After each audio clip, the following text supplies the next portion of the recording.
Hey everybody, my name is Jesse Collins, and I want to tell you all about my show, the Gentleman's Wrestling Podcast, here on the Voices of Wrestling Podcast Network. On the Gentleman's Wrestling Podcast, we do a thorough analysis on the biggest issues and trends within the pro wrestling industry. We talk a lot about pro wrestling media, we talk a lot about fan culture and wrestling's place within general pop culture, and we talk about the broader influences that are shaping the way we discuss and analyze the pro wrestling industry.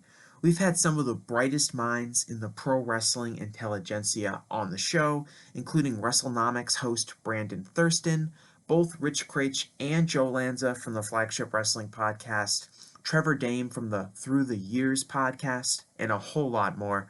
This isn't a show for hot takes. It's not a show recapping the latest episode of television. This is a show focusing on the biggest topics in pro wrestling and doing a deep dive on the real stories behind the surface level analysis you might find elsewhere. The Gentleman's Wrestling Podcast is available wherever you get your podcasts, and we'd really appreciate it if you gave us a try. Thanks. Love Japanese pro wrestling? Want coverage of the entire scene? Men's and women's promotions from New Japan to Stardom, Noah, All Japan, DDT, Marigold, and more? Then Wrestling Omakase is the podcast for you. Hosted by a 23-year Puro watching veteran, that's me, John Carroll, and a rotating cast of co-hosts, we bring you a passionate, knowledgeable look at the wide world of Japanese wrestling. Wrestling Omakase is right here on the Voices of Wrestling Network. Check us out on any podcast app or feed today.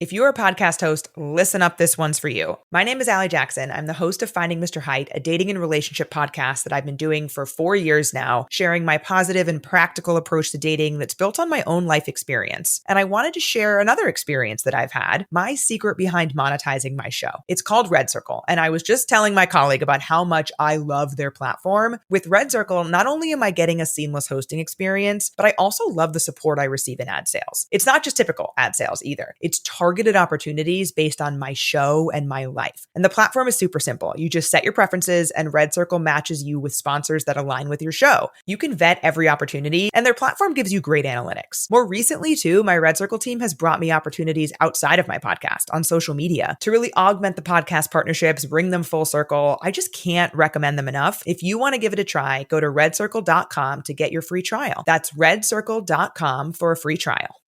This podcast is a member of the Voices of Wrestling Podcasting Network. Visit voicesofwrestling.com to hear the rest of our great podcasts, as well as show reviews, columns, opinions, and updates across the world of wrestling. Thank you so much for supporting WWE and NXT and me. You're so sweet. You are listening to the Flagship Podcast with your hosts, Joe Lanza. Like, wrestling fans deserve nothing. I mean, it's just a terrible group of people.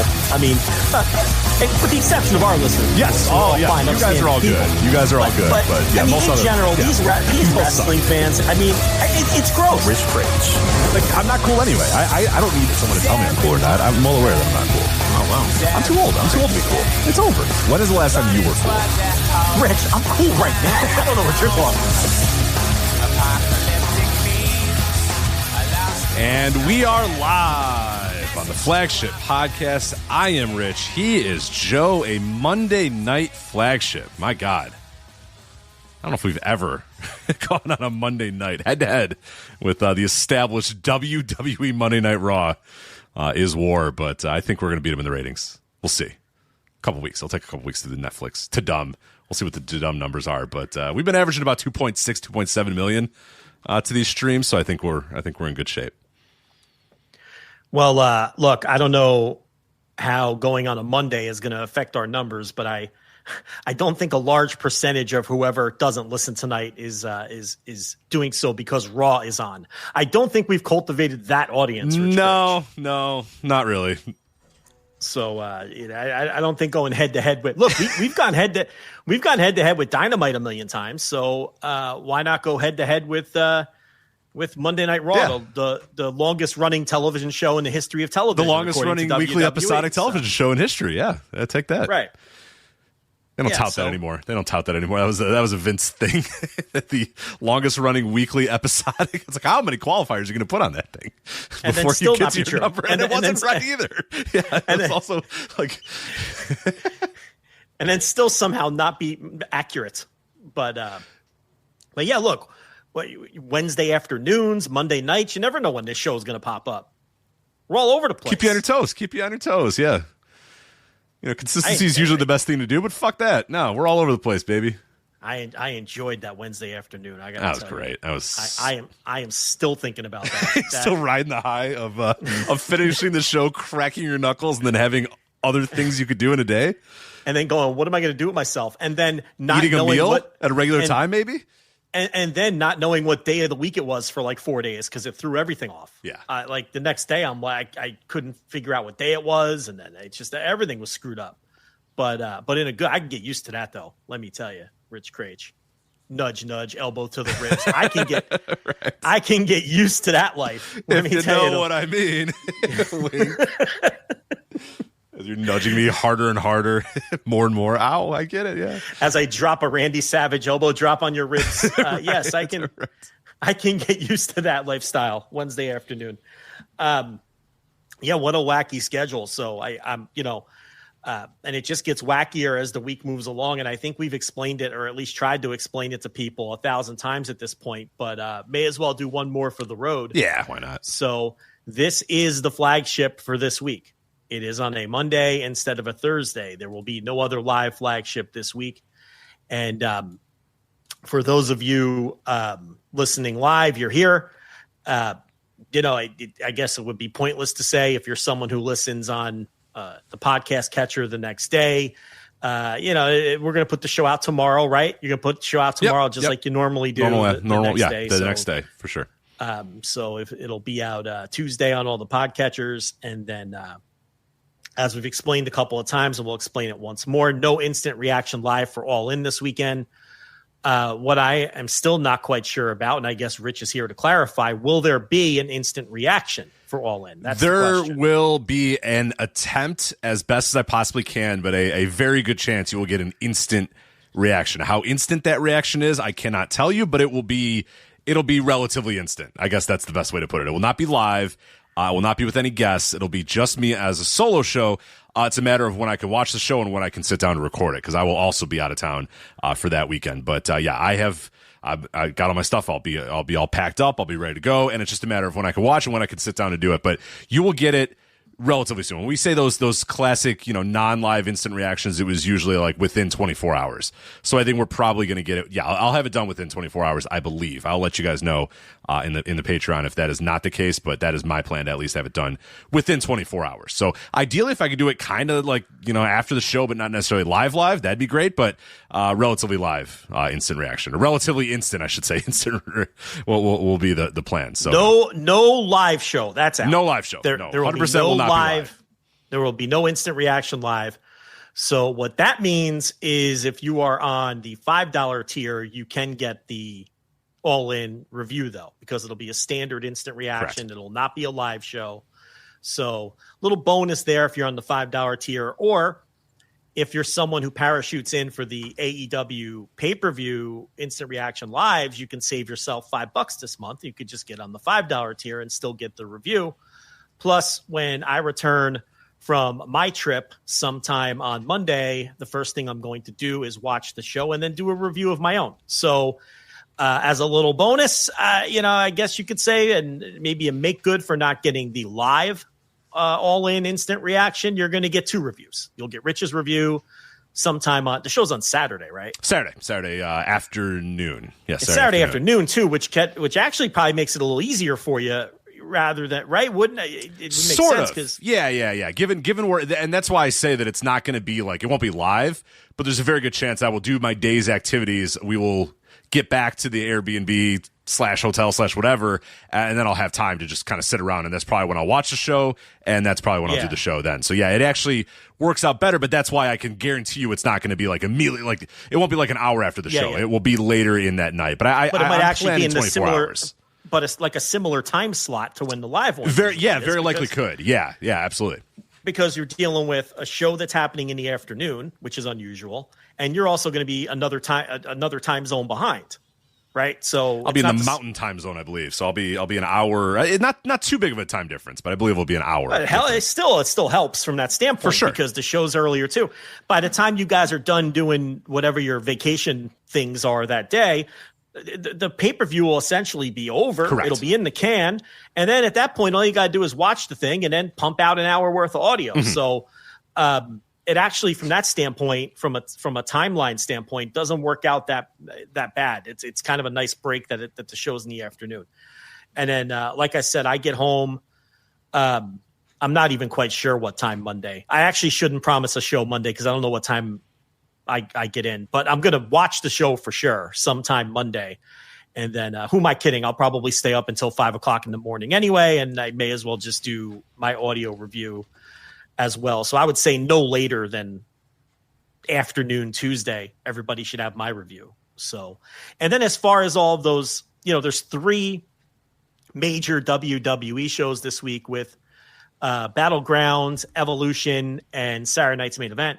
Nothing changes with that because those will just get reviewed on the Flagship next week, and that would have been the case no matter what. So, but no, the reason I'm doing instant reaction for Saturday Night's Main Event. That was my big plot. No, I'm kidding. I'm not doing that. So, it's Goldberg's retirement, Joe. Come on, I can't miss that. Live. Well, listen, next Thursday, be there because we'll break all that down. And in fact, we're going to preview all of that. So it feels like 1,000 shows to preview today. But by design, I think by WWE's design, they're like, you don't say. Well, hold on a second. This wasn't happenstance. Just a coincidence. Gosh darn it! What? They're running a show this weekend too? Nuts! Crap! All right, well, we'll just run our 3 shows this weekend, not for any particular reason or purpose. Yeah, it is.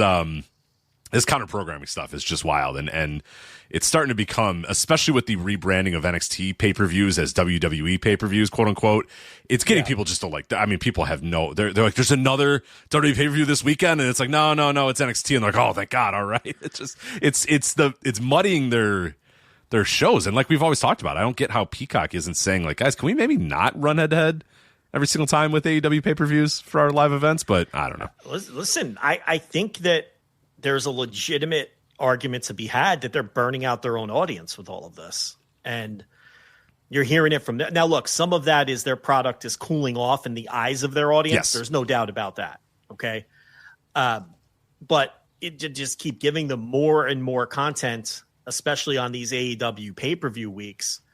And, as we've seen reflected in the ticket sales that we're going to get into, none of these shows feel hot. They have 3 shows this weekend and none of them feel hot and none of them have any buzz. And whatever this strategy is kind of to engulf these AEW shows, which they've been doing from day one, it seems to be having less and less of an effect than it's ever had before. And I mean, they're stacking 3 shows in one weekend. I mean, this Evolution show, compare just the general buzz around it compared to the first Evolution show, which, okay, that was the first one, and it was something that fans were clamoring for a long time, an all-women's pay-per-view. But this one really feels low effort, slapped together, and nothing more than a tool or a vehicle to use against the competition. And I think even their fans see through it to some extent. They do. Yeah, I've seen a lot of feedback from even like hardcore WWE fans, like you're saying, that just feel like if you're going to do this kind of show, you got to put some amount of effort into it. You can't have this be just a thrown together thing. And this is the buzz on this show is if it's not 0, it's negative. I mean, there's nothing. Gun to half these people in our list that are listening right now's head, they could name you one match that's on the show, right? I mean, I barely know. I had to look today and be like, oh, all right, cool. Yeah. I mean, there's no buzz whatsoever for this. No, and now listen, and if you're one of these people who's like, buzz, that's intangible. All right, well, let's look at the ticket sales. Not so great. It's not like, they're filling up a 20,000 seater for this thing either. I mean, the ticket sales for all 3, the ticket sales for Battleground are fucking atrocious. I mean, that's that luckily Great for them, American Bash, I believe, is what you're talking about.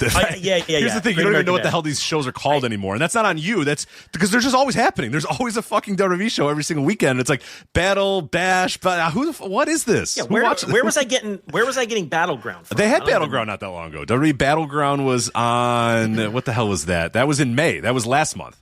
Yeah, Tampa. But they've been uploading all these old Great American Bash shows because the Great American Bash is this month, and I still botched it and called it Battleground. So it's all right. So it's definitely on me. But yeah, the point is, and I guess we can start there and just since we've already brought it up, there's no reason to bring it up again. We could talk about the sluggish ticket sales for all three of those shows in their attempts to sort of counter program AEW's biggest show of the year. While AEW, they've already got over 20,000 tickets out, and I would presume by the time the show rolls around, 5-6 days from now, I mean, now they've got a shot at 25,000 in the building. They're already going to eclipse their biggest gate in their North American history. They're going to eclipse their biggest attendance, right? Because that would have been the first Arthur Ashe.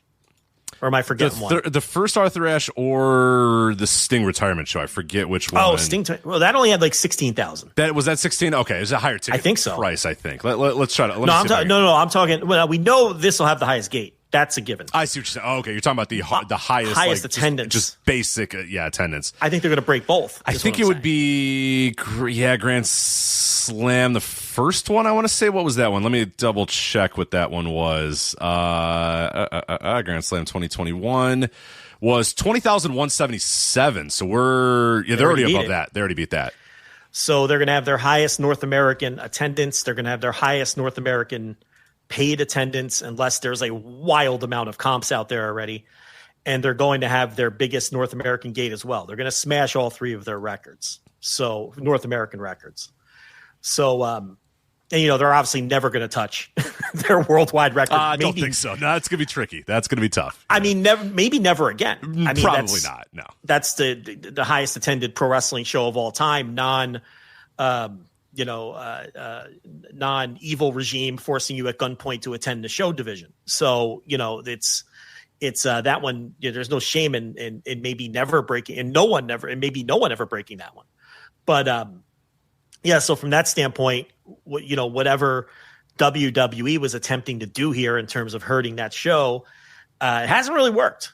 I mean, it's going to be at worst the third most successful show in the history of the company. So. Even if it does mediocre pay-per-view, even if it does an average pay-per-view number with the gate and the attendance, it's right. Which rarely happens with AEW pay-per-view. So you could probably assume that's not going to happen. But yeah, if you want to add that caveat, you can. But there's nothing. And it won't with this. There's nothing. There's nothing in AEW's pay-per-view buying history that says that this show is going to do poorly. And also look at this show. I would very highly doubt that this thing does poorly on pay-per-view either. No, it's going to do a good pay-per-view number at worst, and it might do one of their better pay-per-view numbers that we've seen in a while. But even if it does, by some chance, some average pay-per-view number, it's already the third most successful show in the history of the company, and it's going to have a monster gate and 25,000 plus people in there, at the end of the day. So, meanwhile, WWE running 3 shows and. The NXT show has like 600 tickets out right now. Yeah, that's in center stage on the 12th. So that's head to head with All In. That has 772 is the current setup. Tickets distributed right now as of this was 2 days ago. WrestleTix's estimates 593 tickets out. So still 200 tickets available. So that's on a setup of 772. I mean, there's still. 200 tickets brutal. Away. That's not good. Well, the fact is they wouldn't be running center stage with a setup of 800 tickets if they could draw better. Like, okay, let's just put that out there. Okay, you don't run these buildings on purpose. Well, they could just go in the State Farm Center. They're going to be in the State Farm Center the entire weekend if they thought that NXT could fill at least partially the State Farm Center or the arena, State Farm Arena. They'd be there, and they're not. They're at center stage. NXT is a cold live ticket product, and it has been really since WrestleMania weekend. If you remember that WrestleMania weekend show, which they ran in a basketball arena, and the the main event wasn't Ricky Saints versus Ethan Page, but the show was largely built around Ricky Saints and Ethan Page, but I think it was the opener technically. And then the main event was something with, off the top of my head, Oba Femi, maybe a 3-way for the NXT title or something like that. Yeah, it was a 3-way. I forget. So, it was Oba, Stand and Deliver. I'm trying to think off the top of my head. One of us should just fucking pull it up. I suppose. I should know this, but also I don't fucking care. It was Oba, Javon Evans, and Trick Williams.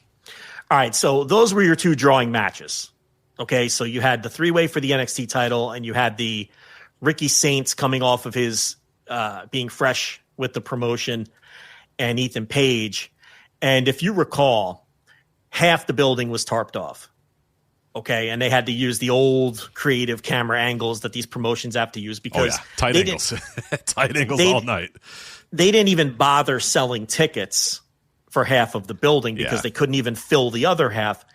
Now, you look back at other WrestleMania weekend NXT shows, and they were filling basketball arenas. Yeah, I went to Barclays in 2019. I mean, you don't even have to go that far back, but I went in 2019 to Barclays Center, and that thing was completely packed for NXT Brooklyn or whatever.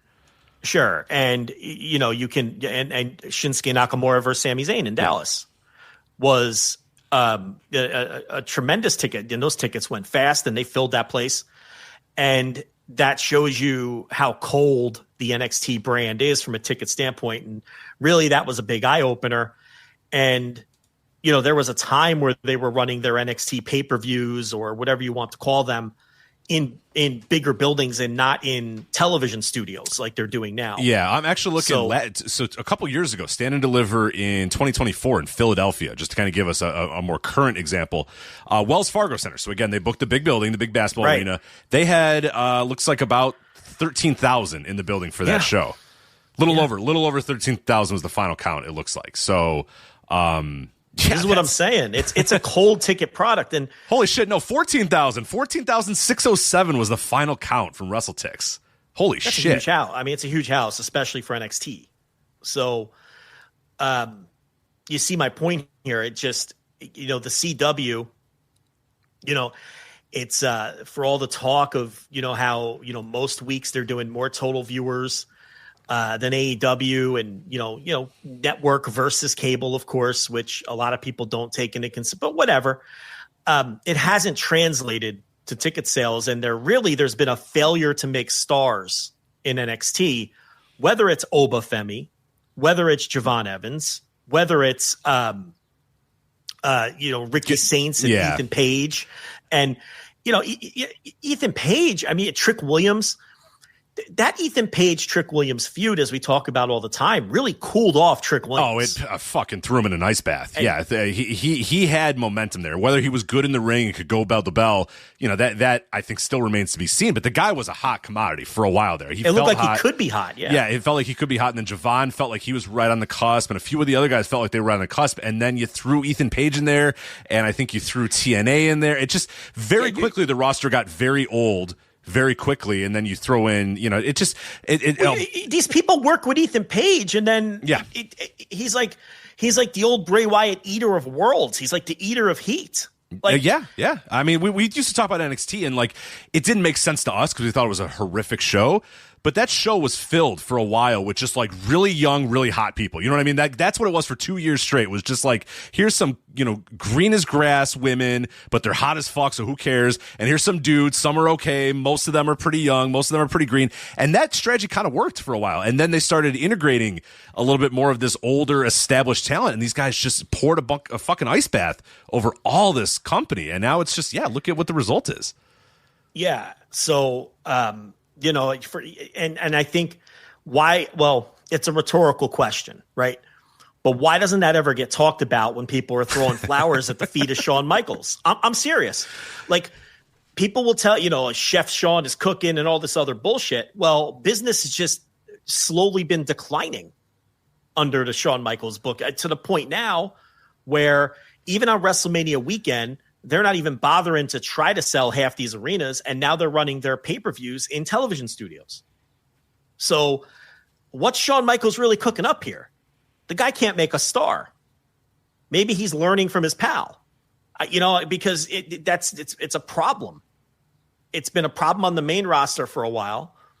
And now it's a problem in NXT because, this is, look, and as we've demonstrated over the years in different eras, NXT has demonstrated the ability to draw ticket buying fans. And now they don't, and to the point where they don't even try because they're running center stage. You know who else runs center stage? MLW. I mean, I'm not trying to be a wise guy. I'm just spitting facts. Yeah.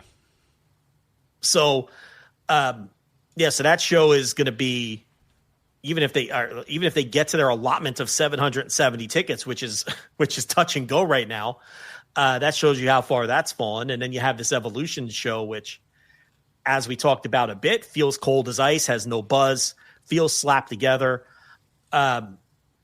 And I think their fans see through it. I think their fans see it as sort of something that they've wanted to follow up for a number of years. And let's remember, the first one wasn't some massive business success. It was not. Yeah, it's kind of been lost to time because it happened, and everyone celebrates that it happened, but it was not a business success in any way. And that's why, guess what?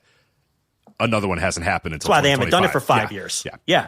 Because that one didn't it didn't bomb like tremendously or anything, but it didn't, it wasn't some massive business, which is why and nothing else tells that tale other than what Rich just said. That's why they haven't done one in the last, what was that, 5-6 years ago? That was, Evolution was was it 2019? Oh, yeah, pre-pandemic for sure. Either 2018 or 2019. I want to say 2018. So it's even further than I thought. Ago. Yeah. Okay. So I think their fans can see that they're kind of dusting this thing off and it, it's running across the street from a Beyonce concert and all this. I mean, it's just, and they moved it. It was supposed to happen a different day, and then they clearly moved it. Like, they initially wanted to have it happen July 5th, and then they decided it was going to happen over this last weekend. And then they decided, let's move it here to counteract and like you said, kind of stack this weekend up against AEW. But it has not worked. I mean, if you look at the setup, just the setup alone, all you need to know is Saturday night's main event is in the very same building. Saturday night's main event, the setup for that show is $12,785 per WrestleTix. The setup for the show is $6,652. So they're setting the building up halfway, and they have sold 4,800 tickets. Right. So this is actually very similar to the WrestleMania weekend show in that they're only setting up half the building, and they're not even going to fill up that half of the building that they're selling. Which, and this is a main roster show. This isn't an NXT show. This is a main roster show, and one that their fans have allegedly been clamoring for a long time. Look, we kind of saw this too when the NWA ran their all women's pay-per-view and then nobody bought it. It just seems like a lot of people call for these all women shows, but then when it's time to put your money where your mouth is, people aren't interested in them. And that's something I can't wrap my head around, because it feels like people are very, what's the word I'm looking for? Feverish for these things and excited for them. And then they don't perform. And I don't know how to analyze that. Corgan ran one and he's never run one again because his flopped too, even at that level. Obviously apples, oranges, WWE and little old NWA, but the same idea applies though. If he would have made money on that show, he would have run. And he actually was very open about the fact that he didn't make money on the show. Yeah. And he took a bath on the show. And Tony Khan was very public about how they didn't make money on the show and that he was the big reason why that show even happened. You know what I mean? They were jockeying. There was all that drama too. Yeah, Tony and Billy were jockeying for, who was responsible for the show, but then also kind of couched it in that, well, it was not successful either way. I think the big thing is it's really easy to talk that game on Twitter and on Blue Sky and to your friends and all that sort of stuff and get back bats and all that sort of stuff. But when the rubber meets the road, a lot of American wrestling fans just don't put their money where their mouth is as far as wanting to see women's wrestling be put on that pedestal. They just don't, they say they do, but then these companies run these shows and then they just never. And now this one is kind of a little bit of a different, because they're not trying. I truly do not believe WWE is trying on any level. They did try the first time. That first show also, we should note that the first Evolution, largely because of Ronda Rousey, but also because women were not allowed on the very first Saudi show. So remember, it was a little bit of a, hey, jingle some keys, look over here, all women's show. Don't look at that, look at this over here. We're going to talk about Saudi a little bit later. So there was a little bit of that too. So has there been an earnest attempt to run one of these shows? I suppose you could call that first one an earnest attempt. I don't know about this one. I don't know if this is an attempt whatsoever, but the NWA, I mean, they've tried, like other companies have tried, and it's just never, all women's shows never seem to get that much, business wise, it just does not seem to see it through in America. It just doesn't happen.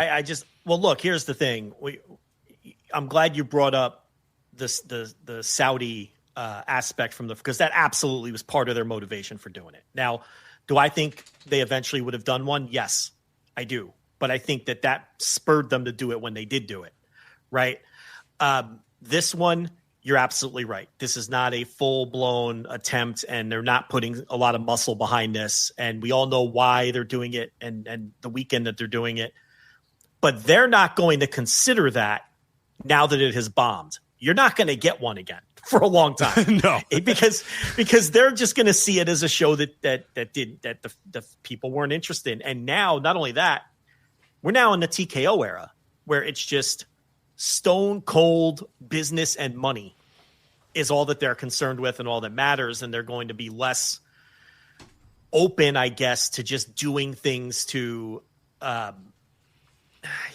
they're not doing anything to appease anybody. They don't give a fuck about goodwill or back pats or anything. They are stone cold capitalists in TKO. Yeah, you know what I mean? They want the bottom line. Nick Khan is going to say, what are we doing? Why are we going to run another show that's going to draw 5,000 fans when instead we can put our resources into a show that's going to draw 12,000 fans? So that, that's the way they're going to look at this, even though, what we're saying is absolutely true. This does not feel like a show that they're putting maximum promotional muscle behind. No. And like you said, they've already moved it once and everything else. But that show is going to be so those two shows are going to be flat out bombs.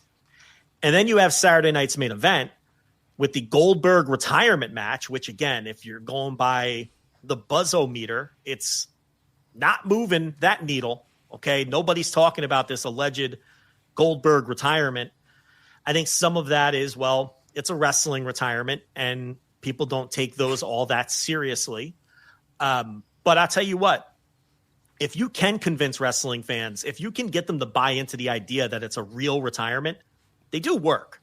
We just saw that with Sting. We just saw it with Muto when he had his 3 retirement shows or whatever it was. But there's not a lot of promotional muscle behind this. And it's like the 9th most important thing that they're pushing at the moment. And I don't think anyone really is buying that this is the end for Bill, even if it is. And here's the other thing. We talk about this all the time. They've turned their fan base over. How much does their fan base care about Goldberg's retirement? Yeah, not much. And the Goldberg thing too, and I wrote an article for Flagship Patreon a couple weeks ago. Like, he is so old and so long ago that it's hard to wrap our head around, because I think a lot of people, like, I grew up in the Goldberg era. You were around for the Goldberg era. I think a lot of people listening to this probably were around for the Goldberg era. But we have to remember 1998. I mean, that is. His heyday is in 1998. Now, obviously, he had a couple blips and bloops here and there, and that's important to an extent. But his heyday was 27 years ago, Joe. 27 years ago. I mean, it's absurd. I always make those comps about, like, Pedro Morales walking out to challenge The Rock on an episode of Raw. Like, nobody would give a fuck on an episode of 1998 Raw is War if Pedro Morales walked down to the ring. They would be laughing at him. They'd say, "What the fuck is this old guy doing?" Yet, they try to present Goldberg as like hey, here's Goldberg. Everybody knows Goldberg, and it's like, yeah, I think some people know Goldberg, but yeah, they've turned over that fan base, and that new fan base, the one that especially, because we always talk about this too, post-pandemic, they have like a brand new, that 2021 era fan base is completely new, to the point where I don't even know if a lot of those people remember Goldberg on his most recent runs, because he did have a couple of decent runs that did well in the box office. And we talked about it at the time, like he had the Survivor Series thing with Brock in 2016, and that did some pretty good business, and he did some, drove some good ratings for a while there too. And then he came back again in like early 2020 and drove a little bit of business, but he hasn't really been around since then. And we're seeing it right here. The proof is in the pudding. They set this thing up for 12,000, tickets, and there's still 10,000, or 10,000 people are in the building. There's still 2,000 tickets out there for people. They didn't snap their fingers and everybody bought tickets as quickly as possible for the Goldberg retirement show. I mean, that just did not happen on any meaningful level. And there's still, plenty of tickets out there. But I think your point is exactly true, that turnover of the fan base is important. And the fact that, again, his heyday was 27 years ago. It's a long ass time ago. They also haven't done anything, now, too. I will the story say that sucks. by the way. It's just, he came out, he growled, and then now that's the match. You know what I mean? They've done nothing since then to kind of get you ready for that match. Yeah, I mean, they're definitely not they haven't put, like I said, it's like the 9th most important thing that they're promoting, right? They haven't put effort into it. But I will say that show's not bombing to the same extent as the other two shows. But I will also counter that point with, I think whether the Bill Goldberg retirement was on this show or not, it would have the same amount of tickets out right now. I don't think that the Goldberg retirement has added any interest to the ticket buying public for the show. It's just people are buying tickets for Saturday night's main event, and the Bill Goldberg retirement happens to be on that show. You see what I'm saying? Like that's how I feel about it. So, and again, it's, there was a time not that long ago where if you ran a Saturday night's main event, I mean, how did those first two do? Didn't they both sell out and sell out pretty quickly? Or am I misremembering? So that's just another example where, they might have some decent business for this thing, and they're going to have over 10,000 people, and they'll probably have 11, 12,000 people when it's all said and done in the building for this. But you could see that the tickets move a little slower now. And it's just, and again, I don't think the Goldberg thing is really adding any interest to it. These are people that just want to go to Saturday night's main event. I think so. Yeah. I think these are and I think that's right on the nail on the head. It's just like, I think it's doing well because it's doing well, and it's the main roster, and it's Seth Rollins, and it's Randy Orton, and Drew McIntyre. It's all those guys. But yeah, I don't know that they thought that Goldberg would be a bit more of a hook, and it appears that he's not that much of a hook. And it's just, the buzz is just very low. I mean, if this is truly Goldberg's quote-unquote retirement, it's just, they've done a poor job of promoting it, and they've done a poor job of making people really want to watch the show or buy tickets to the show. I mean, I and that's not just you and I either. Like, I talk to a lot of, what I would consider pretty casual WWE fans, and a lot of them are just kind of like, whatever, I don't really care. And a lot of them are just overwhelmed by how many Saturday Night's Main Events there's been as well, because there has been a lot. If you're wondering, man, there seems like there's been a lot of these things. There has. I mean, they've really. I mean, this is a big part of the deal with NBCU when SmackDown got taken off of Fox, and NBCU was the one that negotiated with them. I mean, this was the thing that they added in there. Is okay, you got to give us these Saturday Night's Main Event shows, and it's been kind of rapid fire. It feels like they're almost monthly at this point. I think they're not quite monthly, but it's a lot. And if you're trying to watch everything, if you're one of those people that wants to watch everything, it's a lot. They're asking a lot of their fans. And when you're not as hot as you were, that's when you risk burning them out. Right. When you're super hot, they'll eat up everything. And you still have to be careful to a degree. You still don't want to give them too much, even when you're super hot. When you're super hot, you have more leeway to get away with it. But look, they're going to take the money and put the shows on. For the reasons we talked about before, we know how TKO does business. I mean, MMA fans went through this with UFC a half a generation ago, when it's like, oh my God, UFC is running so many shows. This is just what they do. Okay, they're gonna run a ton of shows until the business drastically downturns, and maybe they have to rethink something. Right now, they're just gonna take the money from whoever's gonna give it to them, whether it's NBC or whoever else, and or whatever government wants to give them money, whatever municipalities want to give them money, whatever networks want to give them money. They're going to take the money, they're going to put on the shows. And the other aspect that I forgot when it comes to Goldberg is, setting aside the fan turnover and maybe the new fans who don't know him or don't care about him, a lot of the existing fans who do know him and remember him don't like him. Right. Because he squashed the Fiend, and he's had some bad matches in his last couple of runs. And he's kind of got that Brock Lesnar thing to him, where these fans, they don't like when Brock Lesnar comes around. They don't like when Goldberg comes around, because they like to yeet. They like Jey Uso. They like, Cody Rhodes, and they like the Bloodline, and they like, and Seth freaking Rollins. And they're like, we're done with Bill Goldberg. We're annoyed that he beat the Fiend. Now that Fiend match, as you know, is was great. Unironically, one of my favorite WWE matches of all time. You and I could not put that match over enough. And people think it's ironic. It's unironic. I love that match because it was everything that I like. The no-nonsense, dumb jock pro wrestler looking at this clown show and just squashing him in the center of the ring. It's like the old Indiana Jones thing with the guy with the sword, right? Where the guy's whipping around the sword and Indiana Jones just looks at him, pulls out his gun, and shoots him. Right. That's like one of the greatest movie scenes of all time. You have like this sultan with this sword doing these fancy sword tricks, and then he just takes out the gun and kills him and calmly walks away. That was Goldberg with the Fiend. I love that fucking match. But that match, I think, did a lot of damage to Bill with their core fan base. Oh yeah, we were the last people remaining. I mean, I remember even, we were still active on Twitter at that time, and everybody was just like, "That's bullshit! What a terrible match!" And you and I were like, "Yeah, that rocked. That was great. The Fiend sucks." Goldberg just he gets sandbagged a little bit, so Bill just lifts his ass up. He puts him in the jackhammer. He Fuck you. He absolutely sandbagged him. Right? Fuck you. I can lift you up anyway. You don't have to. You don't have to jump for me. I'll get you up. No problem, pal. Yeah. He wasn't happy about that, and he did sandbag him. If you go back and watch that. Yeah. But, I mean, that's exactly how I would have booked a Bill Goldberg versus The Fiend match. That's exactly how I would have laid it out. If I would have taken over the WWE book, if they would have given me the pencil, I would have had Bill beat him just like that, and then that would have been the write-off. You would have never seen The Fiend again. I would have sent him packing. And I think Vince did, as a matter of fact. It was a while until we saw The Fiend, I think, yeah. But, yeah, I would have wrote him off like that. And I was like, that's the end of him. I like Bill. I've liked nearly all of Bill's returns. I mean, some of the matches have been a little messy. I mean, the guy's got to be 55 years old at this point. He's very old. And that's kind of what I mentioned in my article is it's kind of ridiculous that we're supposed to buy that this guy is like a viable at this point. You know what I mean? He's 58 years old. We're trying to buy that this guy who walks to the ring with a noticeable limp. He's 58 years old. His heyday was 27 years ago. And I thought, and this is kind of what I wrote in my article, and I guess if we preview this match, this will kind of be, if this is our preview for it, this is kind of what I'll say, is it's like, to me, it's completely laughable that in today's wrestling, the idea that this guy could walk out and Gunther could be even scared for a second about this guy, I find ridiculous.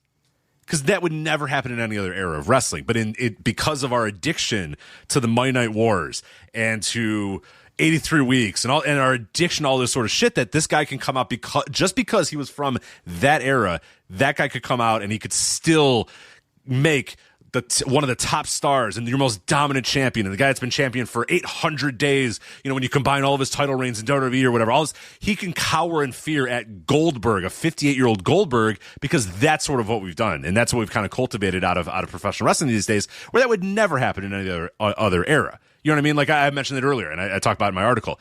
If The Rock was out there cutting a promo in 1998 and Pedro Morales walked down, do you think The Rock is going to cower in fear at Pedro Morales, or is he going to call him an old motherfucker and hit him with a rock bottom and get him out of the ring? Like, that's probably what he's going to do. It'd be ridiculous, and we would never accept it if Pedro Morales walked down there and The Rock cowered in fear and ran away or whatever. Like, we would never, ever accept that. But in today's wrestling, we have accepted that, and that's part of my hang up with this match too, is it's like Gunther should be like, all right, you want some, come fucking get some, brother. If you want some, let's go. But he's not. He's like, oh, it's Goldberg. Oh my God. It's like, come on, man. What are we doing here? It just makes your guy look like a chump. I think because it's Gunther, that the vibes and the energy are off. If it was somebody else, a different kind of heel, I think that the Goldberg dynamic can still work. But I agree, it's a little weird with a guy that you present as the biggest badass on the roster, right? Then that's what does make it a little bit weird. But, we'll see how he looks physically. If this really is his retirement. Did you see him walk down to Raw for that Gunther promo? Not good, I can tell you that. Yeah, but if he really feels like it's his last match, he'll probably get all juiced to the gills and make sure he's very vascular for the match. I'm sure the effort will be there for sure. The effort will definitely be there. We'll see how the body looks and all that. And they'll use a lot of bells and whistles. I mean, he hasn't. Bells and whistles in WWE? Are you sure? Hold on a minute, sir. I mean, the Goldberg matches going back a decade now have all been just painfully short and built around a couple spots, and now he's 10 years older. I mean, so, I'm not expecting anything, but I liked some of the Bill return matches. I think I liked them more than most people did. But the time has been up on that for a while now, I think. And the tickets aren't moving at, to me, an especially different pace than they would have been without it. So we'll see how it works as a television ratings hook. How many people who remember Goldberg from 1998 are seeing promos for this and are going to tune in NBC? I don't think it's going to be going to do an especially I don't think so different either. Rating either. I mean, I think it's going to do whatever number it was going to do with or without this. So I just think it's strange that they're really not putting what feels like a ton of muscle into either one of these shows. You would think that they would both feel like bigger deals than they do, and they just don't. There's a weird sort of sense that like we have to run these shows against AEW to take down AEW, but we're not going to put any sort of effort into these shows either, unless they think Goldberg and Gunther is effort, but they haven't really done. I mean, not to call out a Booker of the Year Paul Levesque, but it's like, is this the best you got? Is this the best counter you have? I mean, if you're going to really counter program, then fucking counter program. Bring your best to the best. Like go with the big guns. But it's like they both. It's like equal parts. They think AEW is beneath them and not competitive to them, and they're not the competition or whatever. But we have to compete with them on this weekend. You know what I mean? Like it's this weird line that they've kind of had to walk this last year or so, where they just are so compelled to counter program AEW, but they also don't want to bring, we don't want to rip up all our booking for the rest of the year to, try to counter program them. And it's like, all right, well, I mean, then you have a weekend where a bunch of shows don't have any fucking buzz and aren't selling any tickets. So, I mean, they're not going to stop. They're going to keep this up. Yeah. So, at this point, I agree with a lot of the theories that it's probably hurting them. Not probably. It's hurting them more than it's helping them kind of snuff out AEW. I mean, there's no doubt about that. But anyway, let's preview All In, and then we could circle back and do quick hitter previews of those three shows. Sure. I guess you want to do it that way instead of spending more time on these three shows. I would love to stop spending time on WWE for right now. We'll get back to them in a bit, but let's preview All In.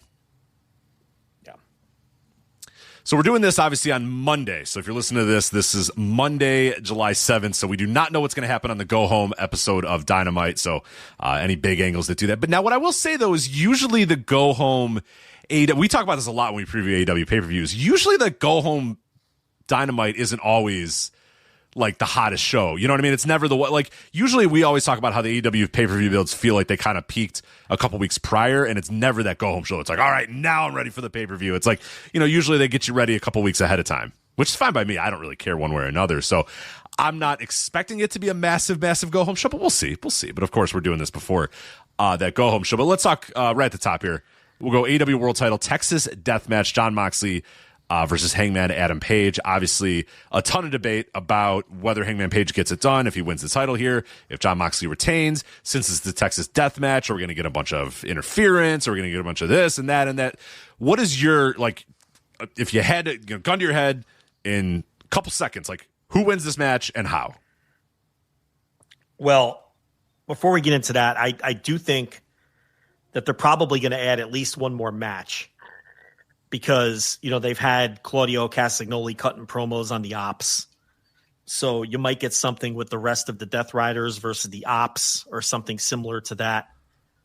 I think I saw a report from Fightful saying that there's going to be one more match added that's going to involve a number of wrestlers. So that would imply either some kind of 6 or 8 man tag or maybe some kind of battle royal, but they already have 2 gauntlet matches on the show. Yeah, it's getting a little long in the tooth. We don't have anything yet for the quote unquote pre-show though, so that's where you can maybe add those a couple. They'll come together late. They always do, but I think there may even be one more main card match because there's only 8. Usually there's 9, and that Fightful report was out there. Plus they kind of have hinted. Now they could always do whatever Claudio was promoting, they could always put that on Dynamite or Collision or something next week. But my feeling is that's probably going to be your 9th match. But since we are doing this on Monday, we've only got the 8 matches we have to work with. We don't know if there's a 9th match, and we don't know any of the pre-show matches yet either. So that's one of the disadvantages. As far as the go home, I think they're going to do some big angles. I think they're going to do some big angles this week because they've kind of cooled off on the Tony Storm Mercedes build a little bit. So I think they have one more big angle in them. They did nothing with Moxley and Page on Collision at all. I don't even think they mentioned it. So, I expect one more big angle with those 2 guys. So, but we'll see. But anyway, as far as Moxley and Hangman goes with the Texas Death, I think the Texas Death makes it a much more attractive match than it was without it because Hangman always delivers with the Texas Death. He has no regard for his own body, and neither does Moxley. So this is going to be one of those matches too, where you're going to have a lot of the pearl clutchers and people complaining about blood and violence, because these guys are they're going to maim each other. And I expect the match to be better because it's a Texas death match. And as far as who's going to win, I mean, I think they would be nuts to have Hangman lose here, especially since it's now a Texas death match, which is his specialty. But I also think the Texas death match gives them a number of outs if you're not going to have him win the title, because now you can have all kinds of chicanery and people running down, and you can tease Darby getting involved and all, the specter of Darby Allin returning is always there. And for the hang stands, Darby is like their worst nightmare, because a lot of people still think that Darby is the natural conclusion to this Jon Moxley Death Rider story. And that would mean that Page isn't winning here. So could they do something where Moxley backdoors his way out of this thing with the belt and we kind of move into Moxley versus Darby? I just think that runs the risk of annoying a lot of people. I think that people think that this is the Hangman Page coronation for what a lot of people also think will be kind of his tentpole title reign in the company. And I think if you don't give that to people, it's a risk. I think it's risky. Of course, if you do choose that path, I have to see how it plays out before I can assess. Of course. But it would take an incredible set of balls from Tony Khan to keep the title on Moxley after this Hangman Page climb to the number one contendership and beating Will Ospreay, and it would take a lot of bravado to do that to the fans and pull the rug out from under him again here. So there better be a real good plan in place, and we'll see. Yeah, in my head, I've been trying to construct ideas and ways that you can not have Page win. Like I think, no doubt, it should be Page. Like I think the easy thing, if you just think of, let's not complicate this thing. Hit that fucking buckshot lariat. They're both bloodied and battered or whatever. Hit that fucking buckshot. Even if you want to have the Death Riders come in, you can have the baby faces vanquish them. You know what I mean? You can have Swerve come out and vanquish them. You can have Ospreay come out and vanquish them. You can have those guys and just hit the fucking buckshot and get the 1, 2, 3. That's what I would do if I was booking. But if you want to, like we said, if you want to kind of get cute with it and you have some bigger ideas, like there's a lot of different ways you can go. You know what I mean? Like you said, you could have Darby come in and get involved in some way. There's also the looming specter of, I don't think Swerve and Hangman are done. By no means do I think they're done. So there's always, some people were asking me, I did a Q&A recently, and somebody asked me about Swerve turning heel, and like if that's a possibility that he could turn heel and turn on Will Ospreay. I think there's also a possibility they could lose that tag match and Swerve comes out in the main event and fucks over Hangman. Kind of a, hey, if I can't have the title, neither can you type of thing. You always said you wanted to prevent me from ever being the champion. Well, I want to prevent you from ever being the champion type of thing. If you really want to ignite the Page Swerve thing yet again and get out of Moxley winning it, that's a scenario that I've kind of played out in my head as well. All that stuff though is like, if I'm just trying to be too cute for it, I just fucking hit the buckshot and hit the 1, 2, 3. You know what I mean? Like I think it's the big show. It's the big event. You got this whole big building. It's a Texas death match. It's his specialty. I just think it's so much easier. I think it'd just be so much easier just to hit the buckshot and get the win. And if you want to tell whatever story you're going to tell, like, you got plenty of time to do that, and you can have somebody fuck over Hangman in a couple months or whatever if you want. But I can't fathom thinking it's a good idea to have Moxley retain over Page, unless, like you said, you have a really good idea. Like a really good idea moving forward. And I don't know that Swerve fucking over Page is to me a really good idea. I don't know. I've been trying to construct ideas and I just keep coming back to, for God's sakes, just get I guess I keep saying 1, 2, 3. It's a Texas death match. Hit the buckshot or do whatever the fuck you're going to do and have him lie in the middle of the ring or whatever. That's, I guess I keep saying 1, 2, 3, but it's Texas death match, of course. But I think, I think one of the only ways that you can get away with Hangman not winning is if Swerve cost him the title, because the militant Hangman fans like Swerve. And they don't mind when things in the company are built around Swerve. They like the Swerve Hangman feud. They see Swerve as kind of an AEW original and all of those things. Swerve is like an acceptable foil to Hangman, whereas when it comes down to like Hangman or Will Ospreay, the fangs come out for Will Ospreay. Yes. right? Because they get protective of Hangman. That's why I'm saying when it comes down to Hangman would work almost. But that's the only one I think that can work. Yes. If Hangman's not going to win, because when it comes down to Hangman or Darby, the Fangs come out for Darby. They get very protective of the Hangman. But when it comes to Swerve is the other guy that they like. So I think that's the only possible out they have if they don't want him to win. I think if Darby's involved in any way, I think that you run the risk of some of a portion of the audience turning on Darby. So it's dangerous from that standpoint. Now, I should also say, this also is the most vocal of the online fans, because in the buildings, it's not quite the same energy. In the buildings, yes, they really like Hangman, and he's arguably the most popular wrestler in the company and all that. But the building energy is a little different than the online energy. The online energy is just Hangman or bust. It's got to be Hangman, or everything's failing, and it can't be right unless it's Hangman. But the in-building energy is a little different. I will say that. Okay? But I still think it's risky, because I think you've set people up to expect that Hangman is going to win the title here. So, if you want to cast some kind of, I don't think it's 100% now, though.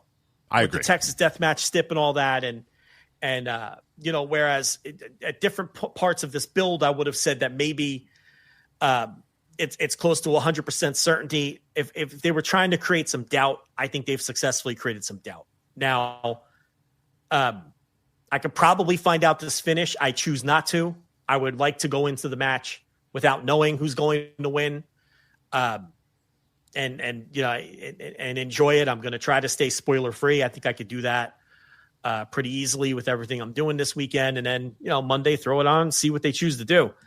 The best thing for us is if Moxley wins, because I think the discourse would be incredible. Yeah, the discourse would be incredible, and that would create the most interest in shows like we do if they go the route of Moxley retaining the title. That's just more interesting via Wheeler Yuta dropkick or some shit like that. You know what I mean? So.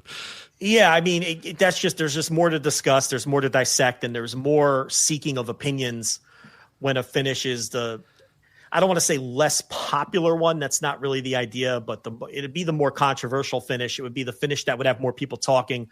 Whereas just the crowning of the Hangman is what people expect, and there'd be less juice around. There'd be less juice around. Right. The best thing for our business ever was when Cody lost to Roman the first time, because it was great. That instant reaction live we did. We did monster business because people were like, "Oh, these guys are going to bury the fuck out of this. I got to go listen to this. I got to go, see what they have to say about it." Or, hey, they're going to laugh at it. Like, collectively we can laugh at it, or collectively we can get mad at it. It causes some sort of reaction. If Hangman wins, I'm going to come on my show and be like, "Yeah, Hangman won. That was cool." You know what I mean? And that's it. It's like, "Yeah, he should have won." So that, yeah, I'm with you. Like, part of me doing what we do, I root for, like, sometimes the most ridiculous possible finish, or the most, chaotic outcome, or the most, discourse, creating outcome, as opposed to just, hey, well, Hangman should win, and then Hangman won. Cool. You know what I mean? Like that. So, if I'm booking the company and I care about AEW's business, like I'm just going to have Hangman win it. But yeah, for what we do, I'd be pretty interested to see how they got to Mox winning that match. But yeah, I don't know. If I was betting, I would bet on Paige, but I do not think it's 100%. I do not think it's 100%. I don't think it's anywhere close to 100%. I'd say probably 70-30. I think Hangman wins, but I don't think it's impossible. To me, it's probably just time for Hangman to win and end this thing. But at the same time, if they have more story that they have laid out and planned, and that story involves Darby being the one to end this thing, they're going to see it through, because Tony typically will see those things through. So it'll just be risky, and I don't want to keep repeating ourselves, but they'll have to find a creative way not to piss off a lot of people in the process of doing that. And we'll see if they can pull it off. Look, I've said from the start, you don't need Moxley Darby to be for the title. Darby has a legitimate gripe with Moxley, and he can come back and attack that guy after he loses the title. He can help cost him the title, whatever. And then that gets Moxley out of the title picture after he loses the belt, because now he's in a 6-month program with Darby Allin. There's no reason they can't do that. And in fact, that would make a lot of sense. And in fact, I think Swerve and Ospreay are going to lose to the Bucks now that they added that stipulation. Oh, that's 100%. I'm almost 100% on that. And then Swerve is going to blame Will for losing and blowing his shot at the title. And that's how they're going to explain in storyline why Swerve isn't going after Hangman in that title. When they added that stipulation, I was like, bam, yeah, of course. These guys are not winning this match because they want to keep they want that year where they can just have, if it's Hangman winning the title, whatever, or if it's Mox winning, they keep Swerve and Ospreay away. You need a way to make people not say, why is Swerve not getting the title? Why is not Ospreay getting the title? Why not getting title shots? Whatever. Yeah, you get those guys off in their own little island then for at least a year until, maybe All In back in Wembley and Ospreay's time is ready to go. But no, if we move on to that match, I 100% agree that those dudes are losing there. The Young Bucks are winning that because there's just so many more directions you can go with Swerve and Ospreay. If that's what you do, you know what I mean? Like I mentioned the one where Swerve can get pissed at Hangman and say, well, fuck, I'm gonna cost you the title. If I can't have the title, you can't have the title either, type of thing. Or like you said, he gets pissed at Ospreay and blames Ospreay, and then you can have them have a little feud for a little bit. He's gonna get pissed at Ospreay, and then they're gonna have a feud for a year. That's what they're gonna do. I mean, if you're an anxious or nervous Hangman fan over this result, I think the stipulation of that match is the strongest confirmation that Hangman's gonna win. That they're going to put Hangman in his own little world, and you don't have to worry about those other guys for a little bit. Well, yeah, they're going to keep him away. It's the easiest way to explain why Swerve isn't because if Hangman wins the title, the first thing that would have to happen in storyline is Swerve would have to go after him in that title. But if he loses this is with this stipulation now, there is a kayfabe reason why Swerve cannot go after Hangman. Correct. And the belt, and it can eat Swerve alive in the process. Right? And he could be mad at Will, and now you have a Swerve Will Ospreay feud that carries you for the next year until Wembley next year, where Ospreay beats whoever for the title. Because that's the move. Next year, Ospreay wins it at All In when they go back to Wembley after taking the year off. But this occupies Swerve and Will for that during that time period. And then Hangman does whatever Hangman's going to do with whoever. The only problem with that is, where does that leave challengers for Hangman? Because you don't have Will Ospreay, you don't have Swerve Strickland, you maybe have a rematch with Mox, but then who else do you have? Then that becomes it would have to be MJF, right? Because who they have continued to plant seeds. Yeah, like every once a month, those two guys confront each other, and they're the two main characters of the promotion. So then you have MJF. It's almost like a monkey's paw for the hang stands because they hate MJF. So you get Hangman with the title back on top, but you get MJF back on top too, because for whatever reason, a lot of the Hangman fans hate MJF. Uh-huh. So it's kind of like you get the double-edged sword there. So, but anyway, that's kind of how I see that playing out now with the Young Bucks for Strickland and Ospreay tag. Yeah, so I think as we move on to that match, I mean, that to me, 100% locked in Swerve and Ospreay losing that. I thought when they added that stipulation, I was like, yeah, of course. That's it's confirmation in two ways. Like you said, it's confirmation that Hangman's probably winning, and it's confirmation that those guys are losing that because there's just so much better story of those guys losing that and then, trying to figure out what to do with them for the rest of the year, which, like you kind of just laid out there perfectly. So, move on to a couple of matches here. Toni Storm and Mercedes Moné for the AEW Women's World Title. Now, this is going to be an interesting one because I think you have Mercedes, who's just obviously has not lost in AEW, has been a buzzsaw, is winning all these titles left and right, and never loses and wins all of her matches. And then you have Toni, who is inarguably the top woman in AEW and has had this title obviously since February, beating Mariah May for it.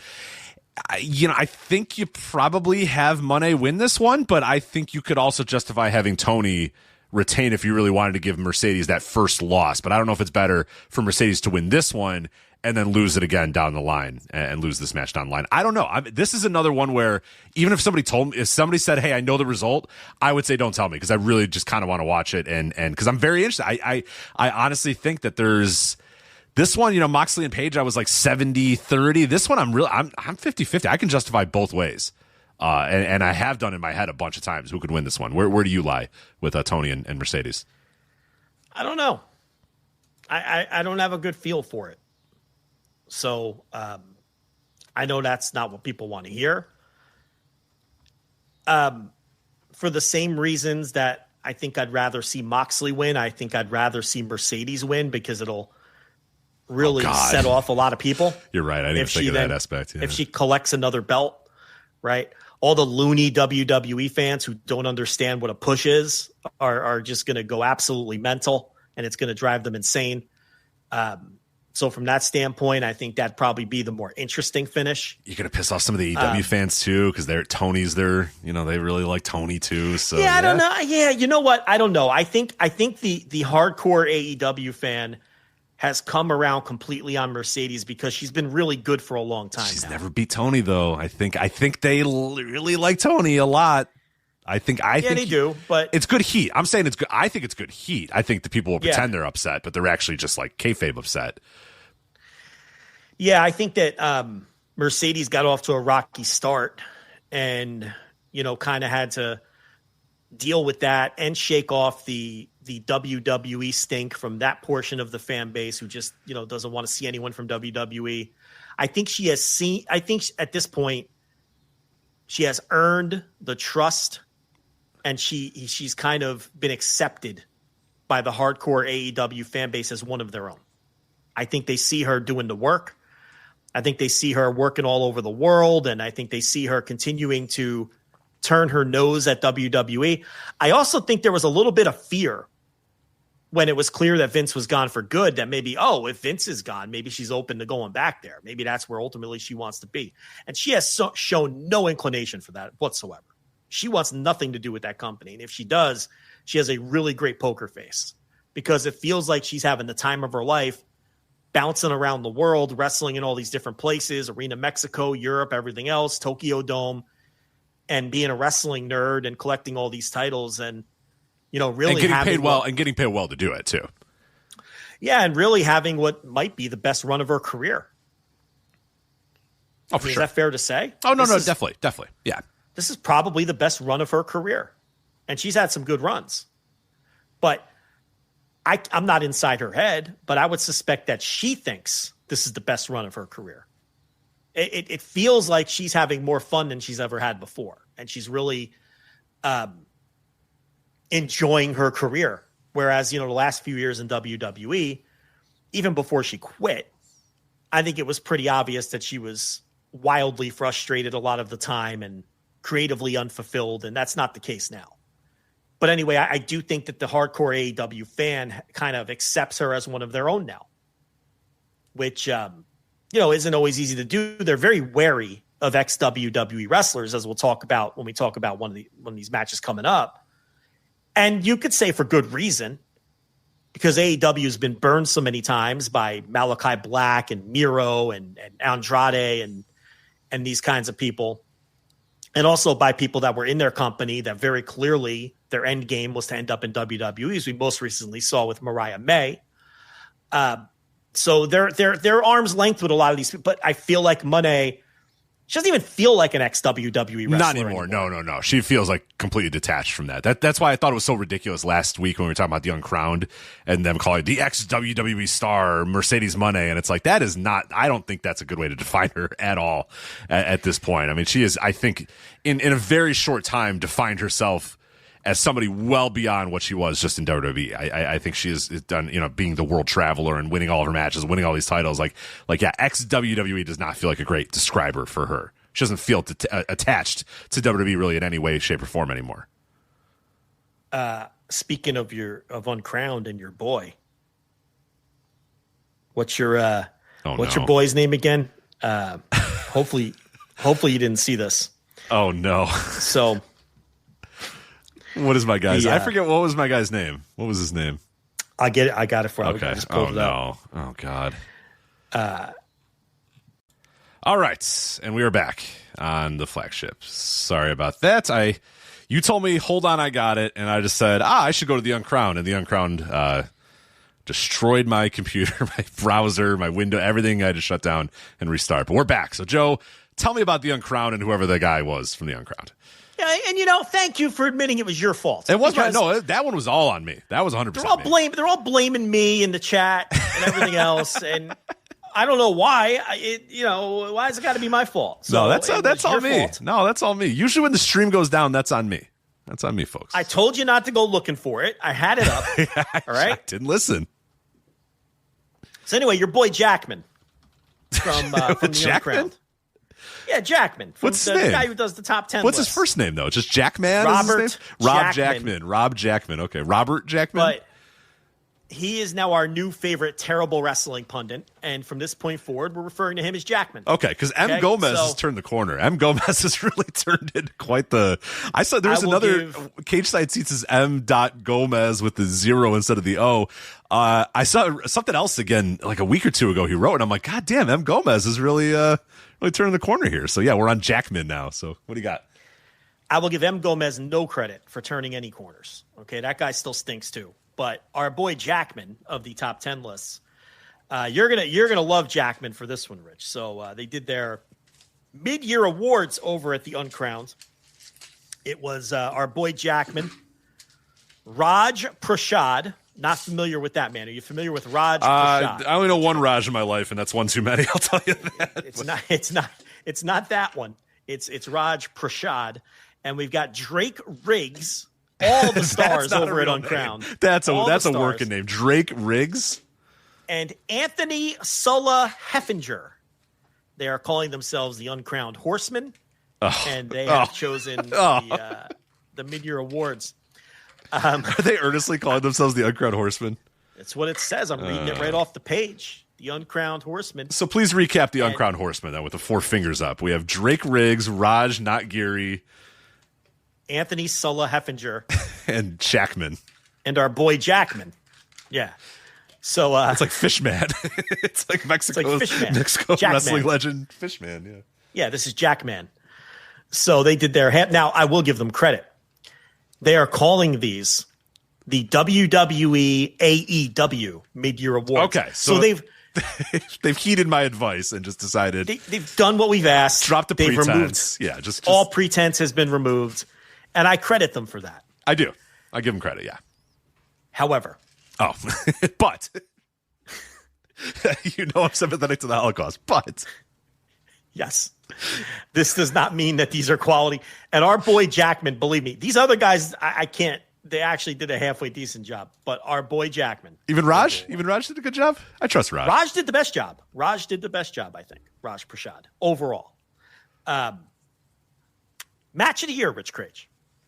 So this is the mid-year of 2025. Match of the year for 2025. I'll give an example. Plenty of choices here. Plenty of choices. Look, I'll give an example of a not so bad that just Drake Riggs. He chose Anarchy in the Arena.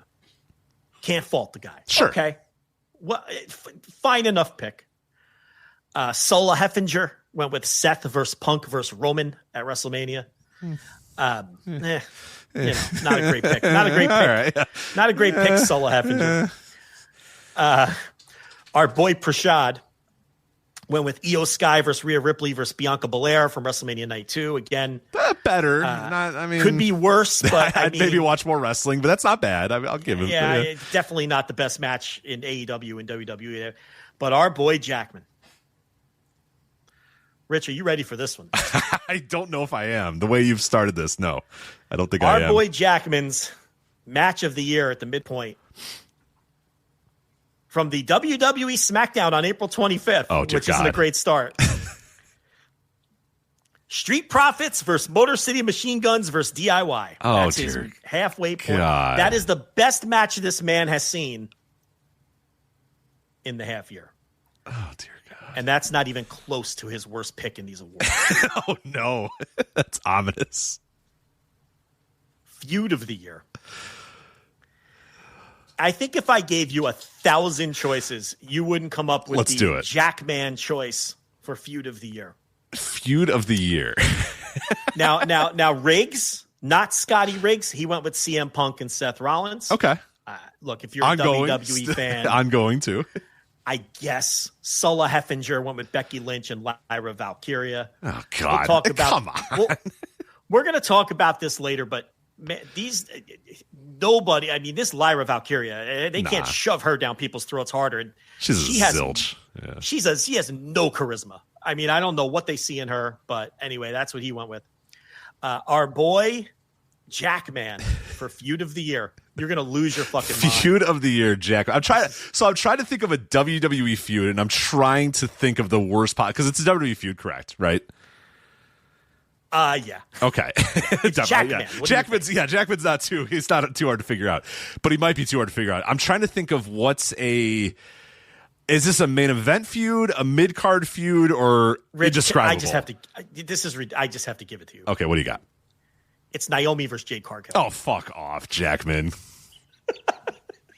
What? Did he think it was feud of like the last week or whatever? Like Naomi and Jade? I have to say, our boy Prashad went with Naomi versus Jade Cargill as well. What the fuck? Listen, they exist in a different universe, Rich. Like, even if you're going to do a woman's pick, would it not be Mariah May and Tony? Like, you're going to pick Naomi and Jade Cargill. All right. So as bad as those two Jackman picks there's worse? No, there's not worse. I promise you there's worse. No. I it's guarantee not worse than Naomi versus Jade getting 2 votes for feud of the year. It's not. It can't be. You know what? I will gamble here. I will bet my half of the Patreon earnings this month that you think that this pick is worse than the first two. What's it in for me? Nothing. You don't have to put anything. That's how confident I am. Just say you agree. And then be honest with your answer. Okay, so I am not putting anything, and my half of the Patreon is not getting put in here. No, you don't have to wager anything. Okay, I just have to be honest with you. My wager is my honesty. Okay. Just be honest. When I tell you his next pick, I will digitally shake it for you. So admit to me that it's worse than the first two. I will digitally shake hands on that. Men's Wrestler of the Year. Sola Heffinger goes with CM Punk. Okay. Sure. Hasn't had a good match, really, but sure. Whatever. It's fine. It's a terrible pick. It's awful, but sure. I assure you that Jackman's is 1,000 times worse. Riggs and Prashad went with Will Ospreay. Okay. Yeah. Good year. Citing they talked about all his great matches and everything. Okay. Jackman. His Wrestler of the Year for the half year, and what is easily his worst pick so far, is Jey Uso.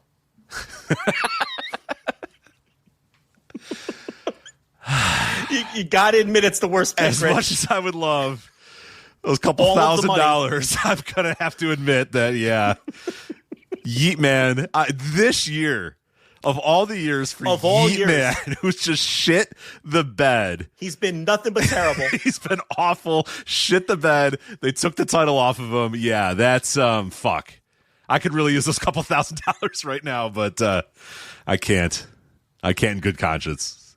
Yeet Man, it's funny that you think he's had a terrible year and gone backwards, because I am now going to read you what Jackman had to say about his pick for Wrestler of the Male Year. Wrestler of the Year, Jey Uso.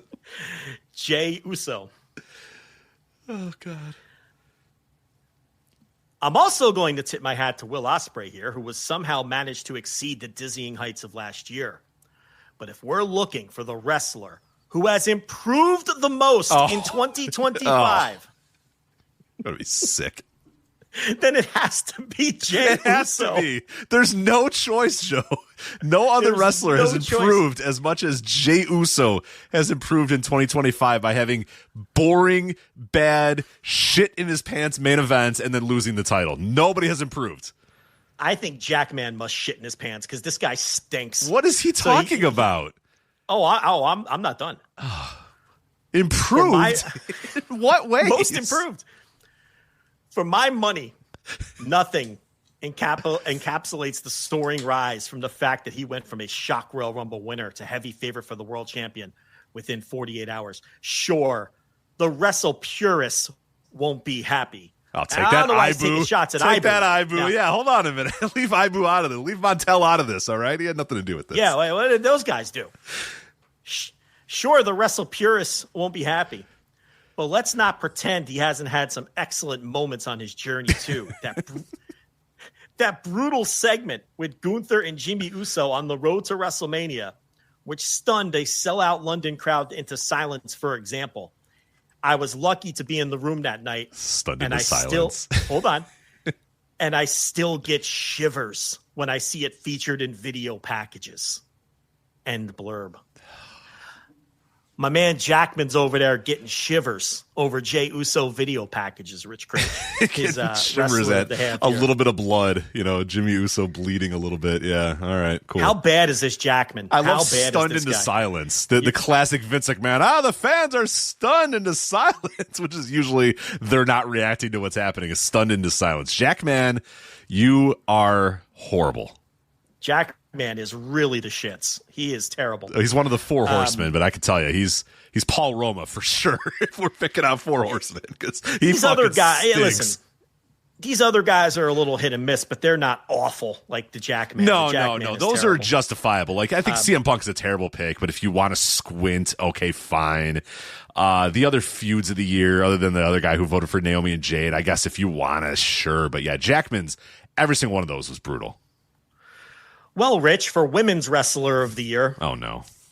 3 of the 4 panelists picked Mercedes Moné. Do you want to guess who was the one who did not? I'm guessing it was Jackman, who's clearly not a fan of her astronomical salary, is probably not the one that picked it. So he's the only one who didn't pick Mercedes. He picked Toni Storm. So okay, there's his token AEW selection. Hold on a minute. Oh, Jesus Christ. So he thinks that Toni Storm is the Women's Wrestler of the Year.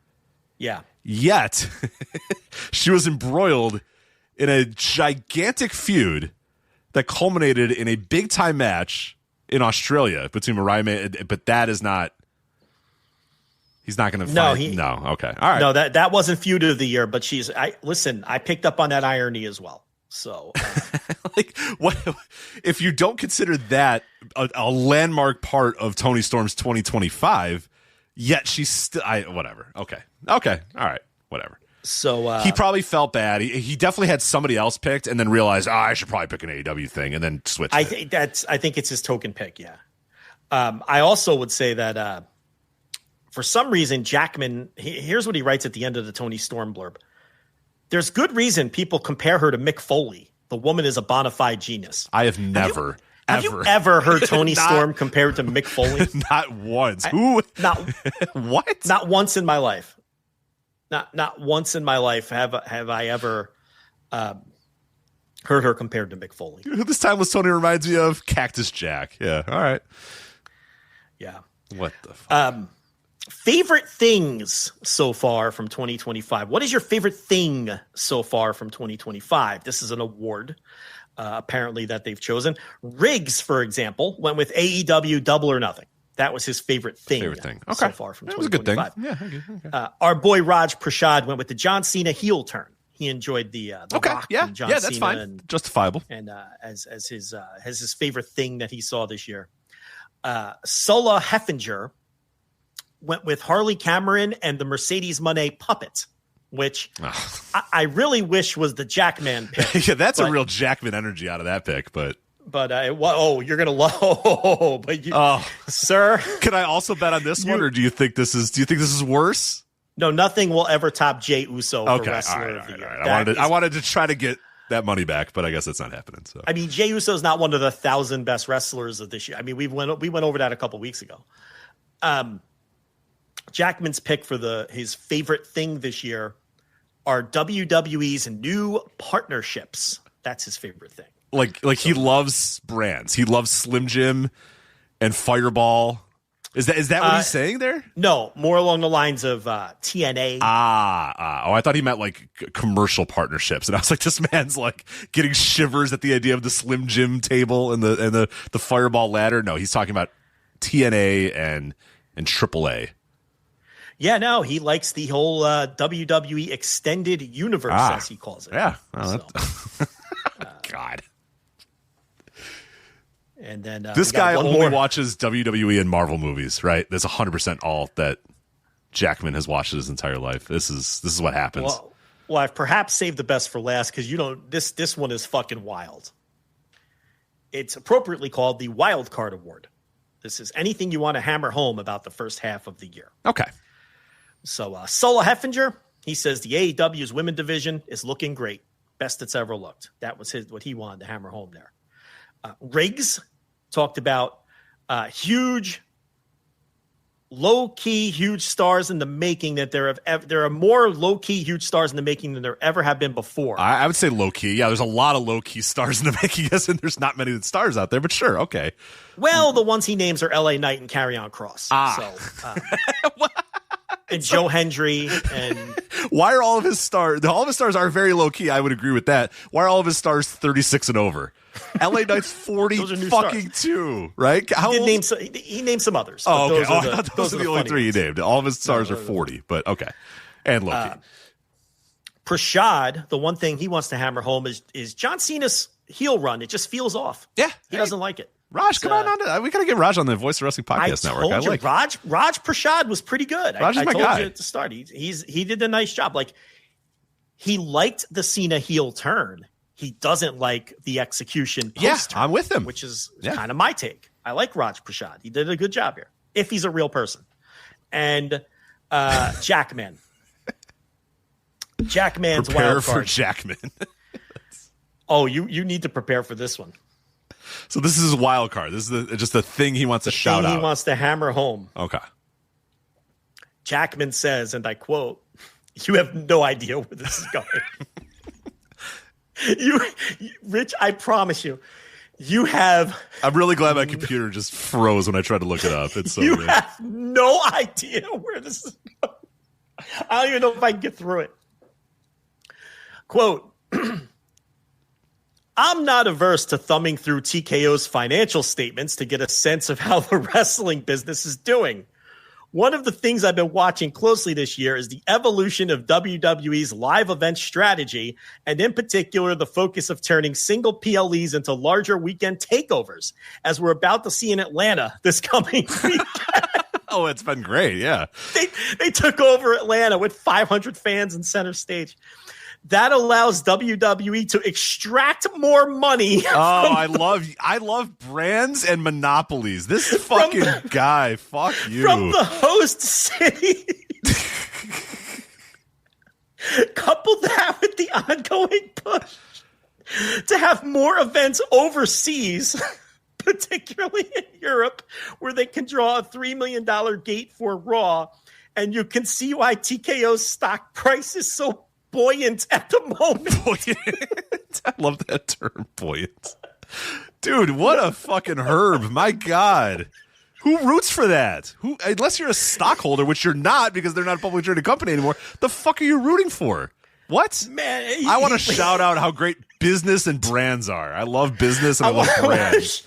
I want to shout out TKO fleecing Atlanta for lots of money. Right. What? I hope my municipality can get fleeced for thousands and thousands of dollars, millions of dollars sometime soon to bring these takeover weekends. Yeah. With the unique strategy of splitting the shows that New Japan was doing in 2012. Oh my God, Jackman. This guy is something else. I got tears in my eyes. You just never know where Jackman's going to go. What a weird shout out. It's the weirdest. He's not That's averse the thing. to thumbing all the wrestling you've watched in 2025, everything you've watched, you've decided the thing I love the most is TKO shareholder value. Yes. Right? Like, he literally said TKO fleecing money out of host cities. I love local municipalities losing millions of dollars to allow WWE to come to their town. All right. The focus on turning single PLEs into larger weekend takeovers that allow WWE to extract more money from the host cities.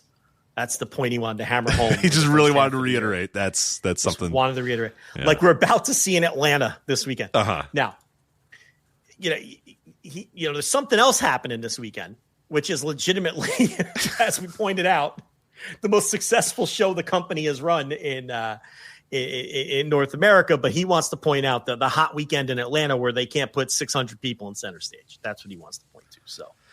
That's your boy Jackman, Rich. That's me, over at the Uncrowned, and he is real. The other guy's real. I don't know. Is Raj Prashad, our boy Raj, who we kind of like here? Riggs, not Scotty Riggs. Sola Heffinger. I don't know. But, the other guy, the Italian guy, sounds made up. I don't think that. And what's the other dude? It was something that Riggs, Roger Riggs, or something Riggs. Like that. That doesn't seem real. What's Riggs here? He's Drake Riggs. Drake Riggs. Anthony Sulla Heffinger. Yeah, that's a fake. That guy's fake. I think Raj is probably real. Are these guys AI? You think the rest of them are AI? Yeah, probably. You'll all be doing it tomorrow. You think they're all AI? I don't know. Okay, we could slither back to the All In review, I guess. Yeah, let's go to Kenny Omega versus Kazuchika Okada. See, this is why we can't do timestamps. Everyone's always like, do timestamps. How would you timestamp that, motherfucker? Figure out how to timestamp that. The beginning sort of an all-in preview, then all of our shit breaks, so we're gone for 5-10 minutes. Then we come back and bury the Uncrowned for 25 minutes, and now we're back to all in. Timestamp that. You're not gonna be able to. It's not gonna. Well, when you have a chance to put over TKO's buoyancy, you have to take buoyant stock price. You have to take it. Buoyant stock price. Oh my God. Kenny Omega. Hey, this has been one of my cool things in 2025. The fact that we're getting fucking Kenny Omega and Okada in a big time pay-per-view in a big time stadium here. Continental title, international title, AEW Unified title match. So is that the official name? AEW Unified title, or is it being called the Continental title? Is it being called the international title? Did they ever say exactly what this title is going to be called afterwards? I think it's the Unified title. So it'll be the official AEW Unified title. All right. I think so. Where do you go with this one? I don't know. I think it's another 50-50. I really do. I don't know that there's not a bad choice with this one, right? Omega gets it, and it's like a crowning achievement for Kenny Omega. He's fully back on his return, all that sort of stuff. But I think, and I would guess that that's going to be the way, just given how how much Kenny got brutalized and beaten down in the build of this match. I would assume that Kenny probably wins, but I think you could just as easily have Okada do this, because I think Okada. There's certain, we always talk about his aura and how it's been so lost in such rapid time in AEW, but that aura becomes even more lost, I think, if he's not holding a title. I think he needs that, he's like one of those guys that looks good carrying around a title in this company, and I think he's going to lose a lot of that if he's just a guy in a robe walking around without this title. So that's where part of me thinks that Kenny would understand that Okada benefits more by having this title, whereas Kenny can still do whatever and be over. And hell, Kenny can even move on and go do world title stuff if he really wants to, or whatever it may be after this for him. But the Hangman would need some challengers, right? Right. We just talked about that. So I suppose Okada could go there too. Somebody could lose up. Yeah. Yeah. Well, I hope the Continental Classic is still for this title. That I don't want to lose. I really like the Continental Classic and everything about it, and the fact that it's for the Continental title. And I'm not in favor of the merger. I'm not one of these people who think that, because I do think both of those belts serve their own purpose, but it's whatever. It's not like merging them grinds my gears either. But I fear. I don't want the Continental Classic to just be another tournament for a title shot. We have enough of those in wrestling. And I think that the Continental Classic being for the Continental title and its own thing makes it feel unique in a wrestling environment where we have 1,000 tournaments that just get you a title shot. And I would hate to see it just become another one of those. So hopefully the Continental Classic is for this unified title. Mm-hmm. As opposed to, another G1 New Japan Cup, just all these tournaments that, that just earn you a title shot. It would be a shame to throw that away. I agree. I like that aspect of it too, and that's kind of why I asked if they were, because my initial idea was that you fold this international title into the Continental title, and you say, okay, we don't need this international title anymore. We'll just fold that in. But I think the Continental title should remain. And that's kind of what I thought they were doing, but now that they've officially declared this AEW Unified title, I'm a little worried now about what that Continental Classic does result in. If the Unified title is still defended in the Continental Classic, and if the Continental Classic is still built around the Unified title, then you're getting what you want anyway. Yeah, and that's fine by me. I just hope. Yeah, I just thought maybe by not keeping the Continental, but I see why you would not want to keep the Continental title name if you're doing a title unification match. I get the idea of calling it a new thing, but yeah, I would agree with you that I would definitely try to ensure that the Continental Classic still is for this title, because I think that's really fucking cool that the champion puts that thing on the line, says, here we go. I'm going to put this title on this little pedestal, like literally and figuratively, and now we're going to fight for this title over the course of a month or two. Versus, the last thing I want is a briefcase. You know what I mean? A contract. He's got a title contract. Like, none of that stuff. I'm so tired of that stuff. Yeah. I'm just tired of it, and that's what made the Continental Classic stand out and made it different from all these other tournaments. And I hope that continues on with the unified title. I don't really care who wins the match. Are they going to go out there and try to top their other 4 matches, or are they going to do a more story-based match around Kenny Omega's diverticulitis? I don't know. Based on the angle they did where he was spitting up his guts and everything, that would tell you that maybe they're going to try something a little different this time. But, I expect it to be, very good at minimum. It's Kenny Omega and Kazuchika Okada. I mean, what the fuck? But, we'll see if there's heavy Don Callis involvement and all those things. I don't know. But I think Okada will try hard. He knows when to put the working shoes on. We all know that they're not on all the time, but he knows when to put them on. And they keep planting seeds for Okada and Takeshita. And, I think Takeshita is in line for a big year on a lot of different fronts. I've been hearing a lot of different things about Takeshita. So those of you waiting around for a big Takeshita push, I think you're going to be pleased with the rest of the year. Again, on multiple fronts. And I think that there will be an Okada Takeshita match for some very large stakes at some point. And that's not something I was told. That's just something I'm predicting.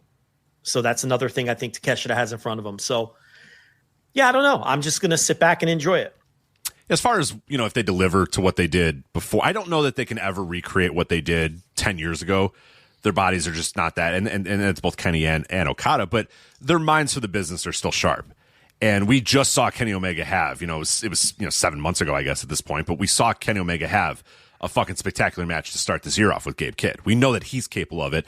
And we know Okada is capable of, because just a couple of weeks before that, or a couple of days before that match that Kenny had with Gabe Kidd, Okada had tremendous matches. They were against Will Ospreay or whatever. But yeah, sure, it's against Will Ospreay, but it's against Kenny Omega right now. So it's like, you know what I mean? Like this idea that people are not believing that Okada can step up to this level anymore. He can. We saw it literally last year. We saw it in December of last year that he can step up and still be phenomenal when he wants to. When he wants to put those working boots on, and when he's in there with the right opponent, and when he's motivated, he can do it. And Kenny, Kenny's mind for the business is so sharp that, I have zero doubt in my mind. Like, now, is it going to be it's not going to be a recreation of the matches they had 10 years ago, and I don't want it to be. I want this to be an evolved, Kenny Omega versus Okada match, but I have no doubt about it that when you put these two guys in the ring with the history they have and the minds that these guys have for the business and all that, it's going to be good. I would be stunned if it's not a great match on some level whatsoever. But yeah, both these guys, they've just been too good too recently for me to think that this is going to be anything less than great. AEW TNT title match, Adam Cole versus Kyle Fletcher, now official. Adam Cole defending the title against Kyle Fletcher, and this is a result that I think I need it to be 100%. I need Kyle Fletcher to win this title. I think that'd be a ridiculous decision to not have Kyle Fletcher win this match at this time and win that title. He's ready for it. He needs it. Yeah, anyone who thinks Adam Cole should win this match needs their head examined. Right. I mean, why would you want that? To serve what purpose? Fletcher has to win. Has to. Yeah, the only way that Fletcher doesn't win is Don Callis turns on it. You know what I mean? Like the whole Callis family turns on him type of thing is the only way I would justify it. But we're way, way, way too soon for that, and that's not AEW style in the way they've booked. So yeah, I think Fletcher wins this one pretty definitively and can sort of, put his stamp on that title. And I think that's going to be a really, really good title reign for Kyle Fletcher as well. Really establish him as we know he's not the next guy up, but he's in the line or whatever. But it's not going to be long before he's the a guy, like a tippy top guy that's in your main events and going for your world title. But yeah, this is a good thing to kind of keep him away, because you do need to, if he's going to continue to be dominant and continue to beat people and continue to win, like you do need to kind of put him in something else to do the thing that we always talk about where you avoid hey, why is that guy not getting a world title shot? And I think having him be the TNT champion is perfect for that. He goes in, he takes all comers, he loses to somebody, then he wins up eventually, if and when you do that a year from now or whatever, wins up, and then he loses that TNT title, and then it's on to world title stuff and on to big picture stuff for him. Yeah, I think that they keep having Daniel Garcia kind of in the Callis family orbit. And if you wanted to be conspiratorial, you could say that maybe Daniel Garcia joins the Callis family and costs Fletcher the match, and then they kick Fletcher out of the Don Callis family. And that would work. It would give Garcia more of a direction because he doesn't have any direction right now. And it would kick off Kyle Fletcher's babyface run. The problem is, I think it's way too soon for that. And also why? Like the thing is with Callis and all of his turns, there's been a justification, there's been a why. This one would really just be like, I wanted the next guy up. You're not the next guy anymore. And it's like Kyle Fletcher is still the next guy. You know what I'm saying? Like the whole idea was he kicked Kenny Omega out for Will Ospreay, and that made sense. Kenny's old news. Will's the next guy up. Then he kicks Will out to let Kyle Fletcher come up because Kyle's the next guy up. Danny Garcia's not the next guy up after Fletcher. You know what I mean? It's one of those ones that would be... Well, Fletcher hasn't played out yet. Right. He's still on the come up. Like it's too... That's why I'm saying it's too soon to do that kind of... Like if this were 2 years in, I could say, all right, maybe that's the angle here. But it's just too soon for Fletcher is just kind of finding his footing as a heel and all that. He hasn't really done much yet. He needs some time to marinate. And I've actually seen people call for the Fletcher turn and push already. Nah, it's too soon. Just have some patience. Enjoy, what they're doing with them now. What's the rush? The timing doesn't feel right for that at all. But I do think that, yes, he should win this title from Adam Cole. And then, Adam Cole seems like a nice guy, but I really just don't have much use for this guy at all. No, I don't know what purpose he serves anymore, and he probably has to go back heel at some point. I think he's best served as a heel. He just feels like a relic from a different era. It's like at this point, I would let his thing run out and just say we're good. Where's the path for this guy to move up? There's so many roadblocks for him. He's not ever going to be a top guy, and. Yeah, I think he is a perfect example of if this was another era, he would just be moving on to the next town. He'd be in the next territory by now. It's just he's like an awkward fit. So, I don't know. I think we all want Fletcher to win this. Yeah, absolutely. I'll move on to the title match. Now a three-way. The Hurt Syndicate, Bobby Lashley and Shelton Benjamin versus Jet Speed versus the Patriarchy, Christian Cage and Nick Wayne. Added to that match. So a lot of speculation that the fact that you make this a three-way match is you want Jet Speed to win these titles, but you might not want the Hurt Syndicate to take the loss. So Kevin Knight can pin Nick Wayne or whatever to win the titles, and the Hurt Syndicate lose those titles, which a lot of people want them to do to get the titles off of them, but they don't take the pinfall. They don't take the 1, 2, 3, or Christian pins, whatever it may be. But what is your thought on this match now becoming a three-way, kind of thrown together over the last couple weeks, or last week, I should say, really? It was kind of Collision and Dynamite put this thing together. But yeah, what are your thoughts on this match and as far as some of the feedback on the Hurt Syndicate that has been kind of prevalent on online discourse over the last week about where they are in AEW and their stands and Yeah, I mean, none of this is any secret. We've all heard the same things, and there's a lot of talk and conjecture that these guys don't want to do jobs, and the rubber's going to meet the road here because it sure looks like by setting up a three-way, this is a way for them to avoid doing a job while still getting the titles off of them. Right. To me, that's the most probable scenario that this match is. Yeah. Well, why else would it be a three-way? And we've all heard the same things. I mean, we heard it from all the way back when Lashley came into the company. He beat Swerve. Swerve never gets the win back. It started right then. That, Lashley doesn't want to lose to Swerve, right? Now, look, I just heard something today, a few hours before this show, that it's actually MVP pulling the strings and getting in their ears and lobbying for them to constantly look strong, and that it has derailed some booking plans that Tony Khan had for the Toronto show because these guys, don't want to do business. That was something I heard today. And again, I can't confirm any of that, but these are all the kinds of things that people have been hearing since these guys have come in, right? I don't know whether it's true or not. It very well could be true. We're going to find out on Saturday because I think if they lose these titles without being involved in the fall, then yes, it's pretty obvious what's going on here, and it confirms everything that's been talked about. I don't even want to say whispered. That's been talked about openly since these guys have come in and have gotten their push. I mean, it's not impossible that Tony is just protecting them because he wants to protect. Well, Bobby Lashley, the thing about it is Benjamin does jobs. Right. I mean, he just lost on Saturday. He has a losing record as a singles wrestler, I think, in the company. So that doesn't hold up the scrutiny because he loses all the time. And the tag team doesn't lose, but they're the champions and they're getting pushed. That kind of makes more sense, right? Lashley hasn't lost. And he beat one of the biggest stars in the company, and that was kind of that. They never even went back to it. So I could see why people think there's smoke to that fire. And look, this is the bottom line. They lose these titles without losing, then there's obviously something to it. Now, if Shelton Benjamin takes the pin, people will still say there's something to it in terms of protecting Lashley. If that's the case, I wouldn't be all that worked up about it if Benjamin takes the pin, because I don't think protecting Lashley is the worst thing, right? If Swerve ends up with the world title at some point, you have a built-in challenger because he beat Swerve. You got a story right there. If Hangman needs challengers and these guys are freed up of the tag titles, you've got Bobby Lashley, who's never lost, right there.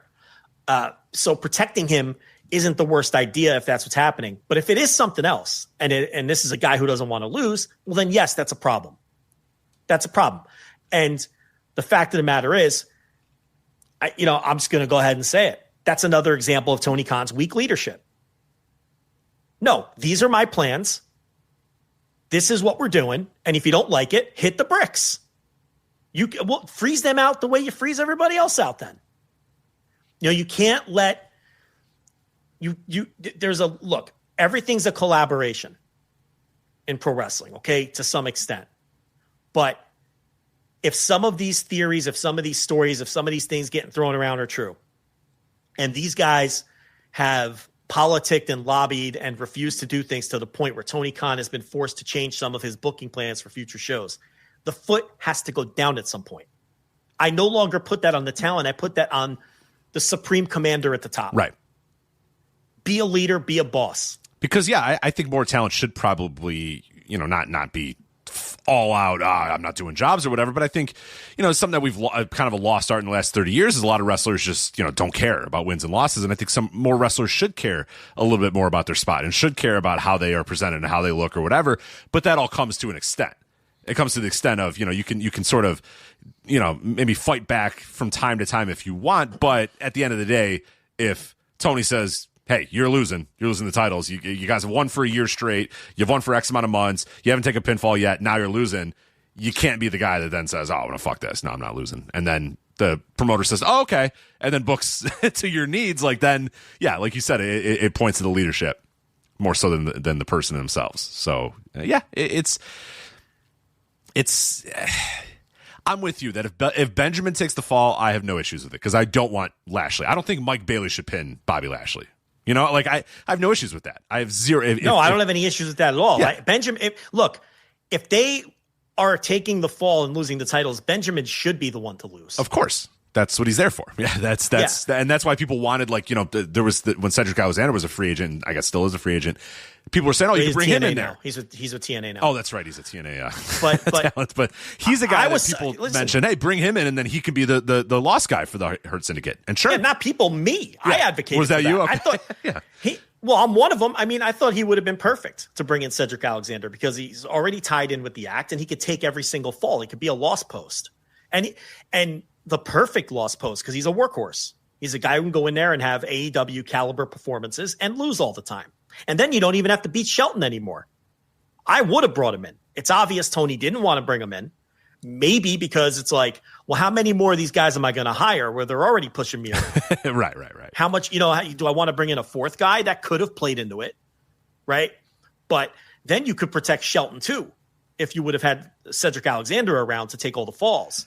But yeah, look, look, could I see that this is what's happening? Absolutely. It wouldn't shock me at all if these guys are being difficult. Okay. Wouldn't shock me at all.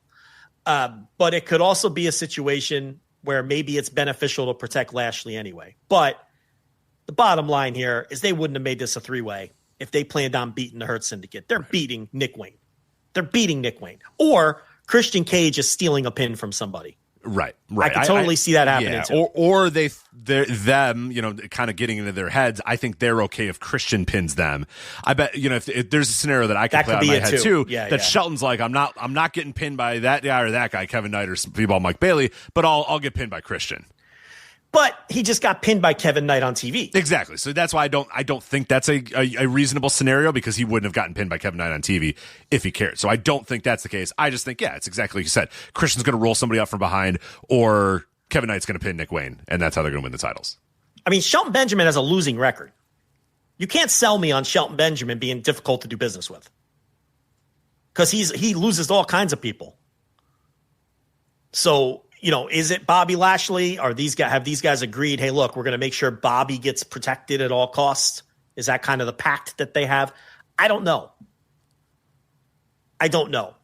But at some point, the foot has to go down and just get the titles off these guys and, send them home. If you've got plans for Lashley that he won't execute, you sent Miro home. Right? You've sent other people home before and let them ride out the contract. Why can't you do it with this guy? Yeah. So we'll see. It's going to become patently obvious at the pay-per-view what the scenario is. It's going to become more obvious at least. But it's getting a little ugly from the standpoint of fans are convinced that that's what's going on here. And once the fans catch on to something like this, you're setting yourself up for it to get uglier and uglier. So there's a lot of people who think MVP is eating people up on TV all the time. And I don't agree with that at all. That was a big debate in our Discord earlier today. I've seen that in other places where people think that MVP is just too aggressive in his promos towards the baby faces, and he's too harsh in putting the baby faces down. Now, we got to toughen up. I mean, it's pro wrestling. Heel managers are going to cut heel promos. I mean, what are we doing here? And look, sometimes in pro wrestling, it's a dog-eat-dog world, and guys are trying to eat each other up. I don't know who needs to hear that, but that's how it works sometimes in pro wrestling. And if the guy ate up Big Bill in some promo 2 months ago, which everyone seems to be complaining about, I don't even remember that. So it made no impression on me. I have no problem with MVP's promos. I don't think he eats people up. I think he just goes out there and he's a heel manager. And he does what a heel manager does. Go listen to Jim Cornette or Bobby Heenan promos, and they drew more money than any managers ever. And they just totally ripped apart the baby faces. And I don't even think MVP does that necessarily. Yeah, I was going to say, I disagree that he does that. I think he actually does a good job of something that I tend to complain a little bit about in today's wrestling, is that a lot of, going back and watching, these old territory tapes in 1983, most of the managers and most of the wrestlers will always kind of put over their opponent while also saying, yeah, he's a really great champion, but I'm the best champion, or I'm better than that guy. And I think MVP does that a lot of times, especially when he's on commentary. You'll hear him say, yeah, he's a good competitor, but man, my guys are just better. My guys are just stronger. My guys are smarter. I'm a better manager than that guy. It's stuff like that where you're not necessarily saying that guy sucks and that guy's a chump and that guy is stupid, but more that, hey, he's a good competitor, but he's not as good as we are. And I think that's a good He says balance. That kind of stuff a lot. Right. So that's why I categorically disagree that he's doing the stuff where he eats people alive.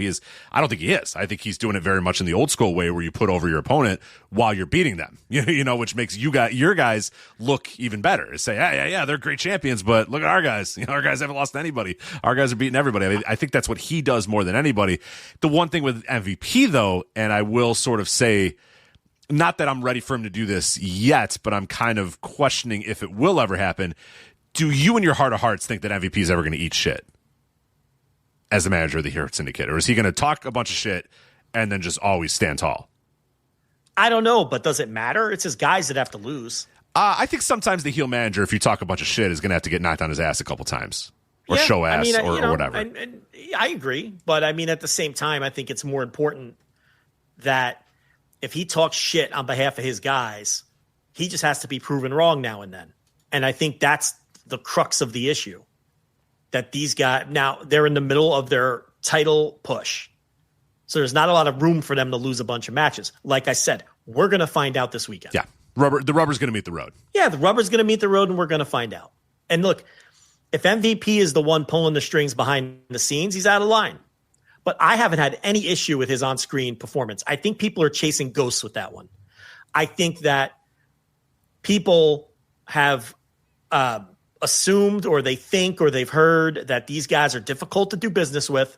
We've all heard all the same stories, right?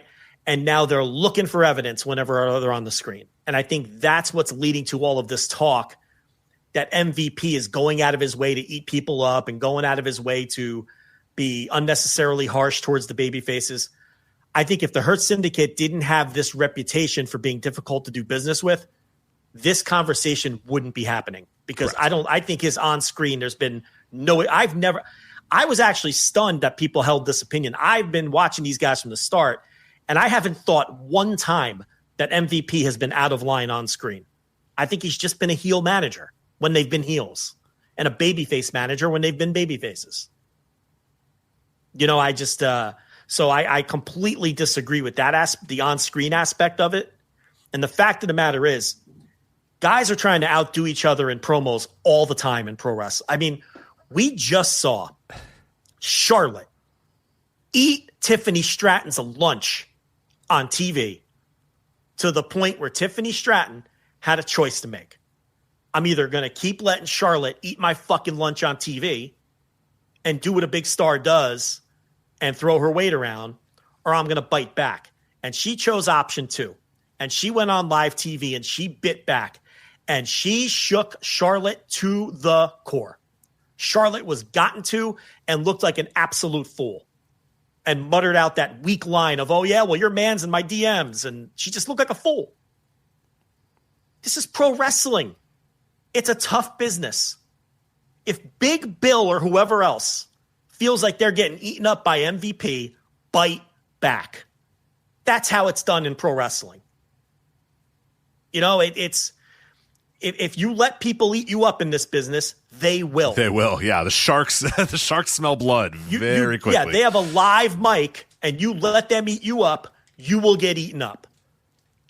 And I don't even think, again, I haven't even noticed any of this from MVP. I think people are chasing ghosts on this. And that doesn't mean he's not politicking in the back. He could be. I haven't seen it spill on screen to where I feel like he's out of line. You don't like his hey, look, you don't like his promos, cut one back on him. But he's an alpha. If he feels like he can bully you, he'll bully you. He's going to bully you. Yeah. In pro wrestling, if these are alphas, man, if they feel like they can bully you and get over at your expense, 90% of these guys are going to do it. And it's always been that way, and it always will be. And that's what Charlotte tried to do with Tiffany Stratton. That's the best example of it, a recent example of it that I'd come up with. Yeah, and sometimes you show, it's similar to, in the animal kingdom or whatever, you think someone who thinks they're the alpha steps up, and then it turns out they get bit back, and they get and like you said, Charlotte cowered in fear once Tiffany bit back at her. And she was shook. She was gotten to. She and now you have a new totally alpha. lost that one. Yeah, and Tiffany showed out for herself and stood up for herself. After she got eaten up on TV, she learned the hard way coming up from NXT. Charlotte's been down that road with Becky Lynch and all these other people. Remember the Becky Lynch segment where they threw the title, where they wouldn't give the titles up to each other? The title, they were yanking at the title or whatever. Yeah. I mean, guys, this is the wrestling business. They're competing. They're working together while competing with each other for the spot. And you don't think MVP understands that after all these years? So, I don't know. I haven't noticed it with him. I have no sympathy, really, even if it is happening. I don't think it... Like, I see it like you. I see him very complimentary towards the opponents. But then he always says, but they're no match for, my guy. Which is what you're supposed to do, and that's fine. I have no issue with that. Does it all the time. So I don't know. But, look, is there something funny going on with those guys? Yeah, maybe. I can't discount that. I can't discount that at all. I think it'll be very clear on Saturday. I think if there's something weird going on. But the other tag match, we kind of talked about this one already. Swerve and Will versus the Young Bucks should be a phenomenal match. I mean, my God, like think of all the matches we've talked about, and then now also Swerve Strickland and Will Ospreay versus the Young Bucks. For God's sakes, like how great is that match going to be? But I think you and I are both on the same wavelength there. That Swerve and Ospreay lose, and that opens up so many more possibilities for them throughout the year, and it keeps Hangman away from their orbit. And it keeps the Young Bucks. It keeps some heat on the Young Bucks. Like that's just to me the best idea. And once when they had that stipulation, they added it in. I was like, yeah, there we go. That makes all the sense in the world, and it's the perfect way to get them away from those the world title for a little bit. And like you said, do stuff. If you want to change something with Swerve and you want him to turn heel, perfect opportunity to do that. You want to do a Will Ospreay Swerve feud, perfect opportunity to do that. Like there's so many other things you can do with Swerve and Will out of that world title orbit. So I think that just makes all the sense in the world. Yeah. To me, that told me, we all thought at first this was going to be a way to get out of the Bucks having, kayfabe control of the show and all of that. But then once they added the title stipulation for Strickland and Ospreay and the way that Strickland reacted to it before he accepted, it's pretty obvious to me that the play here is the Bucks win, and then Swerve is mad at Will, and then they have a 3 or 4 match series that carries them for the next 12 months. Yeah. I think that's what we're going to do here. So. But this should be great. I mean, my anticipation level, I keep forgetting this match is happening. And then I read it again. I'm like, man, it's fucking phenomenal. Are you kidding me? Swerve and Will versus the Bucks? I mean, it's going to be fucking great. I mean, this show, I mean, when you really look at it, I mean, Moxley and Paige, I'm fairly confident will be great. Tony Storm and Mercedes, I'm fairly confident is going to be great. Kenny versus Okada, I'm very confident is going to be great. Swerve and Will versus the Young Bucks, I think will be great. Cole Fletcher, I don't know. The Hurt Syndicate title match, I don't know. But I just gave you 4 matches that I think are going to be great. I mean, that's already on a good level, and I'm sure the Casino Gauntlet match, the men's and women's. We always talk about how that stipulation match is one of the best things that AEW has ever created, and one of the best things Tony Khan has ever created is the Casino Gauntlet match. And yeah, this one's got a lot of juice with it. You got Mark Briscoe, Mystico, and MJF in there already. We don't know who the rest of the competitors are going to be, but right there again, you have MJF and Mark Briscoe who are in their little micro feud. You have MJF and Mystico who are in their big time feud. That's that already. I mean, and then you haven't even added all the rest of the people that are going to be in that match. So yeah, that to me has a real good opportunity to be a great match too. And the women's, all we know is Chris Statlander, I believe at this point, but it's a good stipulation match. So if you get the right women in there, and they clearly have the roster to do it now, it could be good for both the men and women. Yeah, I mean, this was the time to do a women's gauntlet because, I agree with our boy Raj Prashad. I mean, this is the deepest that their women's division has ever been. Oh, the roster's there. Yeah, especially you had Alex Windsor in there now as just kind of, depth or whatever. Yeah, the depth of the women's roster. The days of having to rely on, Penelope Ford and Nyla Rose or whatever are Layla Gray and Red Velvet and we're those days where the days where they do a tag tournament and then Dasha has to become a wrestler. And Brandy and Dasha have to become wrestlers to fill out this fucking tournament. Like, we're long past that. Yeah, it's the deepest their women's division has ever been. If they would have done one of these gauntlets, a couple of years ago with the women, it would have been a train wreck. It would have been a terrible match. But now it can be a really good match. And some of the men's gauntlets, this is the best match concept that Tony Khan has ever come up with, to me. So some of the men's ones have been phenomenal. So, they haven't all landed. There was a couple I didn't think knew too much of, 1 or 2, but the other 1 or 2, they only do 3 or 4 of them or something. But, a couple of them were really, really great. So, and there should be some star power in both of them. So, and you have all the MJF stuff with Mark Briscoe and Mystico going on with the men's one. So there's kind of like some story stuff weaved in as well. So yeah, they should be a lot of fun. It's going to be a really great show. I don't have any doubt it's going to be a really great show. No, it's going to be phenomenal and a really cool setting too. So I'm interested to see how they set everything up and where the tickets eventually get to. But that'll be Saturday afternoon again for folks that are listening on the free tier. We will have a relatively instant reaction on the $5 tier at some point at flagshippatreon.com. And as Joe said, you're going to get a bonus review at some point, whether it be a Flagship Plus or a very not instant reaction from Joe at some point when he's back in town from his Cincinnati trip and ready to watch the show. So you're going to get 2 reviews as opposed to an instant reaction live. That's not bad. I think it's pretty good. I think it's a pretty good compromise there. So again, that'll be on the $5 tier, a relatively instant reaction this weekend for AEW All In Texas. So really quickly, here's what else is going on All In weekend, because there's a lot going on actually throughout this weekend. So obviously you have Dynamite. That's at the Curtis Caldwell Center in Garland, Texas. That's on Wednesday. You also have Roadrunner Mania Dallas, 8 p.m. Central, from Haltom City. I don't know where Haltom City is compared to Dallas or Arlington or whatever, but scheduled to appear for that one is Zilla Fatu, Hollywood, Haley J, Ninja Mac. You knew Ninja Mac would get on that show. Jasmine Allure, Kayla Capri, Max Heights, Jay Davis. So a couple names you might know there. But Roadrunner Mania Dallas. So if you want to not watch Dynamite and go to that, you can do that. Collision is going to be on Thursday from the Curtis Caldwell Center, of course. Friday, you might not know Supercard of Honor. We're talking about a show that's got zero buzz, Joe. Zero buzz, I think, in my mind, for Supercard of Honor. 7 p.m. at the Esports Stadium in Arlington, Texas. Bandito versus Takeshita, Athena versus Thunder Rosa. That's for the ROH World Title, by the way. Bandito versus Takeshita. ROH Women's World Title, Athena versus Thunder Rosa.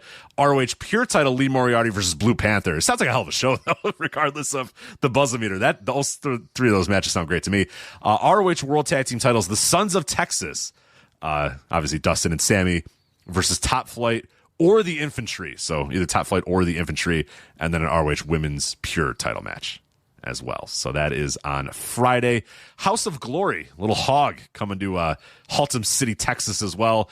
Charles Manson versus Zilla Fatu. The Hog Heavyweight and the Hog Crown Jewel title are coming together, Joe. Charles Manson versus Zilla Fatu. The Hog Women's title, Indy Hartwell versus Hyon. Hog Cruiserweight title, Darren Richardson versus Laredo Kid. VIP Heavyweight title, JD Griffey versus Amazing Red. Also one called Manners, and Bam Bam Malone will be there. 2, Game Changer Wrestling's get involved as well. Friday at Gillies Dallas in Dallas, Texas. The main match on that show is Effie versus Atticus Kogar and a bunch of other stuff that I would not watch if it was happening in my backyard. I think I would. Sam Stackhouse versus KJ Oroso. I think I'm good. The former whatever the fuck. I think I'm good. Yeah. Matt Cardona versus Shotzi Blackheart. Joe, can you imagine? Wanted to see something less than Matt Cardona versus Shotzi Blackheart in Game Changer Wrestling. The former whatever the fuck. KJ Orso. Yeah, what was his name? I forget what it was. El Fuego, right? Wasn't he Fuego? What the fuck was he? Fuego del Sol. Fuego del Sol. Yes. Yes. Yeah. The former whatever the fuck. versus Sam Stackhouse.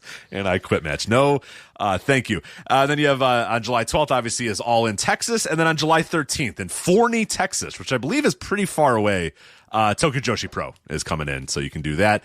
And if that's not enough, Joe, Sunday, July 13th, Martinez Promotions. I know you love yourself some Martinez Promotions.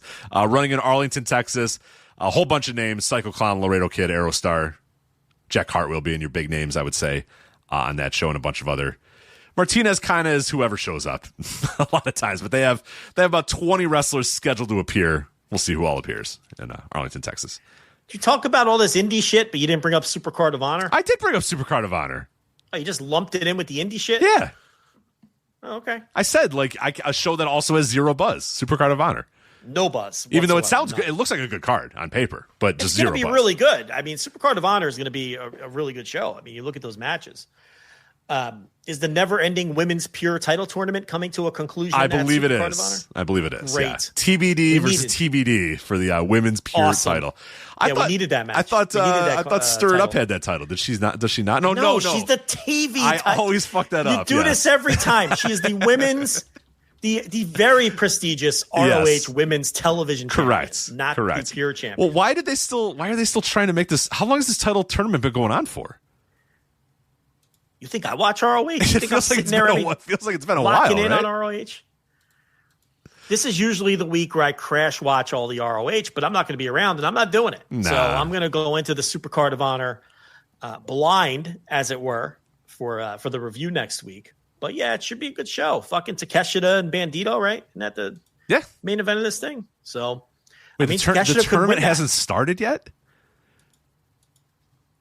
There's no tournament matches. I don't know. Maybe it's just an inside joke, and there never will be a tournament.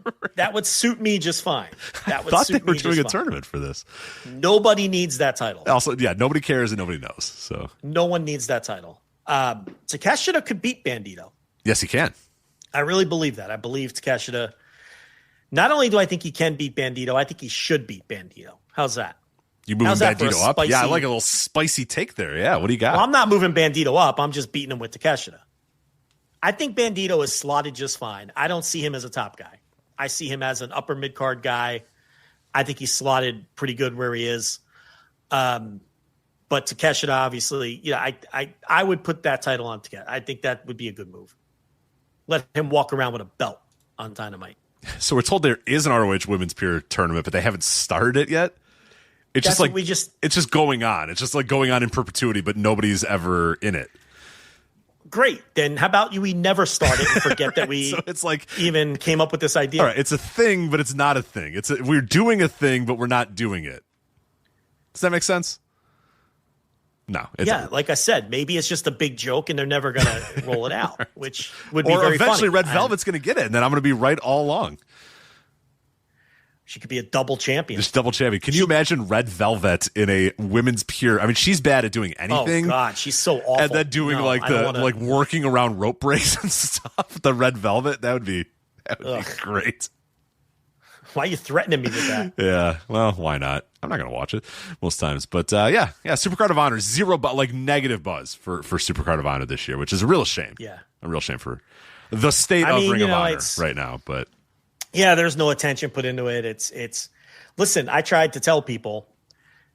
Everybody bullied Tony Khan into not putting ROH stuff on Dynamite anymore. Well, this is what you get. You get no visibility. No one cares about it. No one thinks about it. No one knows about it. And the shows have zero buzz.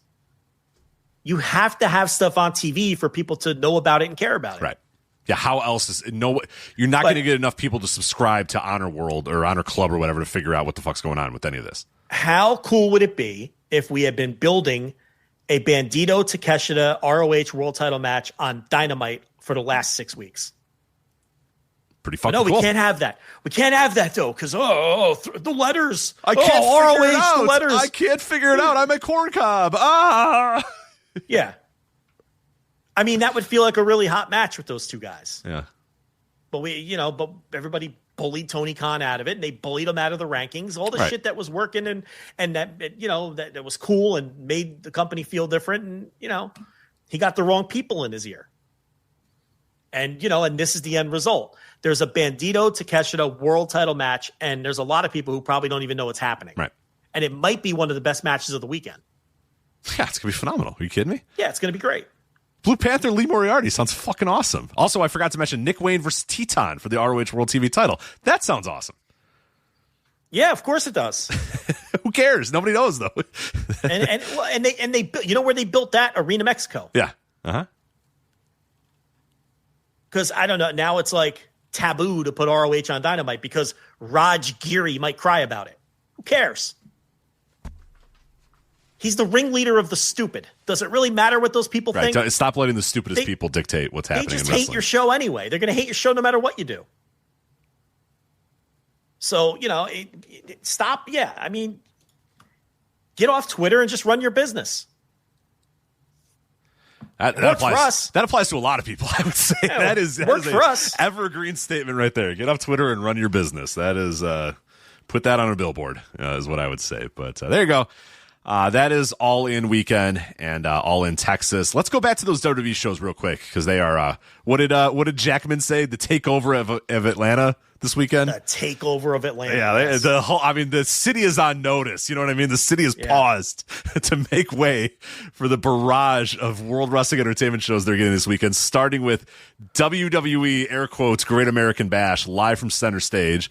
The takeover begins with 600 tickets out for the show, main evented by Obafemi versus Yoshiki Inamura for the NXT title, Sol Ruka versus Izzy Dame for the NXT North American title, Blake Monroe and Jordan Grace versus Fatal Influence, Fallon Henley and JC Jane, and Joe, that is it. Now, obviously, NXT happens tomorrow, so maybe they'll build more matches, but 3 matches to date. Obafemi, Inamura, not exactly getting people to the building for Great American Bash.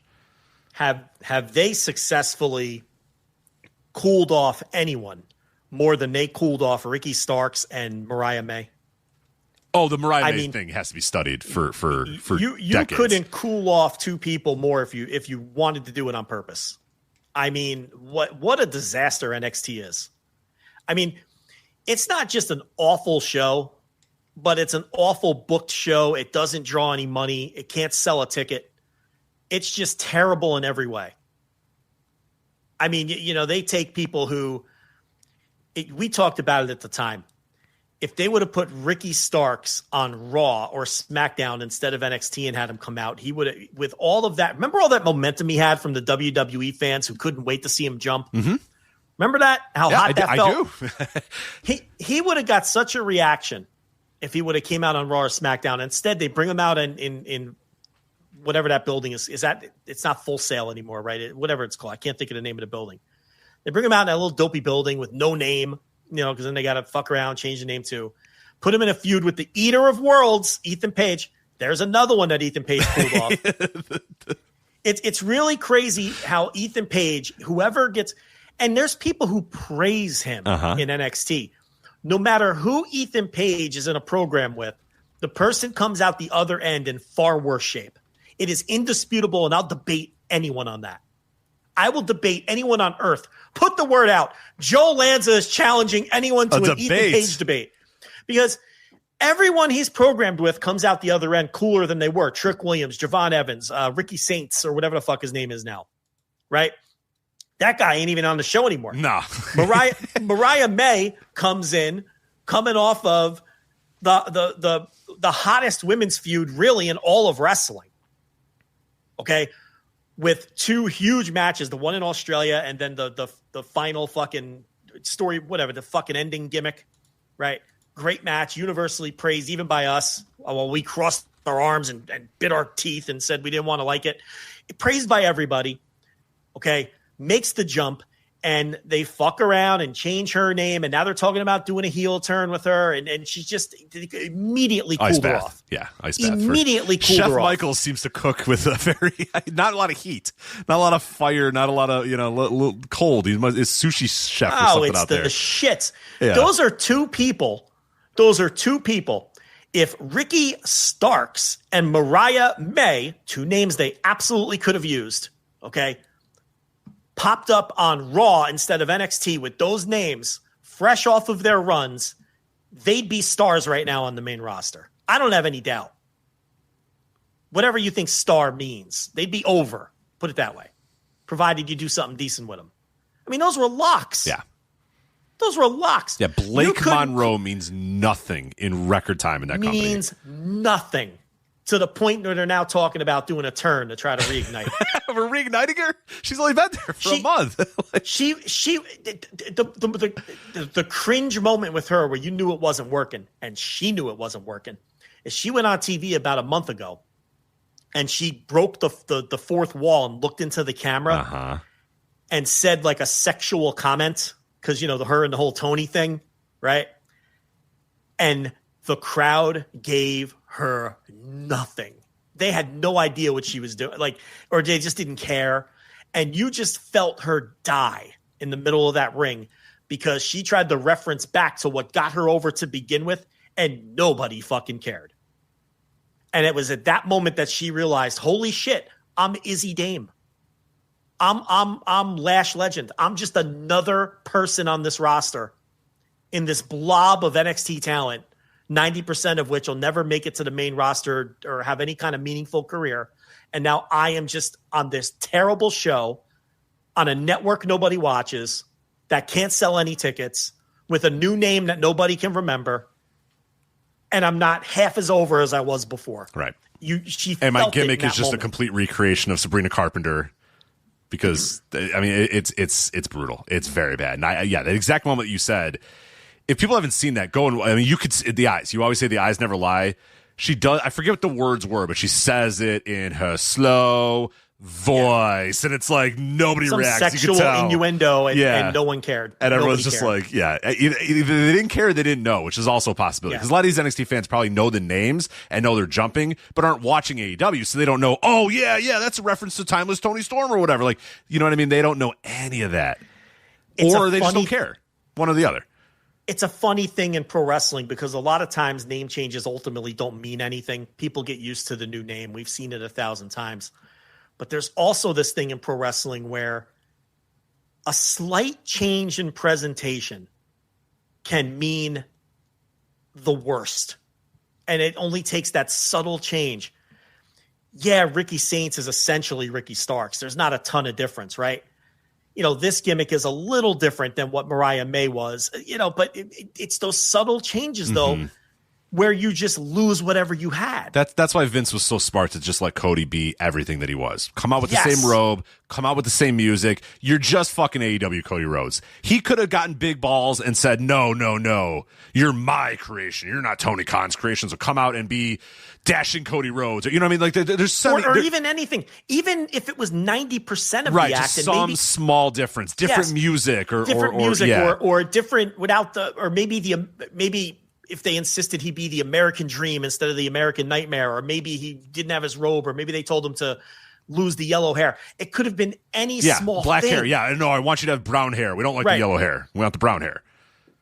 Those little, sometimes that's all it takes. Yeah. And then the energy is just different. It's a disconnect. You disconnect from that aura and that momentum and that energy. Yeah. It's so hard to get something to work that when it's working, leave it the fuck alone. So that's why Blake Monroe is skiing uphill right now. And maybe she's talented enough to overcome. But why are you starting her from scratch when you already had something? Right. You hired her for a reason. That's my point. Yeah. Right. And they had gotten away from that for a long time. Fuck, man. Levesque got away from that for a half decade. But a lot of that is because he was trying to win over the Smarks. So he would bring in all their favorites. Most of them untouched. Yeah, you had your Finn Balor's who went through a little name change or whatever. But he was the same guy. And most of them came in untouched. But he was playing the game, no pun intended. But now they're kind of back to their old tricks. And a lot of times it backfires. And we're seeing that now. It's so funny that a guy like Ethan Page gets to come in untouched. Right, he can stay the same, and he's a zilch, like he's just a guy, but he gets to come in untouched. Even someone like Brian Pillman Jr. What was the only thing about Brian Pillman Jr. that was marketable? The fact that he was Brian Pillman Jr. That was Brian Pillman's son. Yeah. So they took away the one and only asset he had because he stinks. No, but he had this chair, Joe. Do you remember the chair, the aura, the scenes, the cinema when he had the chair? Come on. I mean, he can't work. He can't promo. He never gets any better. But other than that, the one and only thing that he had that you can market was the fact that he was Brian Pillman's son.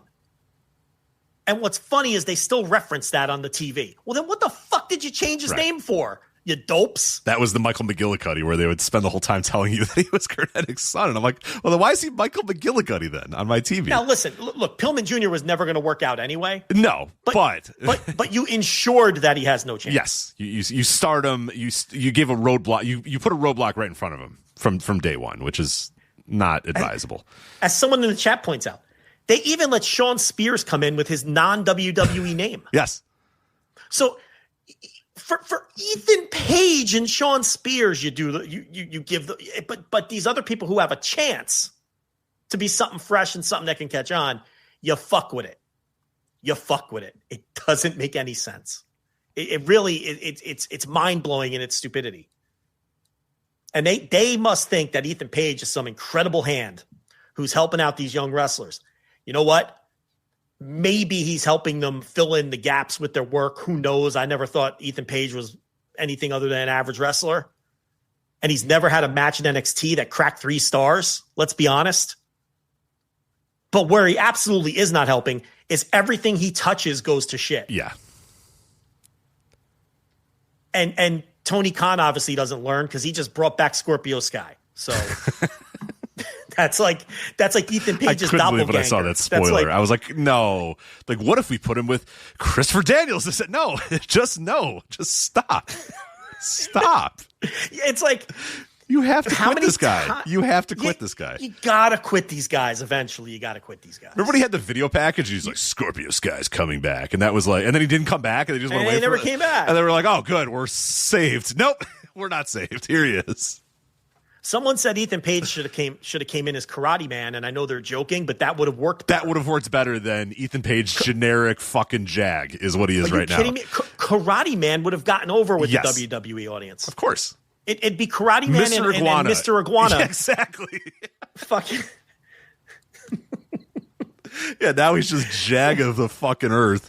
Ethan Page. Just, so anyway, that's the NXT show that we're going to dread watching. Yeah, I can't even begin to tell you how not interested I am in watching that show at some point. But that's the job. So, all right, Saturday night's main event. I'll be that same night. That is going head-to-head-ish. I forget exactly when All In falls in and where this Great American Bash and Saturday night's main event falls in. But Saturday night's main event, as we said, is Gunther versus Goldberg, Seth Rollins versus LA Knight, and Randy Orton versus Drew McIntyre. I think it's going to go head-to-head with Great American Bash more than it's going to go head-to-head with Saturday night's main event. But yeah, Randy Orton, Drew McIntyre, Seth freaking Rollins versus LA Knight, and Gunther versus Goldberg. Hold on, they're like counter-programming themselves? Well, no, Great American Bash is on in the afternoon, and then... Oh, that's what you mean. Okay. Yeah. So I think technically All In would be more against Great American Bash than it is going to be against Saturday night's main event, but I don't know. Tony might have a 5-hour show in his belt, so who knows? It's also just trying to, like we talk about all the time, own the weekend with headlines and things like that, too. Anything to take any attention away. So they've got 3 shows that all, are, in their eyes, can contribute to grabbing headlines instead of Hangman Page wins the AEW World Title. Right. So that's kind of the idea. And then the Evolution show, which we said, if we quiz people about the matches on, I promise you could not name more than 2 matches, more than 1 match. Not even sure. But here's the matches for Evolution, the all-women's pay-per-view that will be happening the day after. This will be happening on Sunday now. Io Sky versus Rhea Ripley for the WWE Women's World Title. Finally, Io Sky is going to defend her title and her spot on the #1 women's wrestling power rankings in the Uncrowned. Jackman. Yeah, Jackman is watching this closely. He's got his notebook out. Like, let's see. Yeah. Let's see. She's got the momentum of a runaway train, but can she continue it by having her first match in 2 months? We'll find out. The winner of the Tony Storm Mercedes match will move down a spot. Yeah. And because, it gets some passive aggressive comment, but we got to keep an eye. Is Naomi on this show? Is Naomi the number 1 on the Jackman list? She is. Naomi is. We'll get to her in just a moment here. Right. Tiffany Stratton versus Trish Stratus for the WWE Women's title. Yeah, well, Tiffany Stratton should beat her clean as a sheet in the center of the ring, right? Easily. There's no other finish to be had. No. You love triple threat matches, Joe, so here you go. Love them. Becky Lynch defending her WWE Women's Intercontinental title versus Bayley and Lyra Valkyria, who is going to flap those arms. Please cheer for me. I'm flapping my arms. You got to cheer for me, people. Come on. It sounded earlier like you agree with me, but we're going to be on an island. I mean, I really don't see anything in Lyra Valkyria. Nah. I really don't. I don't think... she can wrestle a bit, but it's like I don't see star charisma in her. And they are pushing her so hard, and Becky wants to get her over, and the company wants her to get over. And I guess she has to some degree. We got a lot of pushback on our under 30 list because she didn't make it. That was the prime complaint of the WWE fans when they saw our under 30 list, that she wasn't on it.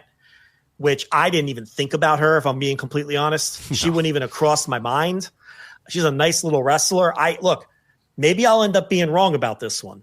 And maybe she's going to end up becoming some huge breakout star. I just don't see it. I don't have anything against her. I think she's fine. But that's the problem. I just think she's fine. I don't see her and think, wow, that's money. If I were a booker, I'd want to get a hold of Lyra Valkyria. I've never thought that watching her. But sometimes when it comes to WWE, you can force these things and it'll work. Because as we talked about a million times, they have a very trusting audience in that way where their audience will accept what they're given. They're losing that a little bit. They're losing it. Yeah, they're slipping a little bit. They're losing it a little bit. But I think that, we'll see. I mean, maybe they will make her, and if Becky is dead set is on achieving that and she works hard enough, maybe it'll happen. I just personally, I don't know. Lyra Valkyria, I can go the rest of my life without watching her wrestle again. I mean, she just does nothing for me. I don't know. So you love triple threat matches. So I do want to go back to NXT Great American Bash because there's going to be a contract signing for a triple threat match. on NXT Great American Bash.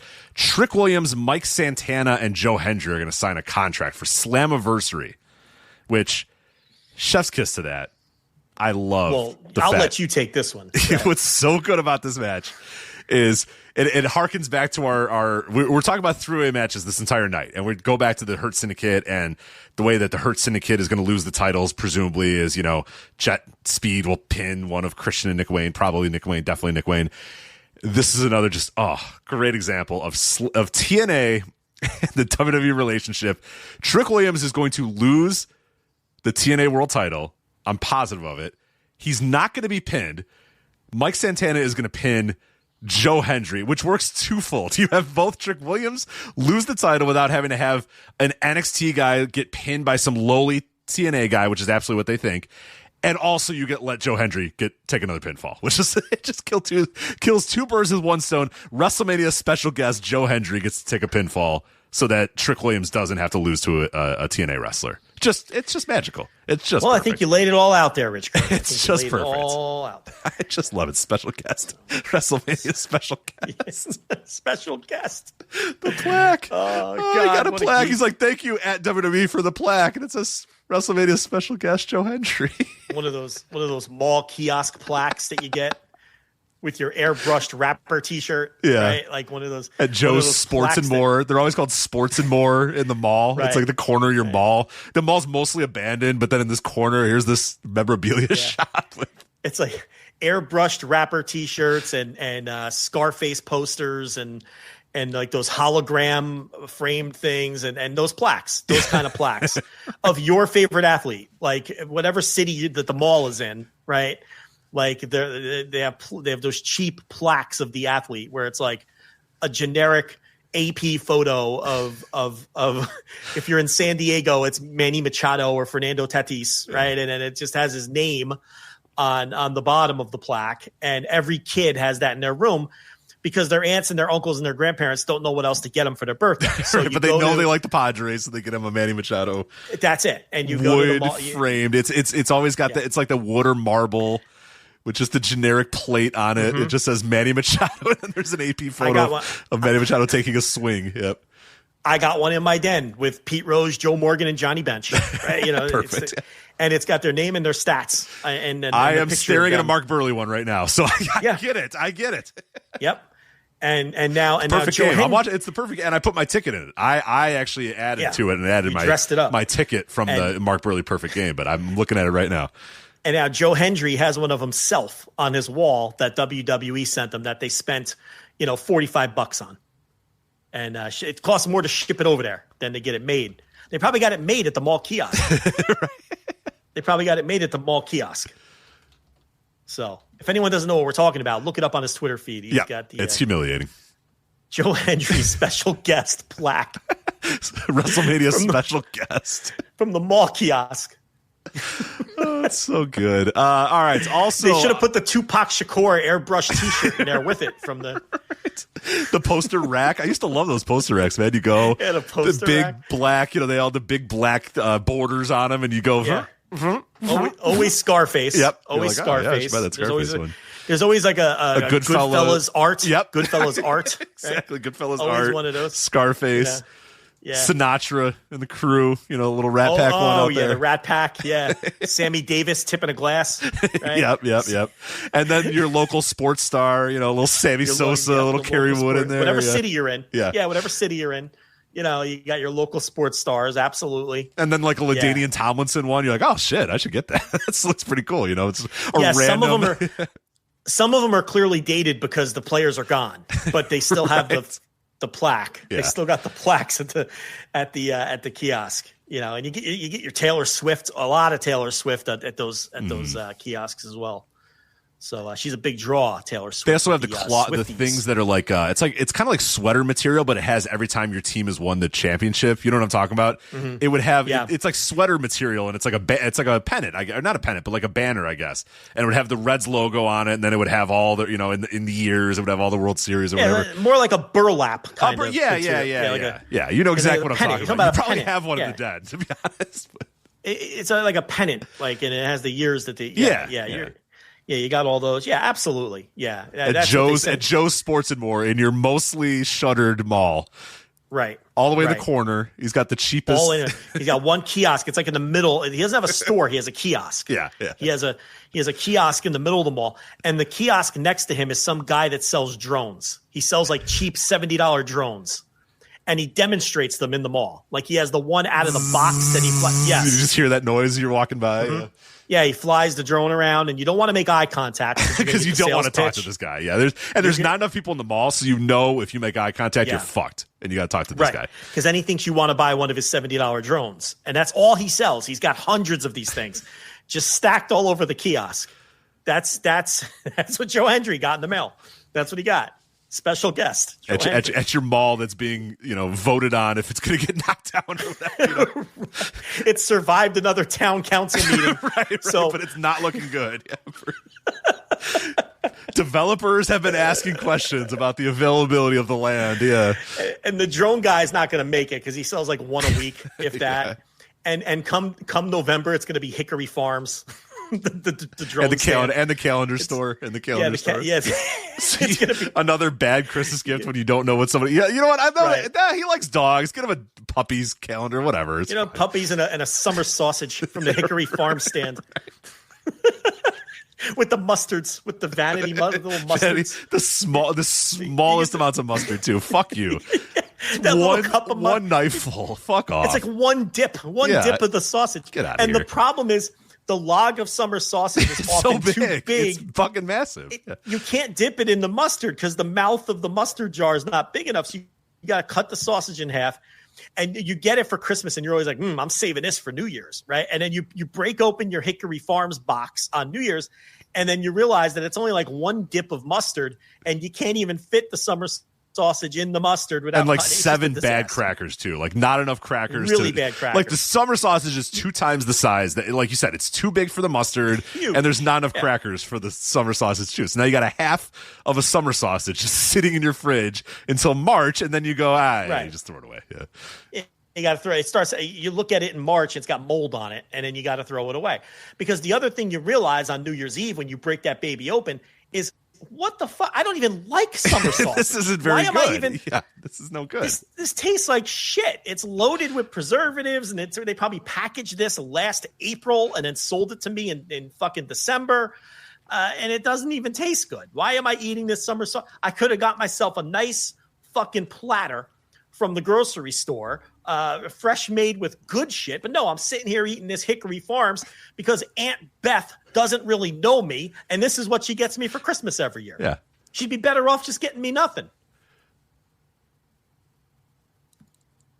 But anyway, that's what Joe Hendry got in the mail from WWE. Correct. He got the, JC Jane defending the prestigious NXT Women's title against Jordynne Grace.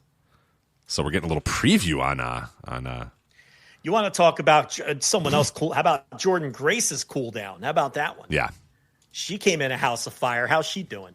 Not great. Yeah, she went through her, because she always goes through these body transformations. She kind of went through one that took a lot of the aura away from her because she's just kind of, she's just kind of skinny now and doesn't like she came in as like a brick shit house powerhouse and that had some legs to it. Now she's just kind of, I don't know. It's very strange. But yeah, she is cooled off completely where that does not feel like she was in that Royal Rumble 2 years ago, was the star of the Women's Royal Rumble like 2 years ago and is now just like a fodder for NXT. I think they realize she can't promo. Right. You got a promo over there. It's one thing to make a cameo in the Royal Rumble and just do powerhouse spots, right? Now, you would think that Booker, the prime chef Shawn Michaels, would understand the strengths and weaknesses of his performers. Sure. And maybe just not have to put her in that position. She could just be a power. But that's not how that company does things. We all know that. So you got to fit in you got to conform to, what they want to mold everybody. We're going to hire you for a reason, and because you did something good, but then if that's something that you did that was good doesn't fit what we think is good and what you need to do, then we're just going to not do anything with you, or you just have to try to get good at what we want you to get good at. But we hired you because you were a brick shit house that just did power moves and flexed, but now we need you to be skinny and promo because that's what we do. Yes. Very weird, but hey. I'm not cooking like Chef Michael, so who am I to say? WWE Women's Tag Team Title Fatal 4-Way, The Judgment Day, Raquel Rodriguez and Roxanne Perez versus Alexa Bliss and Charlotte Flair. And as far as I know right now, question mark, and question mark, versus question mark. So we don't know the other two teams. Now, I don't know if that's going to be settled on Raw is War. Let's see. We got it. You ready? Yeah, I'm ready. The Kabuki Warriors of Asuka and Kairi Sane, as well as, barrel laughs this team, Sol Ruka and Zarya.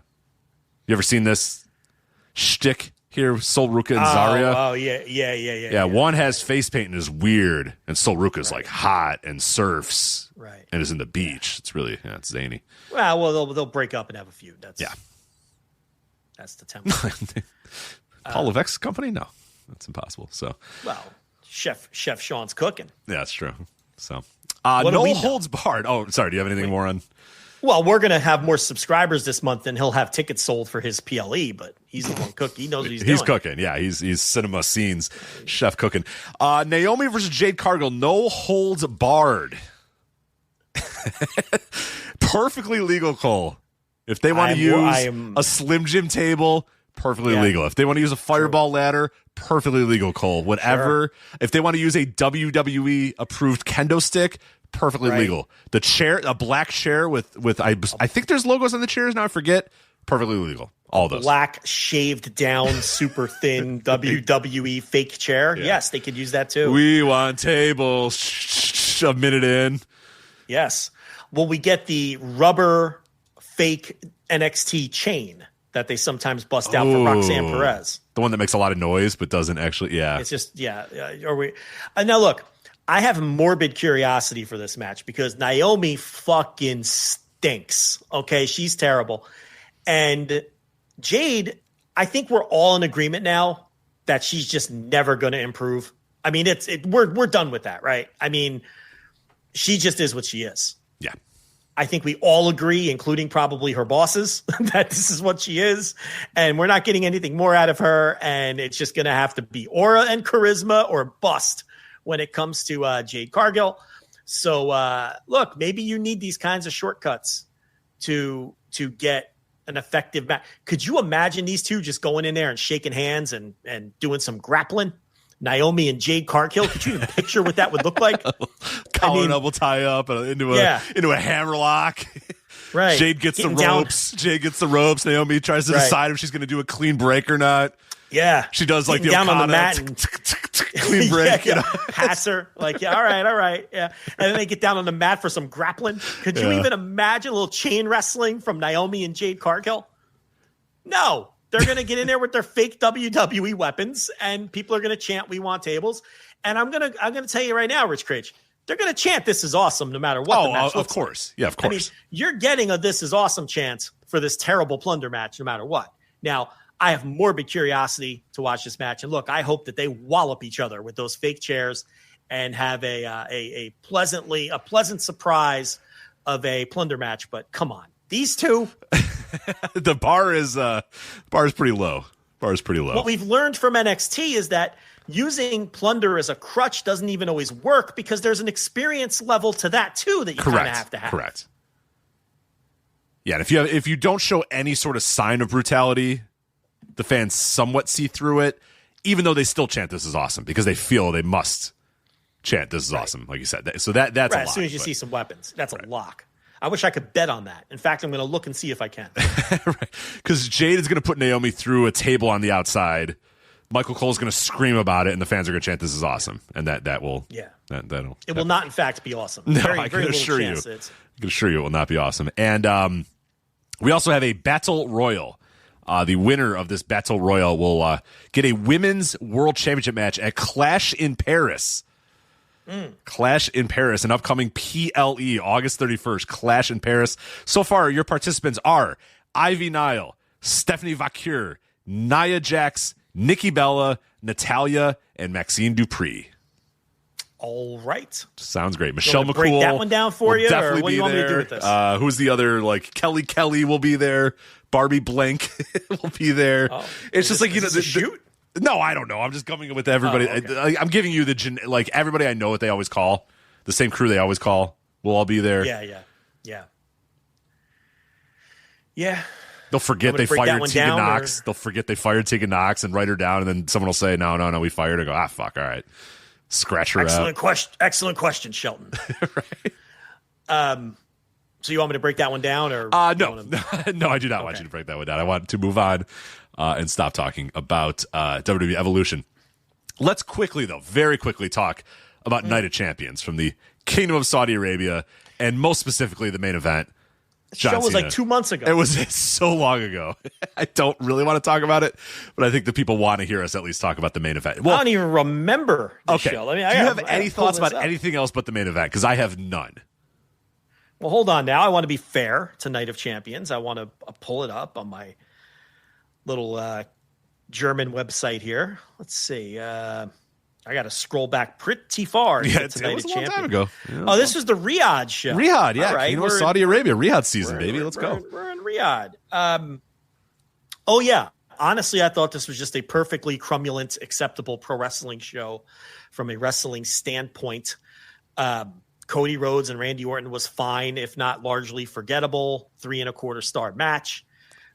Ripley and Raquel in their little the Riyadh Boulevard street fight. What fuck? What is the Riyadh Boulevard street fight? Is that gay people fighting for their life from the Saudi Arabian government? Yeah, it's journalists trying to not get beheaded. Yeah, I think that's what it is. Is that the Riyadh Boulevard street fight?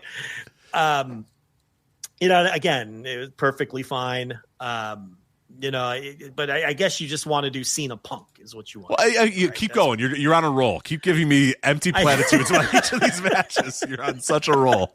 I don't want to stop this wave of momentum, this runaway trade of takes you're giving here. So keep going. I kind of had to stop, but what I did was I totally deleted my notes that I had on this show because I thought we were never going to have to talk about it.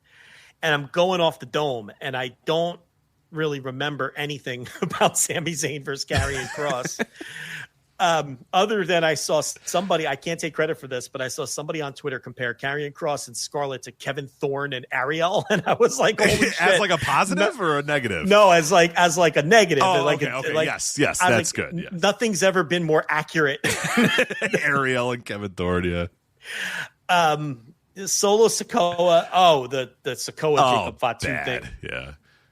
I mean, they've really reduced Jacob Fatu down. The worst thing he ever did was come up with that catchphrase. Yep. Because that's all he's going to do. Now he shakes and does the catchphrase, and that's his thing. Yeah. So that's his yeet. Everyone has to have a yeet now. Io Sky points at her head and goes, that's her yeet. And Jacob Fatu says the catchphrase and dances around like a maniac. That's his yeet. So.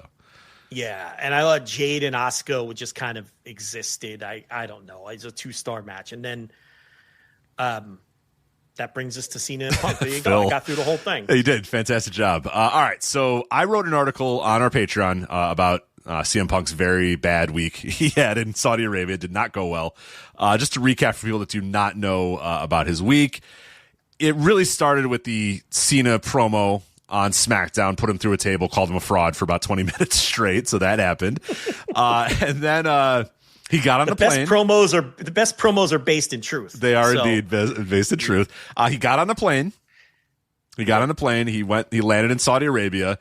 A little kid came up to get an autograph and he shoved the little kid away. Then he did a kickoff, what the fuck was this thing? Night of Champions kickoff, where he got on stage. Everybody in Saudi Arabia booed him. He pointed to a fan and said, "What's your name, man?" The guy said, "My name is Mohammed." And he says, "Apologize for your tweet." And CM Punk said, "Mohammed wants me to apologize for my tweet. And I got to say, I apologize. It had nothing to do with Saudi Arabia.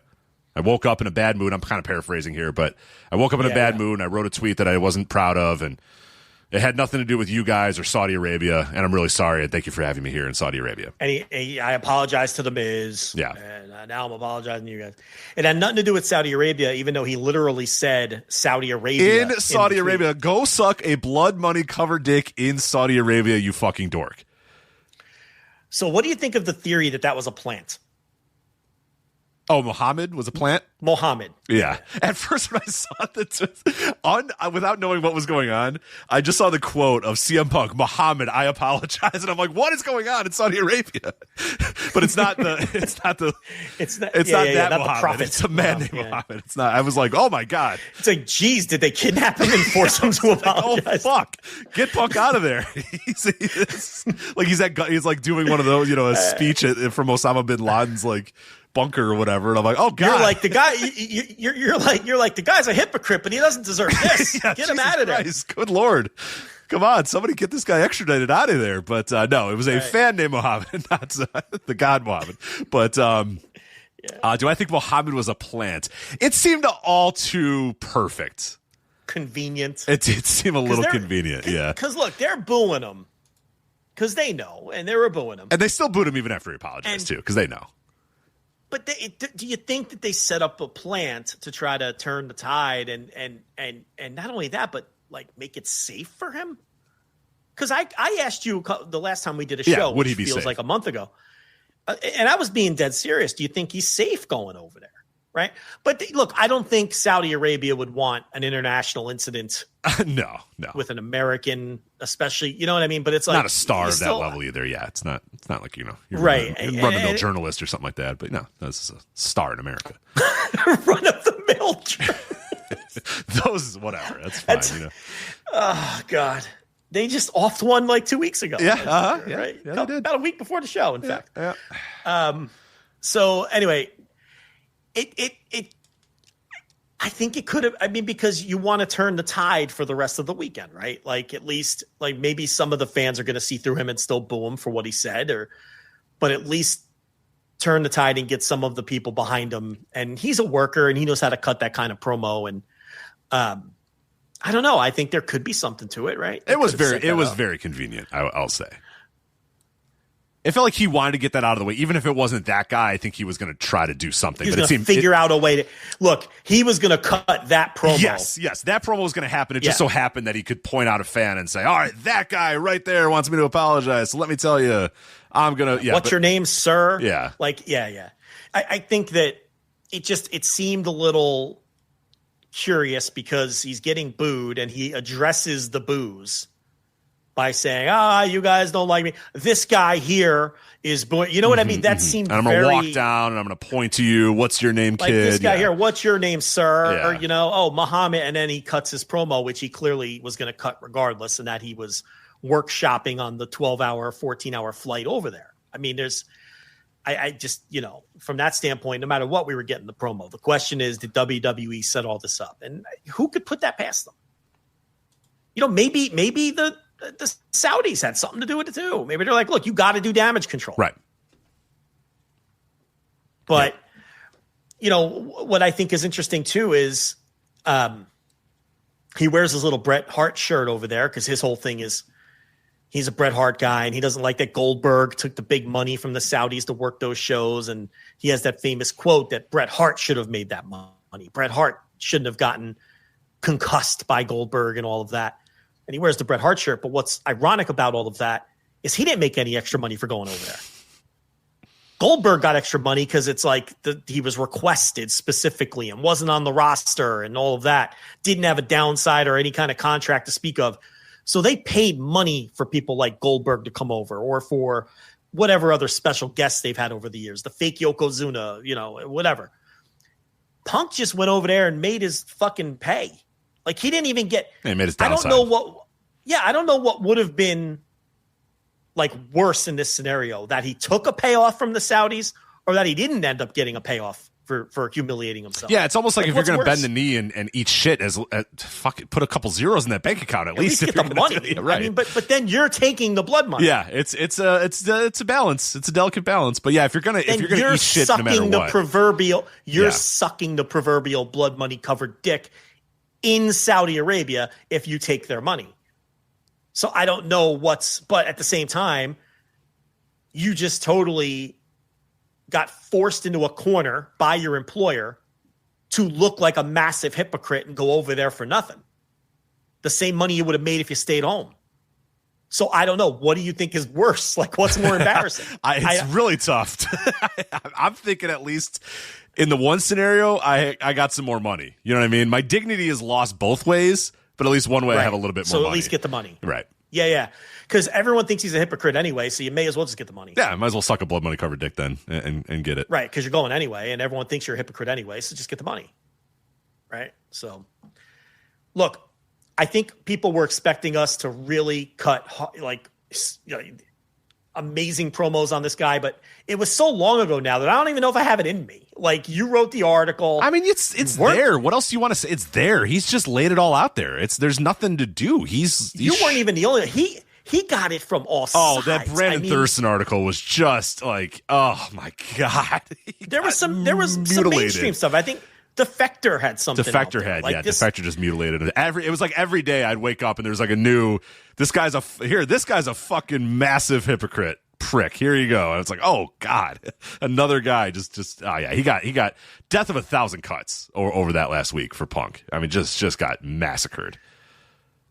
Yeah, and then he makes sure that everybody knows that he went to a trans rights rally in Pittsburgh when he got off the plane and came back home. I mean, how about you just go to your rally and support your cause?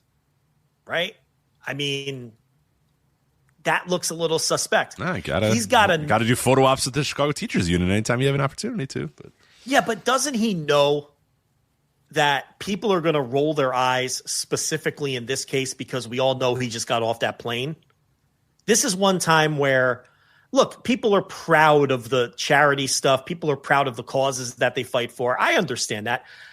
Personally, I'm very low key. I am not the kind of person that's ever going to share their charitable endeavors or any of that stuff. That's just a me thing. I don't condemn people who do. It's just me personally. That's not my style. It's just, I think it's a private thing for me. And I do it. I don't do it to, I just do it because it's what you want to do. I don't need to, but in this specific instance, even if you're the kind of person who wants to show the kind of things you're doing, because maybe it'll inspire other people, all of the legitimate, good-hearted reasons why you want to share what you're doing, right? In this case, though, don't you have to pump the brakes because you know what people are going to think? You might want to wait a little bit before, but this one, we skip? I think he's rightfully. I think the people are going to do it, though. People are going to buy into it because I think we've normalized the Saudi stuff enough to the point where I think he's smart enough to realize that, hey, there's a bunch of people that are probably going to say, oh, you know what? Yeah, he went there, but wow, now look at he's doing good. He's promoting this. I don't know. I don't know if there's enough people that still buy into that shit, but he's very performative with all of his stuff, so I'm not surprised. But even it's like, he has to understand that even if he doesn't think he's being performative about the Pittsburgh thing, that people are going to think it because he just got off the fucking plane. So does he not have enough self-awareness to understand? Or was it performative making sure everyone knew he was there? Yeah, it's the latter. It's always the latter. He's very aware of what everybody thinks about him all the time. And you know what? The fact that you and many other people think that is his own doing. He made that bet. He's the reason you think that he was full of shit going to Pittsburgh and using that cause to try to instantly rehab himself. It's not you being cynical. It's what he's taught you to think of him. Right? So it's like, if people are thinking that, he has no one to blame but himself on that. So, I don't know if this was the fucking lashing that people were expecting us to give him, but I don't know. I will lash this match though, because I thought this match was fucking awful. And this is yet another example of this company and their main events are what a lot of people say AEW main events are. People that don't really even watch AEW, but say AEW main events are. That's what every one of these WWE main events is. It's the bell rings, they do some perfunctory couple of minutes of wrestling, and then it's just, I hit my finisher, 1-2 kick out. You hit your finisher, 1-2 kick out. I hit my finisher, 1-2 kick out. You hit your finisher, 1-2 kick out. I hit my finisher, 1-2 kick out. Okay, now a bunch of people are running in. That's what every one of these matches are to a T. And it's always the same thing. It's like, do I need to see 4 attitude adjustments? Do I need to see 5 go to sleeps? Like, what are we doing here? And it all leads to a ref bump and the ref is out for 20 minutes while a parade of guys run down with full entrances. Seth freaking Rollins walks down with pyro, walking down to the ring, by the way, with his Money in the Bank briefcase. Michael Cole screaming, "Mr. Money in the Bank!" Walking down to the ring. Not even running, not even sprinting, walking down the ring with his entourage, coming down the ring slowly to play, because he's got to play his music.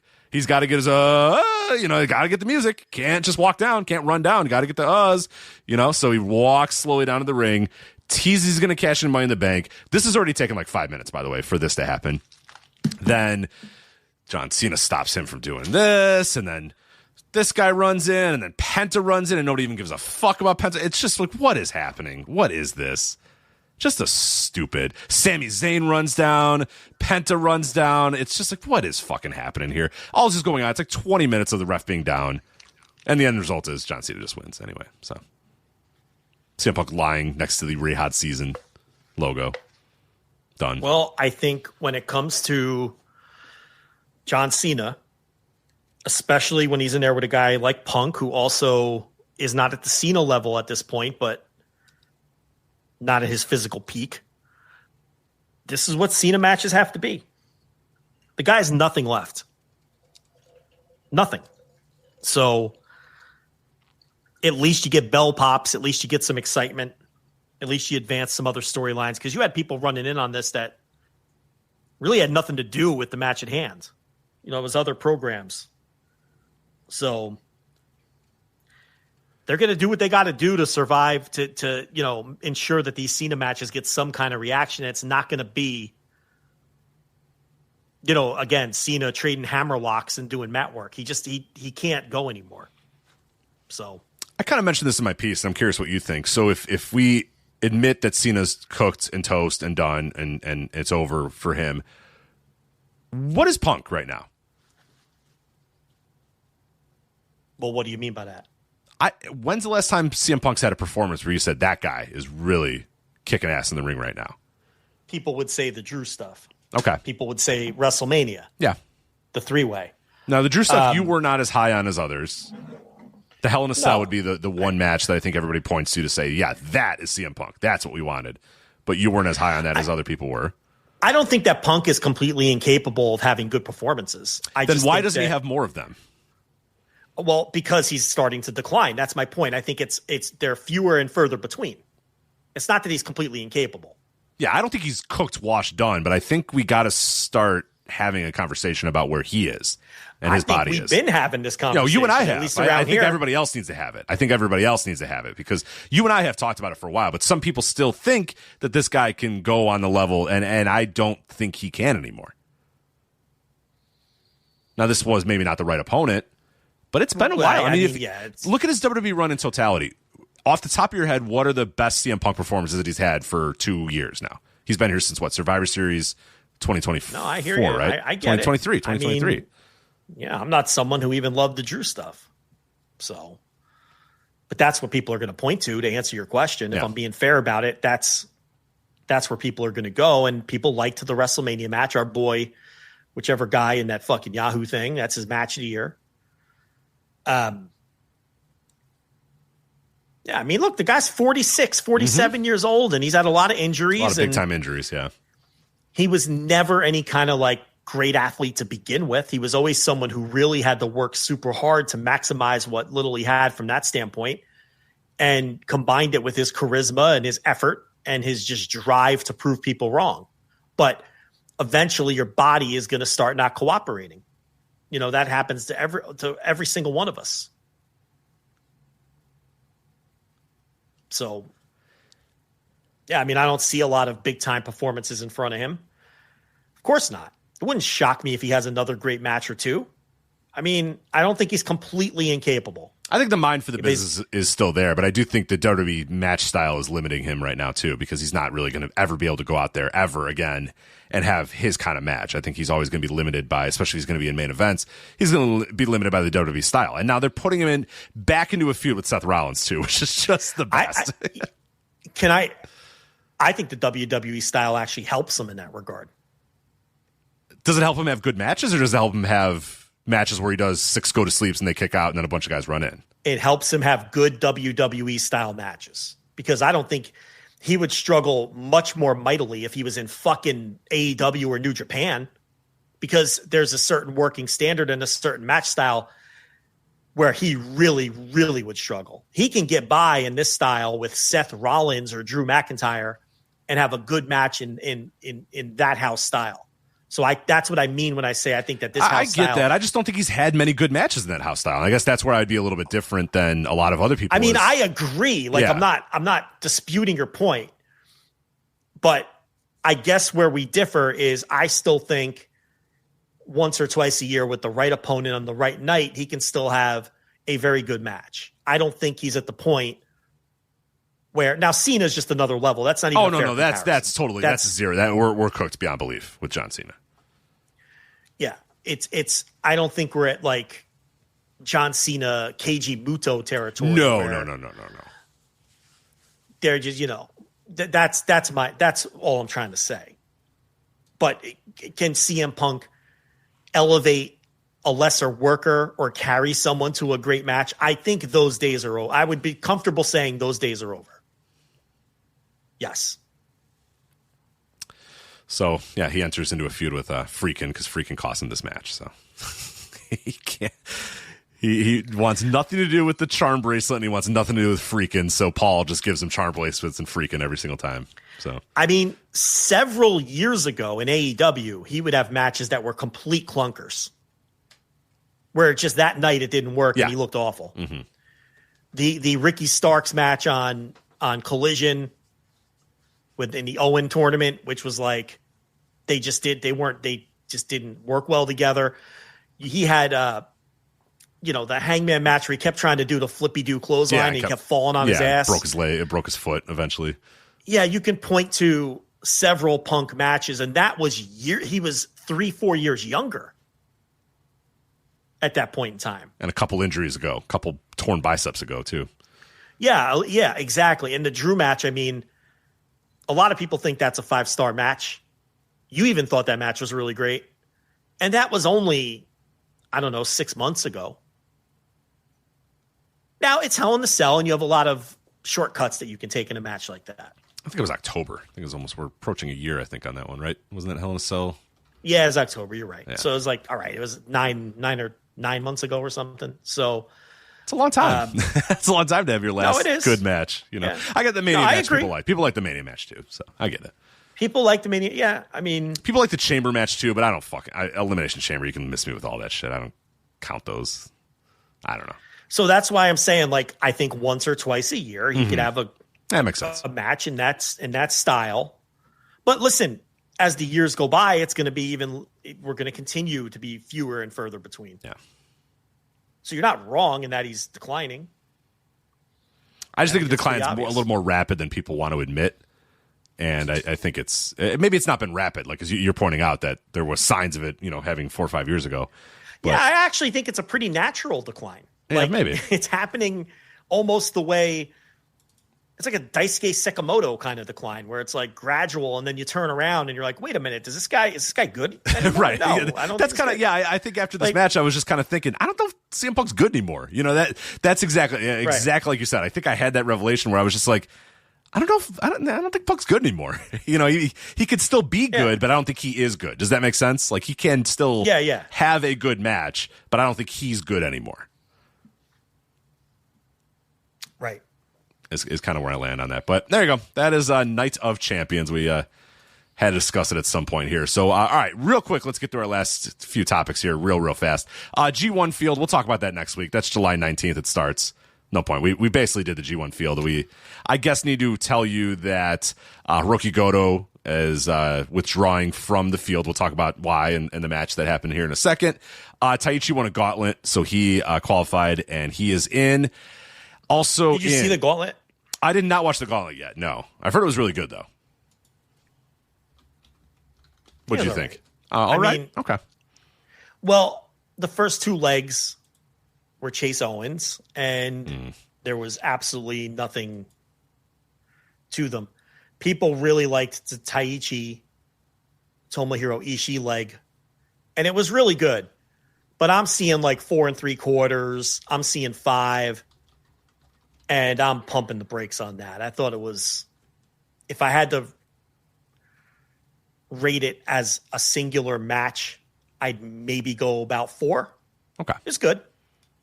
But I would temper the expectations if I didn't think it was some seminal great thing that a lot of people think it was. Okay, because I was going to try to fit it in before we did the show here, and I couldn't. So yeah. Look, Taichi worked his fucking ass off, and it's very clear he's going to have a good G1. Mm-hmm. Oh yeah. Okay, I'm confident in that.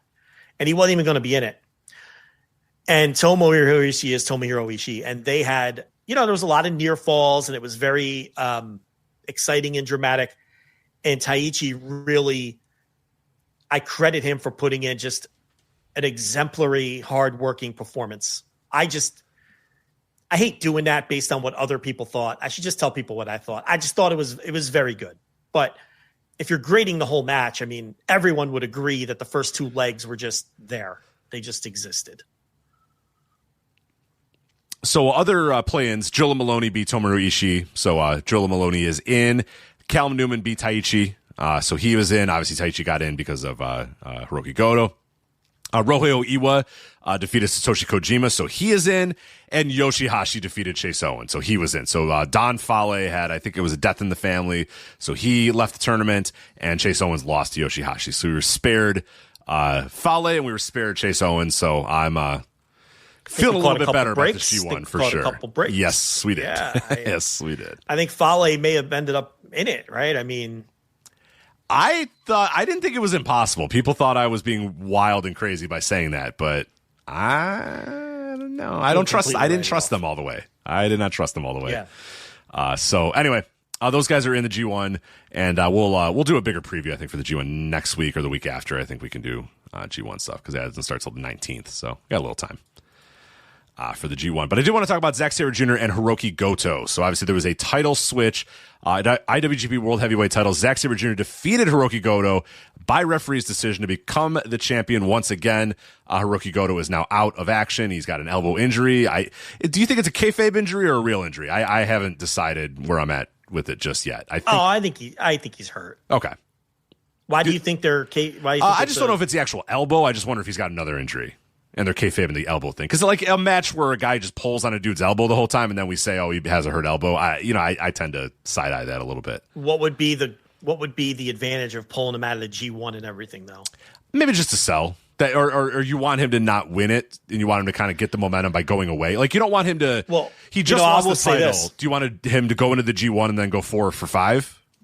I see what you're thinking, because my big take on this was going to be that I think his injury actually works in his favor. Yes. Because his title reign was obviously it was trending in the wrong direction, and we've talked about that over the last couple of months, where it's like, all right, it popped business a little, but that kind of story has a shelf life. I think maybe they waited a smidge too long to get the title off of him, but if he sticks around and he works the G1 and he just finishes like in 3rd place in a block or something like that, it really totally cools him off. Whereas now he just goes away after losing the title. Exactly. And then when he comes back, it's still like, oh, this is Hiroki Goto, who only lost the title because he was injured. So I can see where you're coming from. Tap. He got referee's decision. So it's a little too convenient. And again, like I just think you're right. He comes back at, in September and he's protected. He can just go right again for the title, and then maybe he loses again, and that's fine, but that's more impactful than him going throughout the entire summer and, like you said, finishing 3rd in his block or 4th in his block or whatever. Because he's not going to win his block. He's not going to win the G1 again. And if you're not going to have him win it, it's almost better to just not have him around. Right. Because it's just going to serve to cool him off more. Exactly. Whereas now you can bring him back and do something. So I can see where you're coming from with that.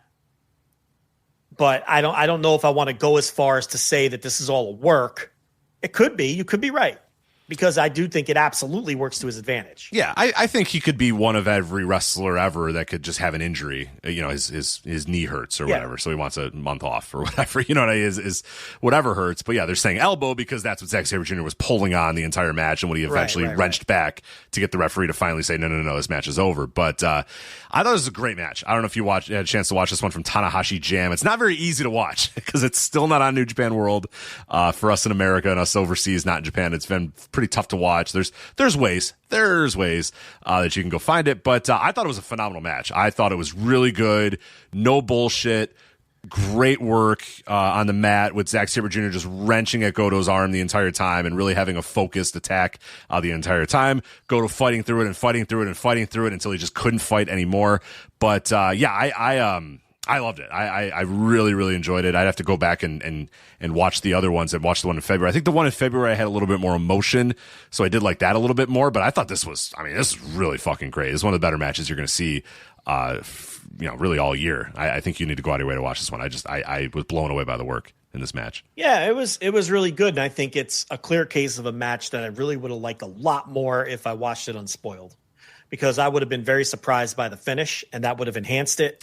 Yeah, you're watching for when Goto's giving up. You know what I mean? Like I was the entire match. I was like, "Is this it? Is this when he gives up? Is this when he loses?" As opposed to being surprised by it. Yeah, for sure. He was really, really great in the match, putting over the pain and all of that. Yeah, it was a different match than their first match, than the first title change. But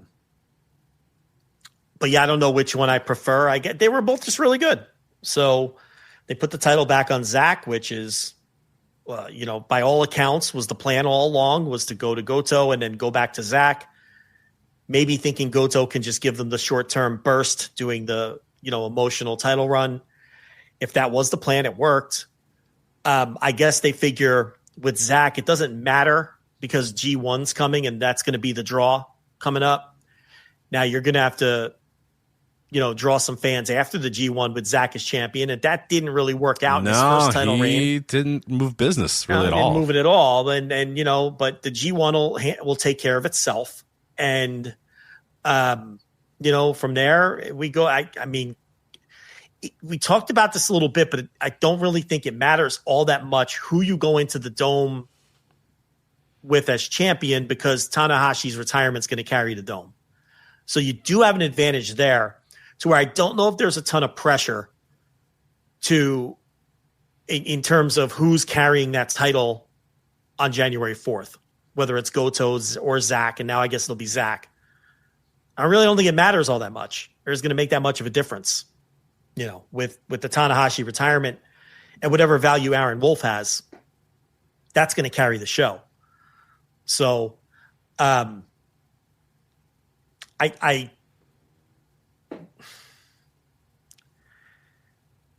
I was given a winner. I was given a potential winner of the G1, and it makes a lot of sense. And I hope that they do it. I wasn't sure if I was going to say that, because now people are going to be like, "Well, just tell us." I'm not. I can't. But you don't want it. Nobody wants it ruined. Just watch the G1. They have a potential very exciting route to take here, and we'll see if they do it. It's. Just say Shota Umino. It's fine. We all know it's Shota Umino. We're all ready for it. He is the chosen one, and it's push. Did he grow his hair back out yet, or what? Sorta, kinda. Yeah. So evil. I knew it was evil. I can't wait. It's bold, but it's the right decision to make at this time. So. Yeah, I didn't watch. Did you watch any of this other Tanahashi Jam show? I just watched the main event. I just saw Sabre and not the main event, semi-main. I did not watch the actual main event, which is Tanahashi and Marufuji versus Kiyomiya and Oiwa. Yeah, as a generation match that you've seen in Japan 1,000 times. Your extent of your enjoyment is going to be the extent of how much you're into the Tanahashi final run here. It's fine. Less so every time he wrestles. I get less and less excited about it and more ready for him to just kind of. I will admit I haven't been locked into every one of these matches he's having, but I did watch the Tiger Mask match. I did watch that one. I was interested in that one. I like Tiger Mask, But am I going out of my way to watch every one of these Tanahashi matches? I'm really not. We're the least sentimental people when it comes to this stuff, me and you. So, I'm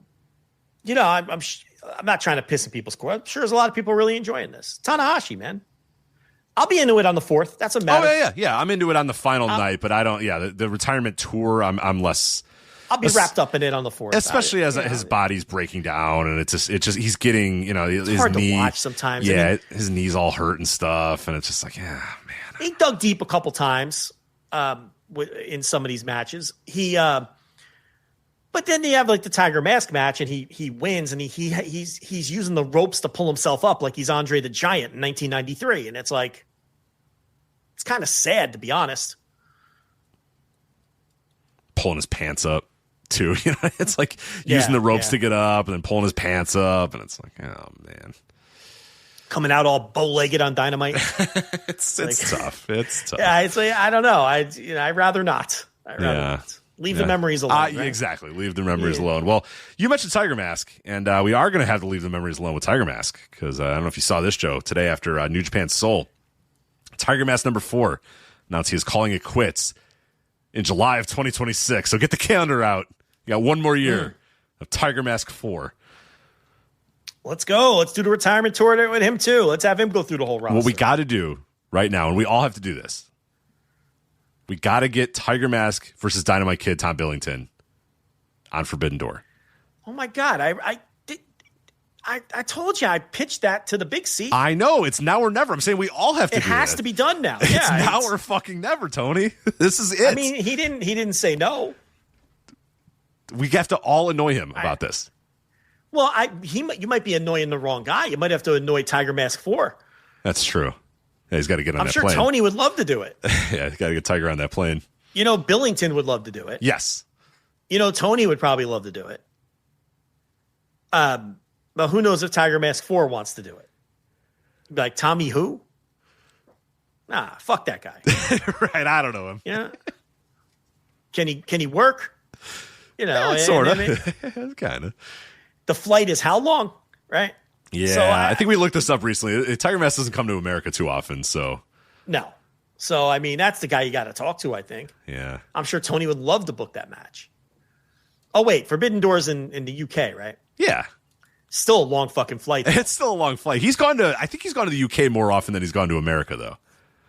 Oh, God, he hasn't been to the UK in 2018. Fuck, this might be tough. That's even a better place to do it, though, with Billington being from there. Yes, I agree. So that would even be more fitting. So, okay, so last year, he went to CMLL a couple times in 2024, and he was in the Curtis Culwell Center in Garland, Texas in 2023 for New Japan Strong, so we could get his ass on a plane. He worked New Japan Strong? He did. I don't remember that at all either, but yeah, he did. Get his ass out here. Come on. Book the match, Tony. I'm going to remind him that he needs to get Please remind him. Yeah, please remind him that with this news, it is literally now or never.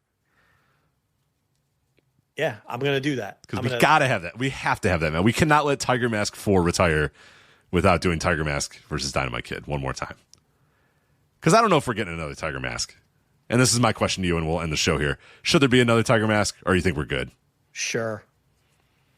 Why not? Keep it alive. Also, technically, would he be Tiger Mask 5 or 6? Because Manawa Man was Tiger Mask 5 for a brief amount of time. He was. And are we counting that? Is that in canon? Or? I mean, I don't know who's in charge of it, but he was very briefly.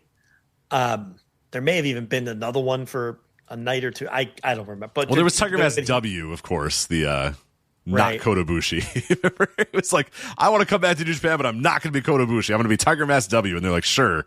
And then the first match he did a the little suplex or the moonsault off the corner and wrestled the match exactly like Kotobushi. And it's like, okay, so you're just going to be Kotobushi that wears a tiger mask, right? And then he's like, yes. And then that lasted like two weeks, and then he just went back to the cartoon character version. Yeah. What didn't ACH do something? He was Black Tiger. Or was he Black Tiger? No, he was. What the hell was he? Another character from the cartoon. Yes, right? yes. What the heck was his? Oh, Tiger the Dark. Tiger the Dark. Yikes. Yeah, Tiger the Dark. Yes. Yikes. That was Isn't that Tiger Mask W's foil? Correct. In the cartoon was right. Tiger of the Dark.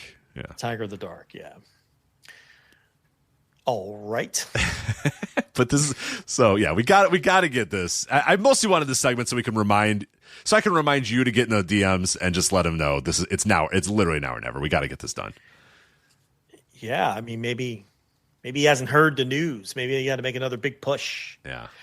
I think who you got to bug though is Tiger Mask. We got to bug Tiger Mask. And yeah. Those DMs open. Is he on maybe Rocky Instagram? Romero, maybe.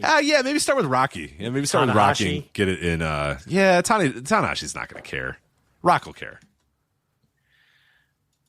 Yeah, that's just like Tanahashi's drinking buddy. I don't think he gives a fuck about. What do you mean? He doesn't want to put on a good Forbidden Door? Yeah, he's the Prez. He's the Prez. I think he's sympathetic to his old drinking buddy, his 54-year-old drinking buddy, and was like, he doesn't want to get on that plane. But I think Rock can try to wear him out a little bit. Anyway. Yeah, well. That's it for us. We're going to slither out of here. We're slithering out of here. Yep. All right. So, again, to reiterate, not Forbidden Door. All In. Instant reaction coming up this weekend. At some point this weekend, you'll get a review from me, a relatively instant reaction from me at some point on the $5 tier. There will be Thursday Dynamite reviews this week. You're going to let me do that, right? There's no way you can do it. The Thursday Dynamite review? Yeah, you got a plane to catch at like 3 a.m. You're not. Just go to bed. Yeah, I mean, if I watch it live and then do the... Yeah, I mean... All right. All right, you can do it then. I'll take it. I'll take it. All right, so I will take the Thursday Dynamite review this week. Joel will be out of town. Be going to Cincinnati to watch his Reds. Who the Reds got this weekend? Marlins and the Rockies. Oh, boy. Well, that's going to be good for your Reds. Hopefully, yeah. My White Sox just decimated the Rockies, which means the Rockies are very bad. And we knew they were bad, but the fact that my White Sox took it to them handedly means they're very, very bad. I still don't know why I didn't play that under. I called it on the air and didn't play it. You did. Yeah, you did. And they are going to be the worst team in the league, and they're abysmal. They're very much the worst team in the league. You can't even be – the White Sox can't even get that right and be the worst team in modern baseball history. They get surpassed the very next year. Yeah. And they contributed by taking 2 out of 3 this past week. The Rockies are 21-70. Yes. 21-70. That's right. Already. They are so bad. What's the highest win total? 58, it looks like. Tigers, 58? They're so much worse than the best team is good. Oh, my God. I didn't realize it was that. Oh, Lord. 21-70. Fuck. 34 games back of the Dodgers. I don't like their chances there, but they're going to be officially eliminated in like 3 weeks. Their magic number is the reverse magic number is it's not even the All-Star break. Yeah, that's not great. Yeah, I think the White Sox were I want to say the second or third week of August they were officially eliminated, which felt very early. But yeah, it feels like All-Star break could be it for the Rockies, which is not good. So anyway, yeah, you'll be in Cincinnati watching the Reds. I'll be in Calgary, Alberta, Canada, driving around looking for the Hart House. The plaques got stolen from the Hart House. What's the point of even going to the Hart House anymore? The plaques? Have you ever seen the Hart House? If you ever look up the Hart House, the Hart Mansion, the dungeon or whatever, there's a big plaque that says the Hart House on it. Mm-hmm. But apparently Brett said someone stole them. So he said on Instagram, please, if you have the plaques, please return them. They mean a lot to us. What is it? Is it a condemned building now? Like, what is it? I think someone lives there now. Oh, someone bought it. Yeah, I think someone bought it. But yeah, they still have the plaque there that says Hart House. And he's like, yeah. Someone please put these plaques back, and I hope they do. Maybe the owners were like, "Well, it's not the Hart House anymore." Right? Yeah, we don't want doofuses from suburban Chicago driving around going, "Yeah, that's it right there." So, which is smart. This is the Peterson house now. I'm Mitch Peterson. I live here. Right. Nobody cares about Mitch Peterson, banker. Right. I don't stretch people in the basement. I have a train set down there. You know what I mean? Mitch Peterson gets down there and works on his trains, his models. He works on models down there. He builds ships. He builds ships in the little, the big glasses. He builds ships where you got the little tweezers while you're making the big ship in the bottle. Oh, A ship in a bottle? Yeah, I think maybe that's what Mitch Peterson's doing in the Hart basement now. Down in the dungeon? He doesn't want people walking up saying, is the dungeon still there? No, it's not. It's where to make ship in a bottle's dumb. I think whoever. First of all, I don't buy it. I think that they cut the bottom of the bottle off. I agree. And then put the fucking, it's way too intricate. And I don't buy it. Yeah, I do not buy that you recreated Lusitania in a fucking bottle. Fuck off. I don't believe it. With a pair of tweezers and the utmost patience. No one's hands are that steady. No, I've played Operation with the best of them, and no one's hands are that steady. There's no way. Not the best surgeon the best surgeon in the world couldn't put the bow on the Titanic with all that with the fucking tweezers. Fuck off. Absolute horseshit. The painting that's involved. Get the fuck out of here. You're cutting the bottom of that bottle off, and you're putting that little fucking shipping model. A bottle. Get the fuck out of here. Bullshit. Dumb hobby. Fucking. Does anybody? I don't know if anybody does the ship in the bottle anymore, but I'm glad. I mean, someone must be doing it, but why? Like, but to what end? Yeah. It seems, and then you have a ship in a bottle, and then you got to be careful that you don't move the bottle enough. You're like, all right, here we go. I've made the ship in the bottle. It's like, oh, don't touch it. Ship's in the bottle. It's gonna fall apart. Like, what are we doing here? What is this? Yeah, you're right. Exactly. Yeah. So bitch, fucking douchebag. I mean, yeah. What the fuck are we, doing here? It's a dumb hobby. I think people cheat and they don't really do it with the fucking tweezers. It's like Furio, and it's stupid a fucking game. That's what it is. It's you got to be on your hat. That's fucking dumb. Fuck ship in a bottle. Fuck out of here. Get out of here. I don't know why I'm all fired up about it. About Mitch Peterson, the fake guy that owns the Hart House, is now just shipping of bottles. But why'd you give him that hobby? I don't know. That feels like a very Calgary, like suburban Calgary hobby to have. That's a Calgary hobby, shipping a bottle. I feel like it is. I haven't been, but we'll find out. What about what's a trendy hobby? Sourdough. It's got to be the sourdough, right? He's a sourdough guy. Yeah. Like if he's a millennial, he has to be making sourdough. That's the millennial hobby. Yeah. What's the Gen Z hobby? Probably just dancing on TikTok. I think just whining about being depressed. I think just whining and dancing. That the Gen Z hobby. I think just whining and dancing. Yeah. They don't. The Gen Zers don't whine as much. They just dance. Yeah, the millennials whine more than the Gen Zers. Yeah, for sure. But you guys, you're into the sourdough. That's your hobby. Dude. The worst thing, worse than being the sourdough guy is talking to sourdough guy. Yeah. As he tells you about his sour, and you're like, I don't care. I don't care. It's like, yeah, so it all starts with don't explain the sourdough to me, dude. I understand how bread's made. I don't need to.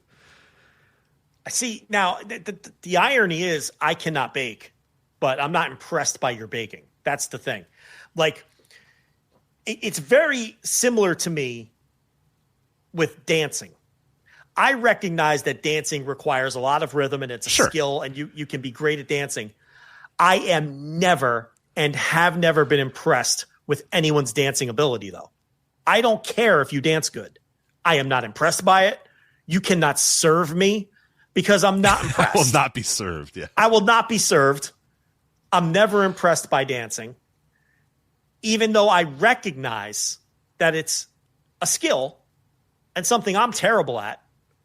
And actually, I've never danced. Maybe I'm great at it. I've never attempted it. I don't think I'd be good at dancing. Never tried it alone? Never tried it in the room alone to see if you got good hips, good rhythm? Yeah, a couple arm moves when I'm being silly. But, I've never really tried to dance. I have no use for it, But it's like, I'm never impressed by people's TV shows like, these reality shows or watching people dance. And like, oh, he's a great dancer. I'm like, who cares? Yeah. Have you ever been to a wedding with a good dancer guy and you're like, cool, dude, I don't fucking care. Like, I'm almost less impressed with you if you're good at dancing. Like, because you should have picked up a better hobby. You should have used this skill in a better way. Yeah. It's not even like, I don't know. Like, why would I ever be impressed that someone's good at dancing? And by the way, that covers all ranges and dances. From the Charleston to you're all across the board, yeah. Absolutely. From the square Charleston dance to square dancing to break dancing to whatever your traditional local ethnic dance might be. I am not impressed with any kind of dancing. Twerking, do you count twerking as yeah. Sure. Twerking is what any kind of dancing, I am never impressed. While acknowledging that it's a skill. Just don't care. Fantastic. All right, Joe. We're done here with the flagship. Have fun in Cincinnati. Well, I will try. Well, listen. Not try. Wins will sort of. I really don't even care if they win. I'm just happy to be going. I've been waiting my whole life to go. So, can you please explain to you before you go that you're not going to eat the Skyline chili? Because people keep saying we got to get Joe to eat a Skyline chili. I've Why? already had Skyline chili, and it's disgusting and repulsive. Right. He's going to think it sucks. I'm not eating it again. Why do you want him to go spend a moment of his life on his vacation eating things he knows is going to suck and then doing a podcast about how he knows it sucks? Here's the review. It's repulsive. I don't need to eat it again. I've had it before, and it stinks. I hate it. It's made with nutmeg and cloves and cinnamon, and that doesn't belong in chili. And I tried it once, and I literally spit it out of my mouth because I thought it was rotten. I thought there was something wrong with it. I thought it was spoiled. And then I read the can and saw that it had nutmeg and cloves in it. And I was like, oh, that explains it. Yeah, that explains the repulsion.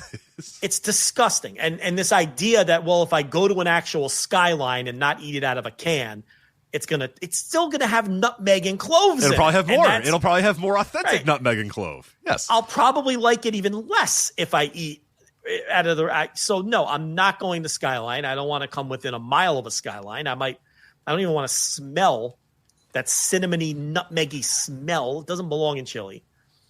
And no, so there. If you're waiting for a Skyline review, there it is. It's not happening. Fucking repulsive. Or it just happened. It just happened. And I'm not going to Gold Star, and I'm not. No, none of them. None of the competitors.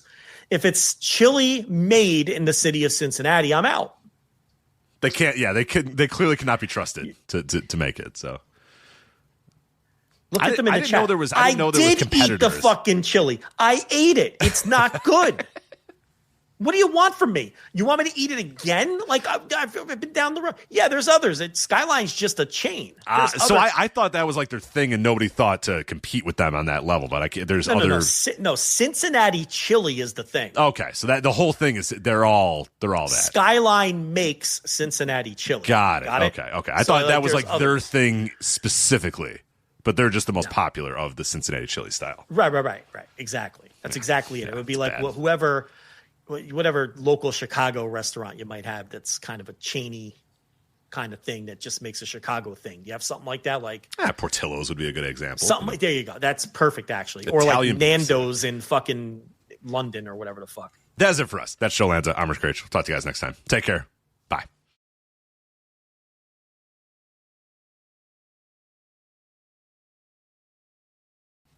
All right. Hopefully you guys didn't leave. We did not review MLW Summer of the Beast, and Joe demanded it. So I did not hit end stream. Joe, MLW Summer of the Beast. Let's fucking go. I did demand it.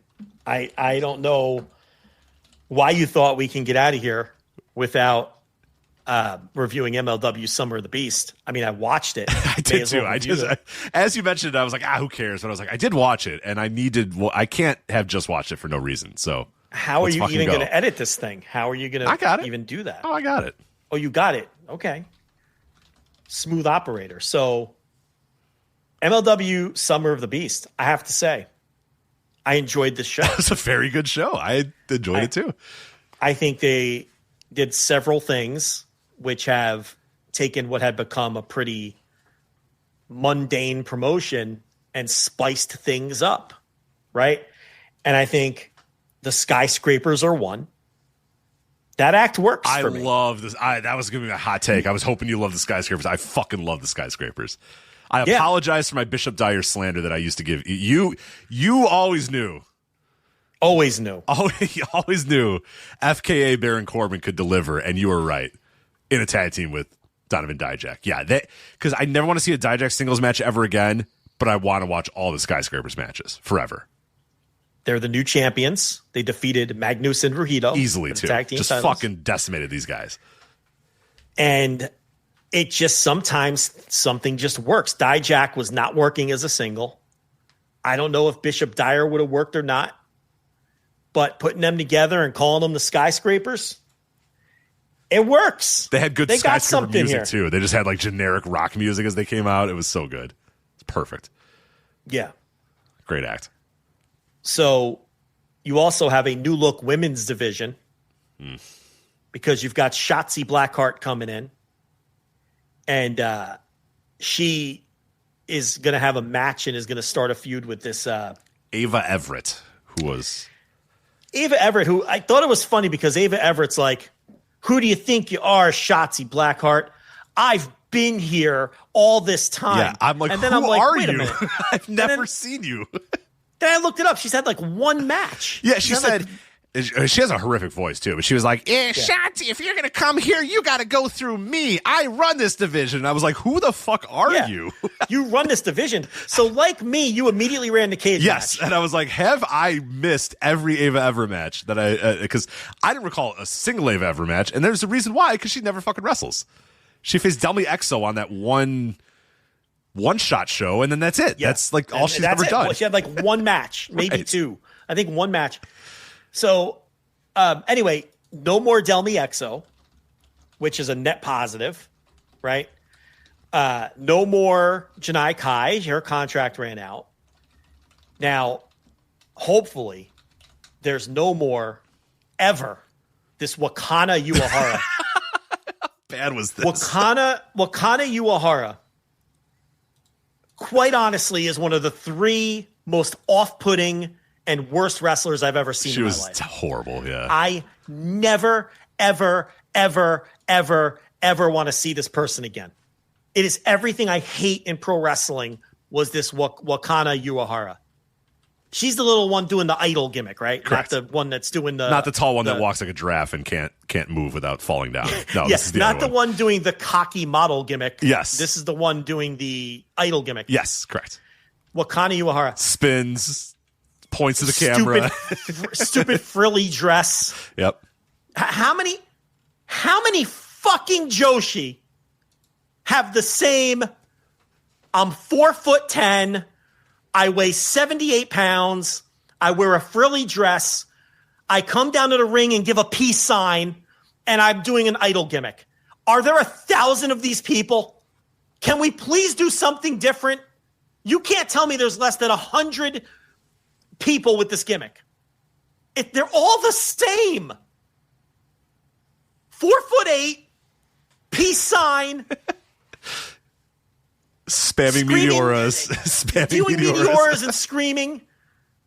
And their gimmick is, Joe Dombrowski. Oh, this is a former idol. Oh, really? Oh, I can't believe it. I'm stunned. Crazy that her gimmick is she's a former idol. I've never seen that before. This is so unique. They're all exactly the same. What is the fucking appeal of these wrestlers? Can you please tell me? You like it. Hold on a minute. I did not like this match at all. You love it. You love this Joshi. They're all the same gimmick.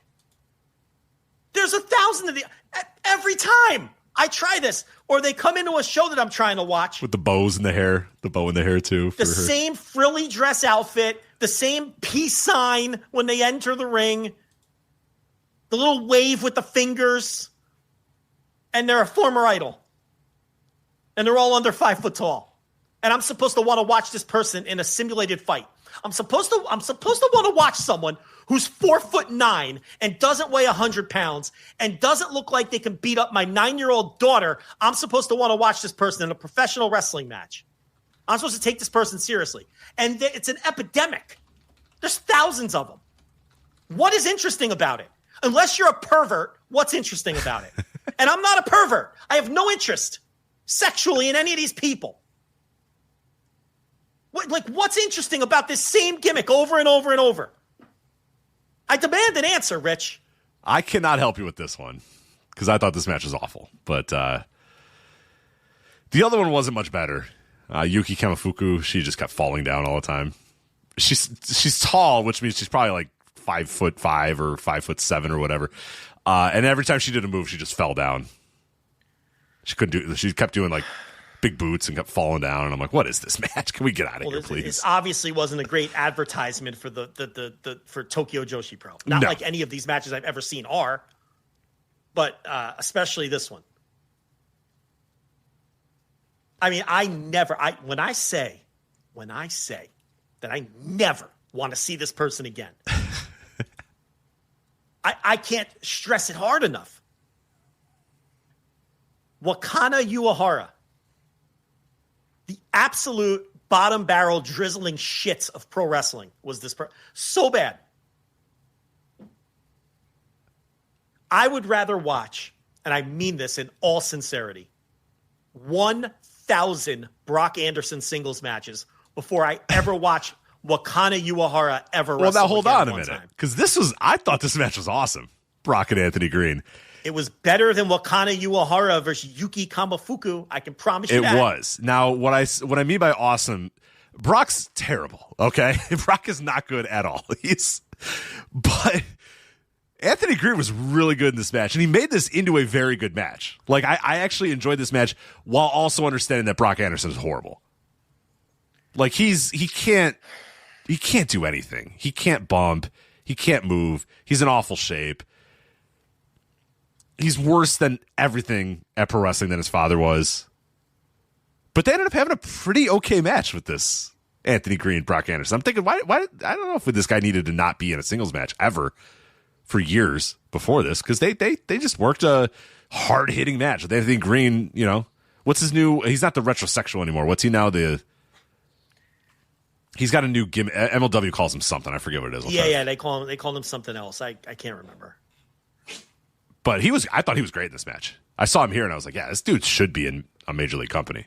Thankfully, he's in Major League Wrestling, so he's in a major league company. But the alternative, Anthony. The Green? alternative. I think that's it.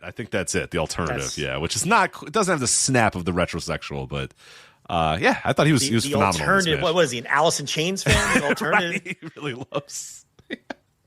Leave it, rest his head on a pillow made of concrete. Right, the alternative. Anthony Green. I like it. Yeah. Listen to me right now, Swink. I know that's Pearl Jam and not Alice in Chains, so don't even think about typing that in. You're talking to the number one Pearl Jam fan in the world, so calm down. Okay, I'm well aware. I could do Man in a Box if you want me to. I don't think anybody wants or needs that. Nobody needs to think that a Tommy Dreamer match is about to start. So I'm not going to do that. No Man in the Box. No one needs that fear. Who needs a Tommy Dreamer match at 11:30? Busted open radios, Tommy Dreamer is going to show up, yeah. Yeah, no, I'm not going to do that.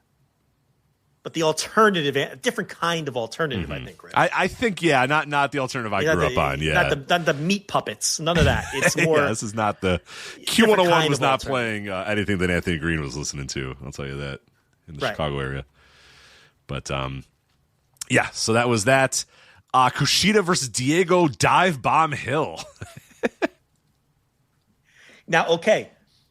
In all seriousness, this was going to be one of my points of why this show made MLW feel fresh. What did we just talk about? How MLW doesn't have anyone that feels like they're next. Yep, they need the next guy up. And I'm thinking, watching this match, they need to sign Diego Hill. Yep. And what did they do after the match? Cesar Duran came down there with his little fucking clipboard.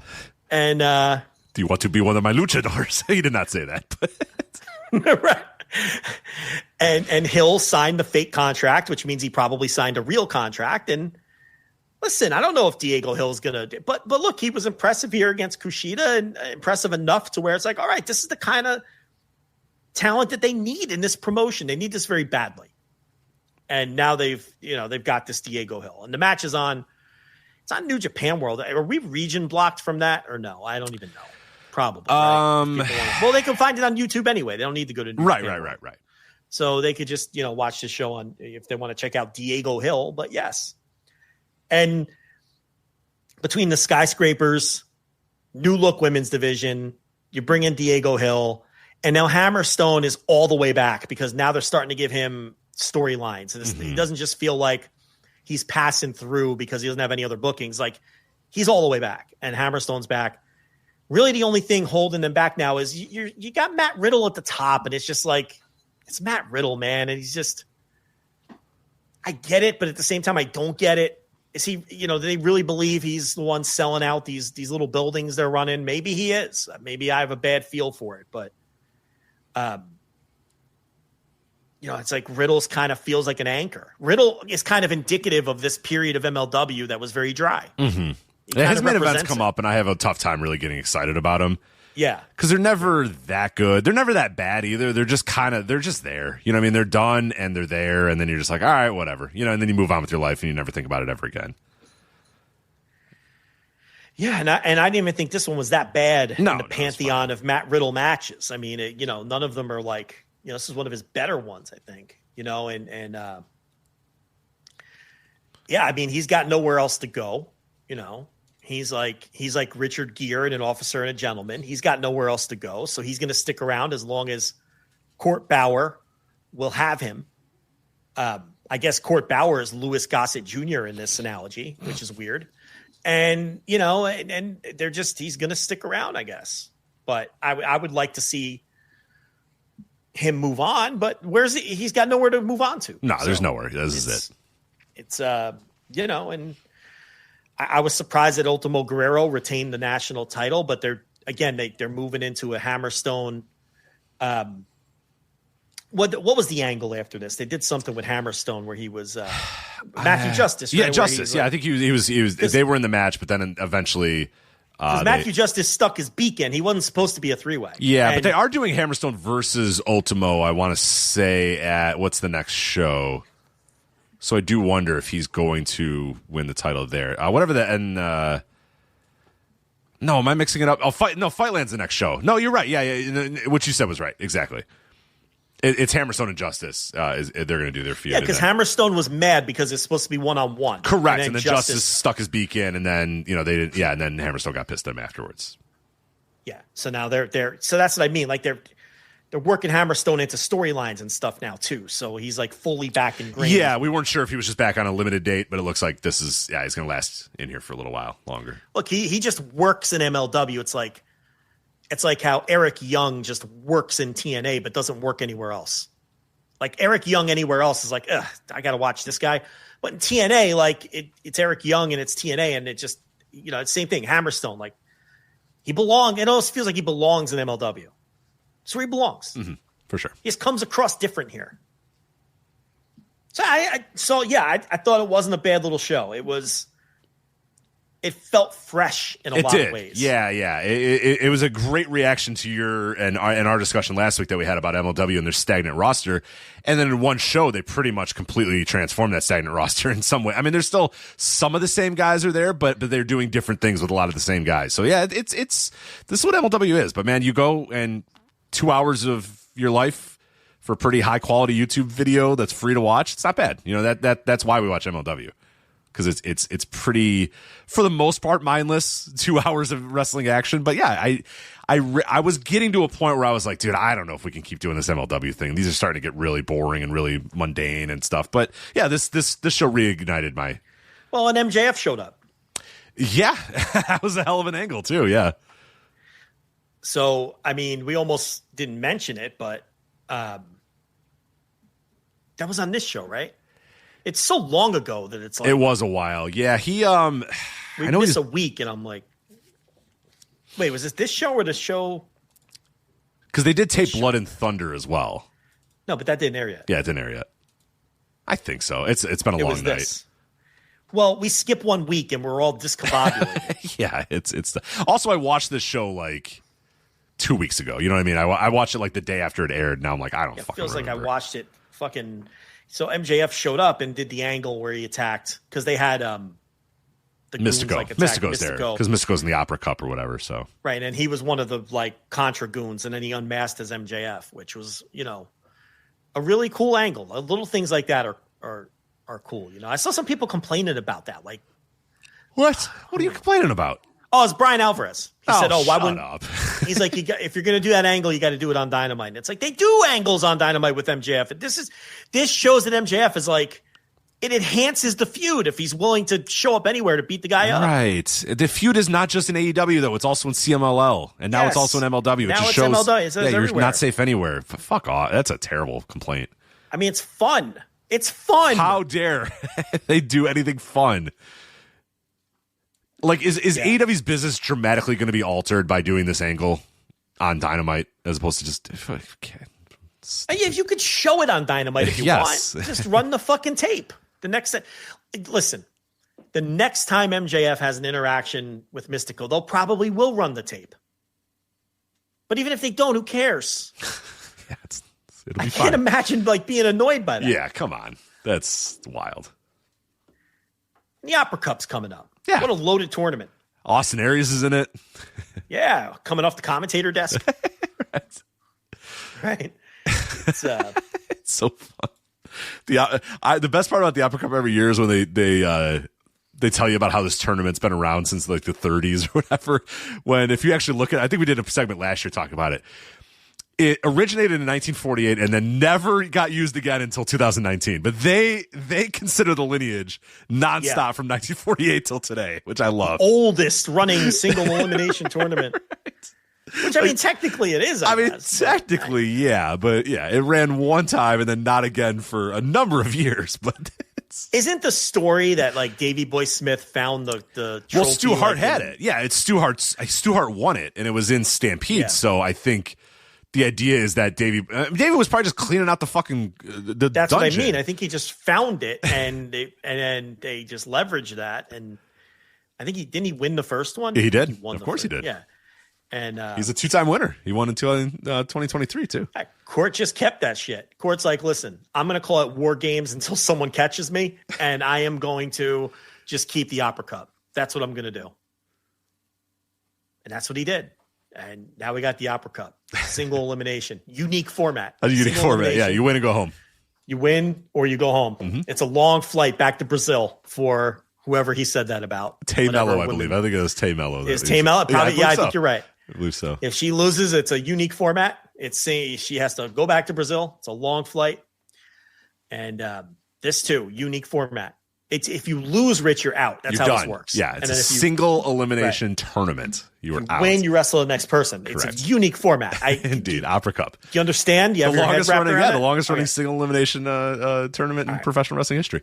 All right, so I think that's it for us. All right, so Renegades, you got your MLW Summer of the Beast review, and now we are finally done. You got a I think this is our first post credits where I said goodbye. We went on mute. I said goodbye to Joe, and he said, "What about MLW?" And I said, "No, you're right. We didn't do MLW. Let's get back on there." So we're here. Post credits MLW review. Like those dopey Marvel movies that all the stupid WWE fans watch. Right, you got to hang around to see what Iron Man's going to do afterwards, you fucking dopes. Yeah, Paul Rudd might pop up after the credits as the fucking Antler Man or whatever the fuck he is. I think he's Ant-Man. I think he's just Ant-Man. Yeah, he might pop up, and Arnie Hammer, if he's not eating someone as a cannibal, might pop up. Wasn't he in the Marvel movies? I think he was for a time. I don't think he is anymore. But Arnie Hammer for a multitude of reasons. No, I don't think. Yeah, well, he's not going to get booked anymore. Period. Right? No, he's got a couple. Literally problems. wants to eat people. Yeah. Right? Was he in Marvel movies though? Or maybe I got don't that know. wrong. I watched like one of them and I thought it was stupid and I never watched him again. So very you're asking stupid. the wrong guy. He looks like he'd be in Marvel movies. He That's probably why. was. Yeah. Doesn't he look like a Marvel movie guy? Arnie Hammer. Like he's the stereotypical. He's going to be some guy with a fucking bow and arrow with a mask over his eyes. He's going to be like, some fucking Robin Hood gimmick. And no, that's another guy that looks just like him, right? You wouldn't know. Why am I asking you? You're asking the wrong guy. I don't watch any movies. So. Well, one of these dorks in the chat is going to know instantly what I'm talking about.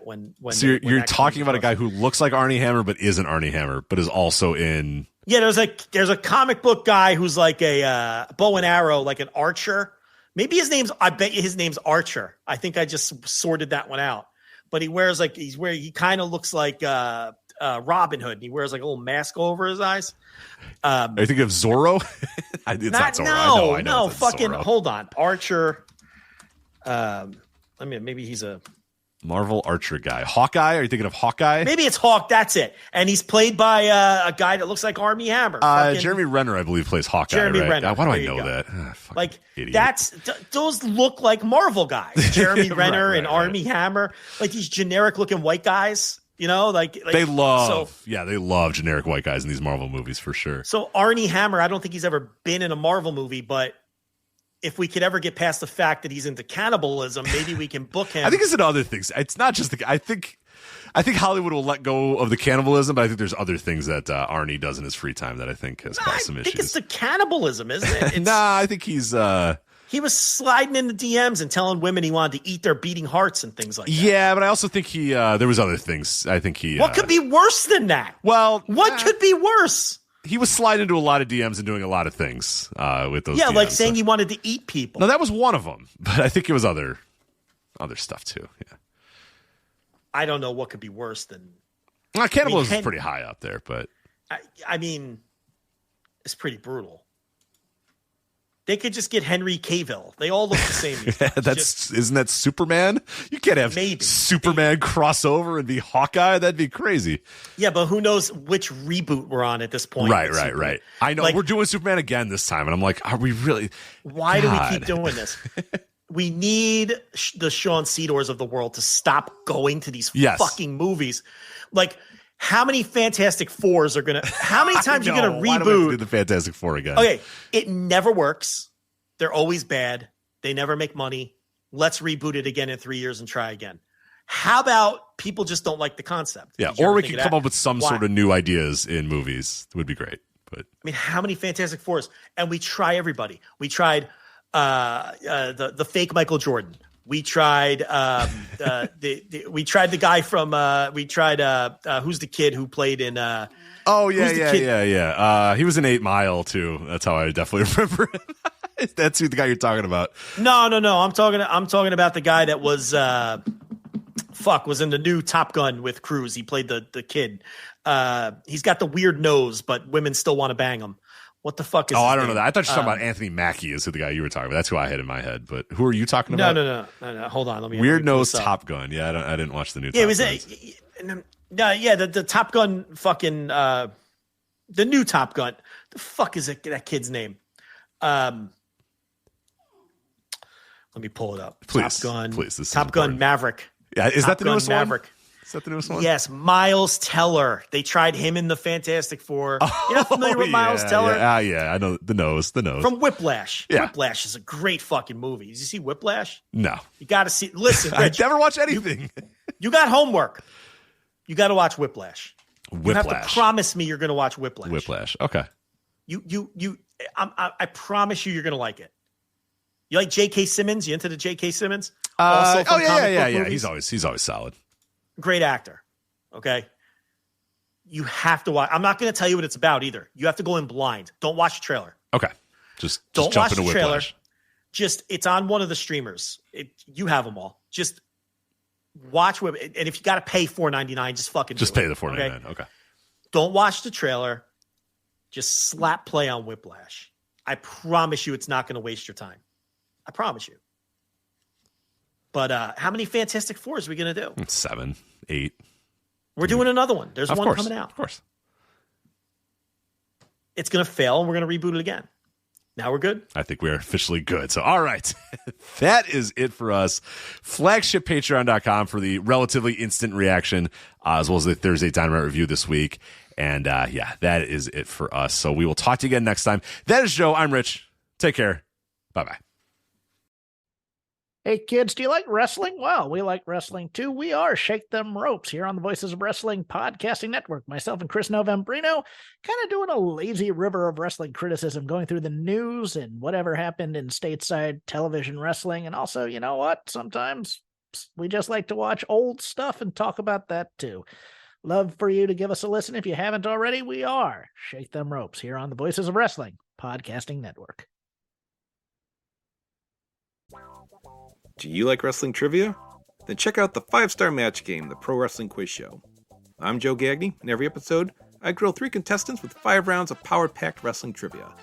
We have over 30 evergreen episodes in the archives covering WWE, AEW, Japan, Mexico, and much, much, much, much more.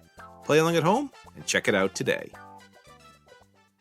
If you're a podcast host, listen up, this one's for you. My name is Allie Jackson. I'm the host of Finding Mr. Height, a dating and relationship podcast that I've been doing for 4 years now, sharing my positive and practical approach to dating that's built on my own life experience. And I wanted to share another experience that I've had, my secret behind monetizing my show. It's called Red Circle, and I was just telling my colleague about how much I love their platform. With Red Circle, not only am I getting a seamless hosting experience, but I also love the support I receive in ad sales. It's not just typical ad sales either. It's targeted opportunities based on my show and my life. And the platform is super simple. You just set your preferences and Red Circle matches you with sponsors that align with your show. You can vet every opportunity and their platform gives you great analytics. More recently too, my Red Circle team has brought me opportunities outside of my podcast on social media to really augment the podcast partnerships, bring them full circle. I just can't recommend them enough. If you want to give it a try, go to redcircle.com to get your free trial. That's redcircle.com for a free trial.